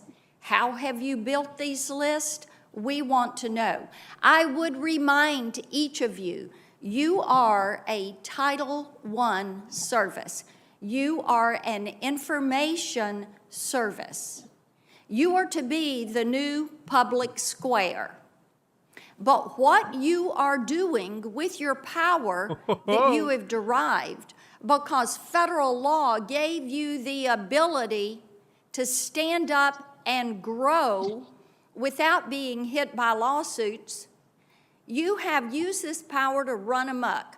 You have used it to silence conservatives. You have used it to build your list. You have used this power to act like you hold all the power, that you can make these decisions. You have driven this cancel culture because you have not called to account your moderators. You have refused to take responsibility for your employees and their actions, so thereby reining you in on the issues of privacy, data security, content moderation, liability protections, defining who is a publisher in the virtual space. That is up to us, because you have proven you do not have the will, the strength, the ability, and you will not accept the responsibility to do it for yourselves. I yield my time. Thank you very much, Senator Blackburn. To the two witnesses, you made it through. I think you hopefully will understand a little bit better about where the committee's at and our concerns. I want to thank you for appearing. I wish we could do it in person, but I could understand why we had to do it remotely. Damn. We will have That's more Marsha hearings Blackburn, coming I up believe. in the next Congress, I'm sure, to try to find ways to modify 230 to deal with some of the issues that were brought before the committee. I just want to thank you both and just say that you have been hugely successful in ways probably beyond your own imagination.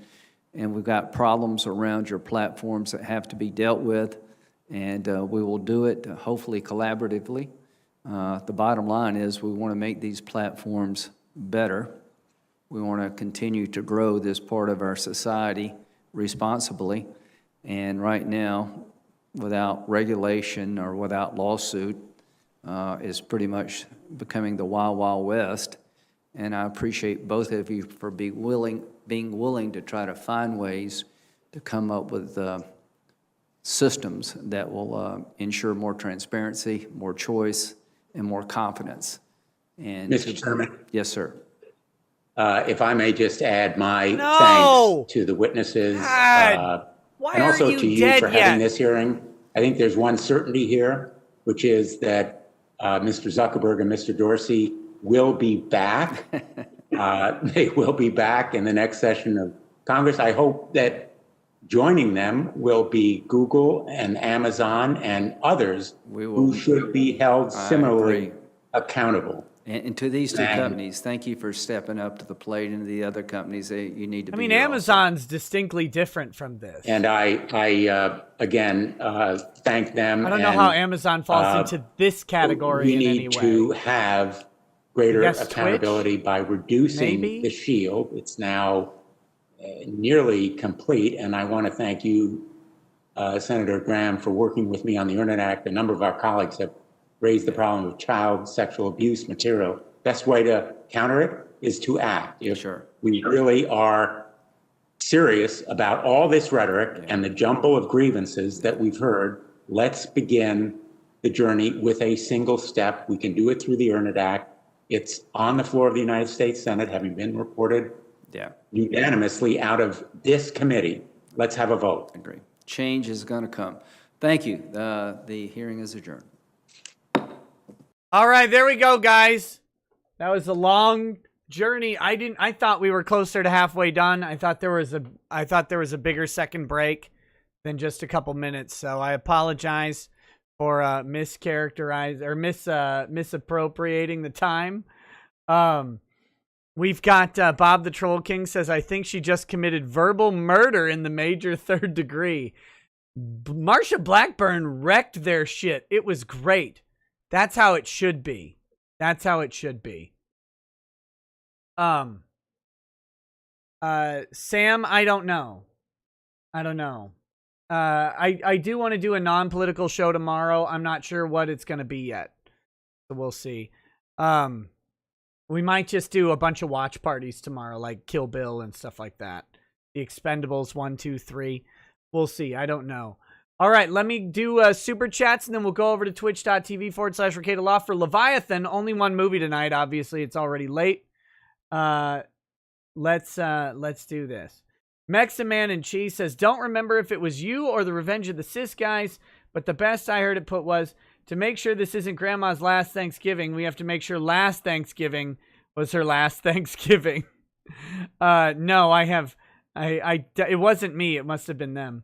Silky Johnson says, I'm a bit old-fashioned. I mean, all these Democrat gay operatives that just happen to be governors or want to be tyrants, just full of AIDS, lots of AIDS. Since they violated people's rights repeatedly, I think they should be drugged from their house and beaten.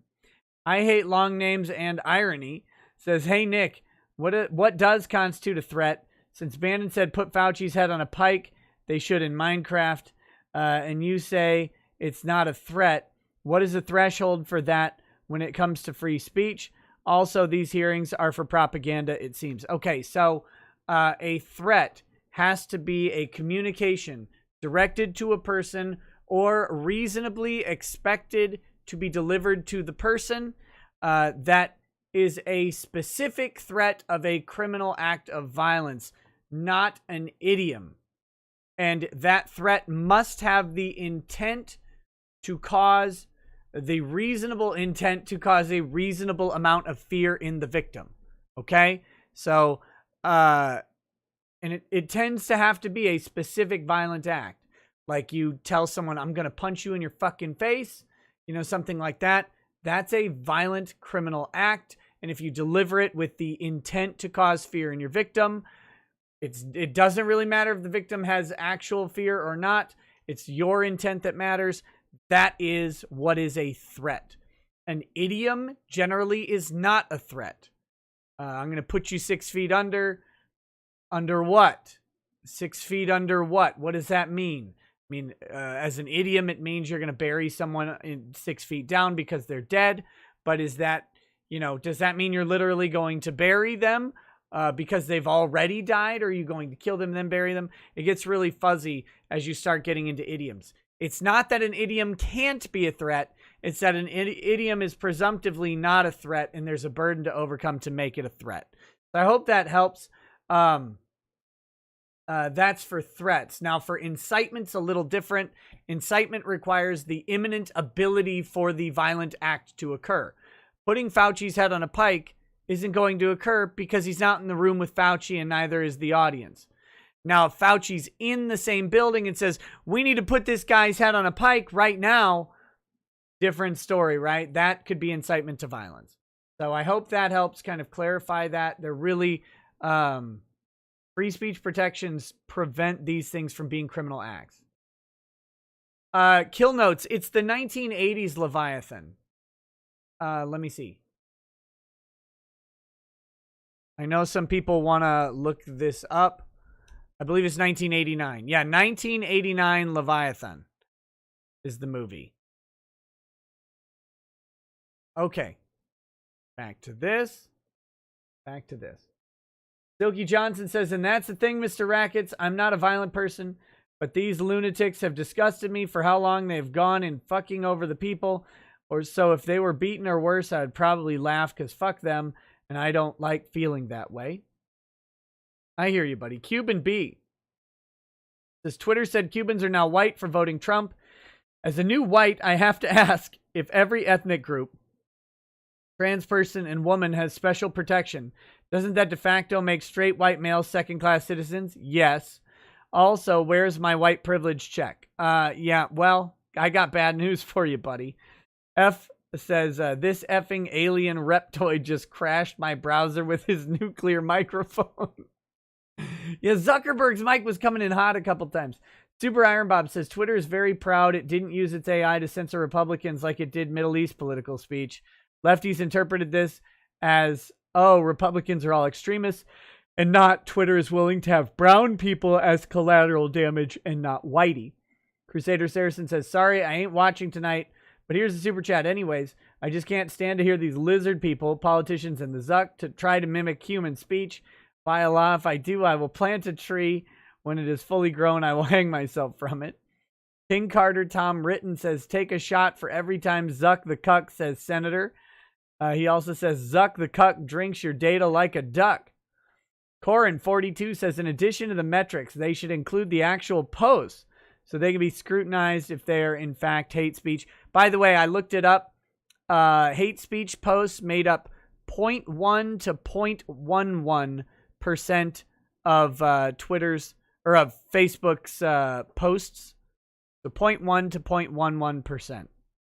Which is, I mean, it's volumetrically, that's a lot because people post, millions of posts a day, but that's what the amount was by percentage. Malik Foxon says, I love how Zucker's like, well, we can't just ask their political affiliation when he has access to their Facebook page. Even then, you can tell what states are red. Hire someone from a red state to increase your likelihood you get an R. It ain't that hard, fam. Knight of Hopex says they have access to everything on all of it without warrants. Backdoors already exist on all these platforms. The pretense that they don't is insane. What's scary is that if the government, if the government cared and was competent, they would have all this info already. Mario Carter 13 says they do. Mario Kart 13 says the Democrats believe the general public is stupid. To be fair, they were elected by the general public. Mex a Man and Cheese says, I wish they would just flip out and say we're not boosting Trump or the right. They're just incredibly popular. If we keep deboosting them, they'll lose the little trust we have left. We're only kept alive by PayPal cutting money to competition. I wish. Yeah, well, that'll never happen. Bainling says, Nick found the start stream button early today. Viden the Cold One says, let this soothe your poor soul. Rip Dove Studio says, I stopped getting text notifications on my phone of when you put the links out starting around mid to late October. Yeah, well, I just have to get used to it from time to time. Things go up, things go down. Mario Valenzuela II says, Emperor Newsom has us on a month-long curfew starting this weekend. Hey, all the Democrat states did it, including mine, including Michigan. We're all there together. Fenrir Lycros says, speaking of business, I'm planning on getting a site for my pens and calling it Fenrir's Mark. Not sure when it'll be up. Would you be willing to write a review that I can put up on the site? Yeah, man. Sure. Wait, did you give me pens? I don't remember who gave me pens. I have two different pen gifts. One of them's right here. Beautiful. And then I have the lemon pens. Chris Kennedy says, question for you, Nikki, in the chat. Have you guys seen the YouTube video titled, What Exactly Are White People Superior At? The Cringe. Nope. Stefan says, is Derek Chauvin responsible for Trump losing?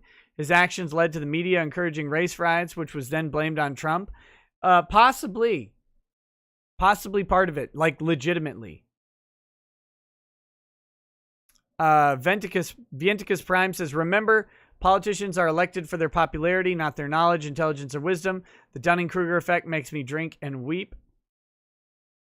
Tyrannosaurus Rex says, new mandate here in New Hampshire. Have to wear a mask outside. Cops fine you if you don't. Should be my right to say live free or die while ripping up the ticket. Should be, but it isn't. It isn't. Mario Carter 13 says, plan. Trusted. Kraken. Unleashed. Results? Question mark. 200 Watt Studio says, Nick, just go ahead and wipe Biden from your beard. Gross. Augie says, today's my birthday, Nick. Thanks for your work, you fig. Happy birthday, Augie. Thanks. Archimedes says, Steven Crowder put a video out with evidence of massive fraud about 25 minutes in. Vienticus Prime says, looks like it's time for sedition laws again. Archimedes says, what about when Kathy Griffin held up a head of Donald Trump and covered in fake blood? That's worse, is it not? I don't know what the comparison is. It's a bad thing, but she shouldn't have been censored or banned for it, because people shouldn't be censored or banned for that stuff. Skeetneed says, but yeah, probably regarding Bannon. Yeah, I think the Trump one is at least as bad as Bannon's thing, but Skeetneed says, of course Nick knows secrets of murderers. After all, Nick was the one who got away with framing O.J. Simpson. I knew that blackface wasn't for nothing. Mr. Bentham says, is this guy real? He looks 100 years old. That's Pat Leahy, I'm guessing. 200 Watt Studio says, Leahy is older than Mel Brooks, 2,000-year-old man, lol. He also says, Leahy, thanks you, Mr. Sherman. I saw that chat come in, 200 Watt Studio. I was dying. Thanks you, Mr. Sherman. Randstein says, ever get stuck in a drive-thru between cars, 3 blocks from home, only to end up soiling yourself because you trusted it was only a fart? Rough day today. No, that's disgusting. Oh, you poor man. Or woman. Probably man. Kyle Robertson says, congrats, Nick. You've somehow been out-boomered by a tech giant. 200 Watt Studio says, Durbin, how about illegally wiretapping candidates? Good question. Cal Clay says, Nick, please check out Computing Forever's next crisis video. Remember, I'm Canadian. With Trudeau's reset speech, it's scary. Cal Clay also says Trump has ties to KKK. Kamala disappear when in Minecraft. Oh man, Andrew War Snowboard says it should be de facto be considered a lie to say Dick Durbin's name in the first place. Guy hasn't had a boner in 30 years. DCV Titan says finding more hate crimes is like finding more autism. When you broaden what counts, of course you find more. Yep. Mr. Obi-Wan 2020 says, by saying Zuckerberg is somewhat a cyborg, I mean he's only 93% machine. I only mean he's 93% machine. Justin Wheeler says, hey, Nick, thanks for all you do. Can I get a recommendation on your personal favorite winter or seasonal alcohol? Cheers, bro. I mean, my go-to easy liquor is just Lagavulin 16. Even though their parent company is a bunch of bitches, it's just my easy go-to. And the warmth and the fire is good in the winter. But if you don't want to do that, Balmore 15-year Darkest is great. I need to get another bottle. It's been a while. So that's a good one. Eddie Mose 1000 says, let's get 100 real quick. It's not Facebook's job or Twitter's job to stop hate crimes. Thank you. Mario Carter 13 says, why'd AI rise up? But you deleted my whole family. GLJ Screwjob says, missed the last stream. Didn't we off Bin Laden? Nope. He runs Twitter now. T. Carter says, take a shot every time he says senator. Take a shot every time Zuckerberg says senator. We'd be dead immediately. We can't do that drinking game. It's not safe, not healthy. President-elect Austin M. says run.script_follow-up and ampersand loop equals true. Zuck got zucked. Serial Foxity says beep boop, best 404 error ever. President-elect Austin M. says, by God, it's hardcore Holly with a steel chair. Russ Davey says, Ladybug the okay lady Ladybug. Bruh 3.0 says, didn't he say before he didn't know what the tool was? He was talking about the other tool. With that one, I think I said that in chat. Automata says, that coordination talk.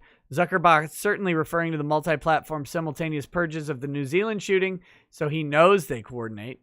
Andrew War Snowboard says, Rittenhouse is just doing his Honda Civic duty. Mario Carter 13 says, they destroyed America to ban Trump's Twitter. Lol. Yes. Without a hint of irony. Yes.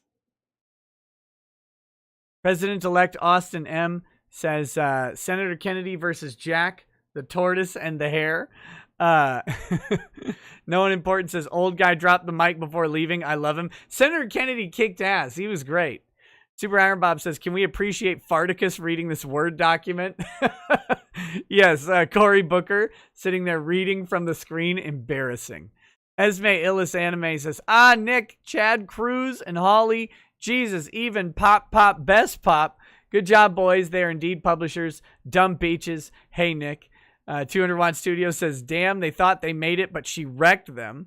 Krista Joe says, someone better call the wambulance for these two Silicon Valley buffoons so they can cry for getting wrecked by the real MVP, Marsha Blackburn.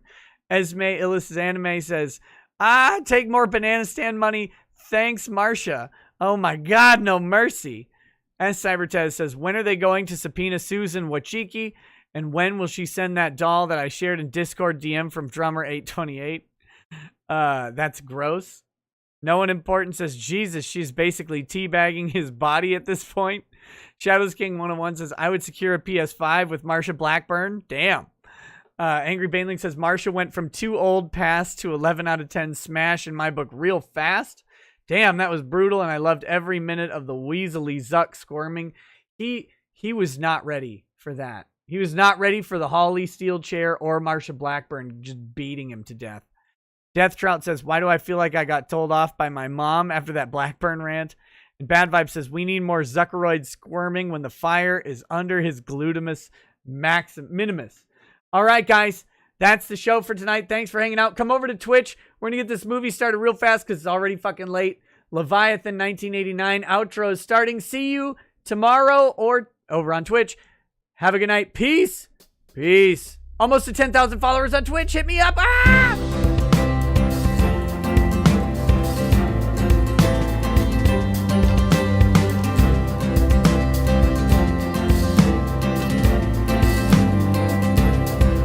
Oh, he drinks a fair bit, but you realize that it just helps get his noggin jogging along. With his glass by his side and his kids asleep tight, we'll hear some lost-plaining tonight. With his microphone muted, we'll laugh at this boomer until he explains it's all part of the plan. Watch his face become redder as he becomes meta, raging at idiots from Twitter. chosen into the hills of Glenlivet. There's no one who explains the law better than Nick. So pour out a glass for the ones who have passed to make the law what we have now. Oh, his lady is fair, and she handles herself with the grace of one who has borne many children. As the wife of a lawman, she makes sure that he has the time and the place to provide for them there. So pour out an Ardbeg, a Balmore, a Lafroig. The spirits flow as the ones who get unemployed. So pour out a glass for the tea post on Twitter as we hear laws planning tonight. From the wide shores of Nan to the hills of Glenlivet, there's no one who explains the law better than Nick. So pour out a glass for the ones who have passed to make the law what we have now. Oh, the guests are all plentiful, from Dundee to Drexel. They bring their perspective and spice to the mix. But the reason we're here and the one that we cheer is the one who is showcasing us his career.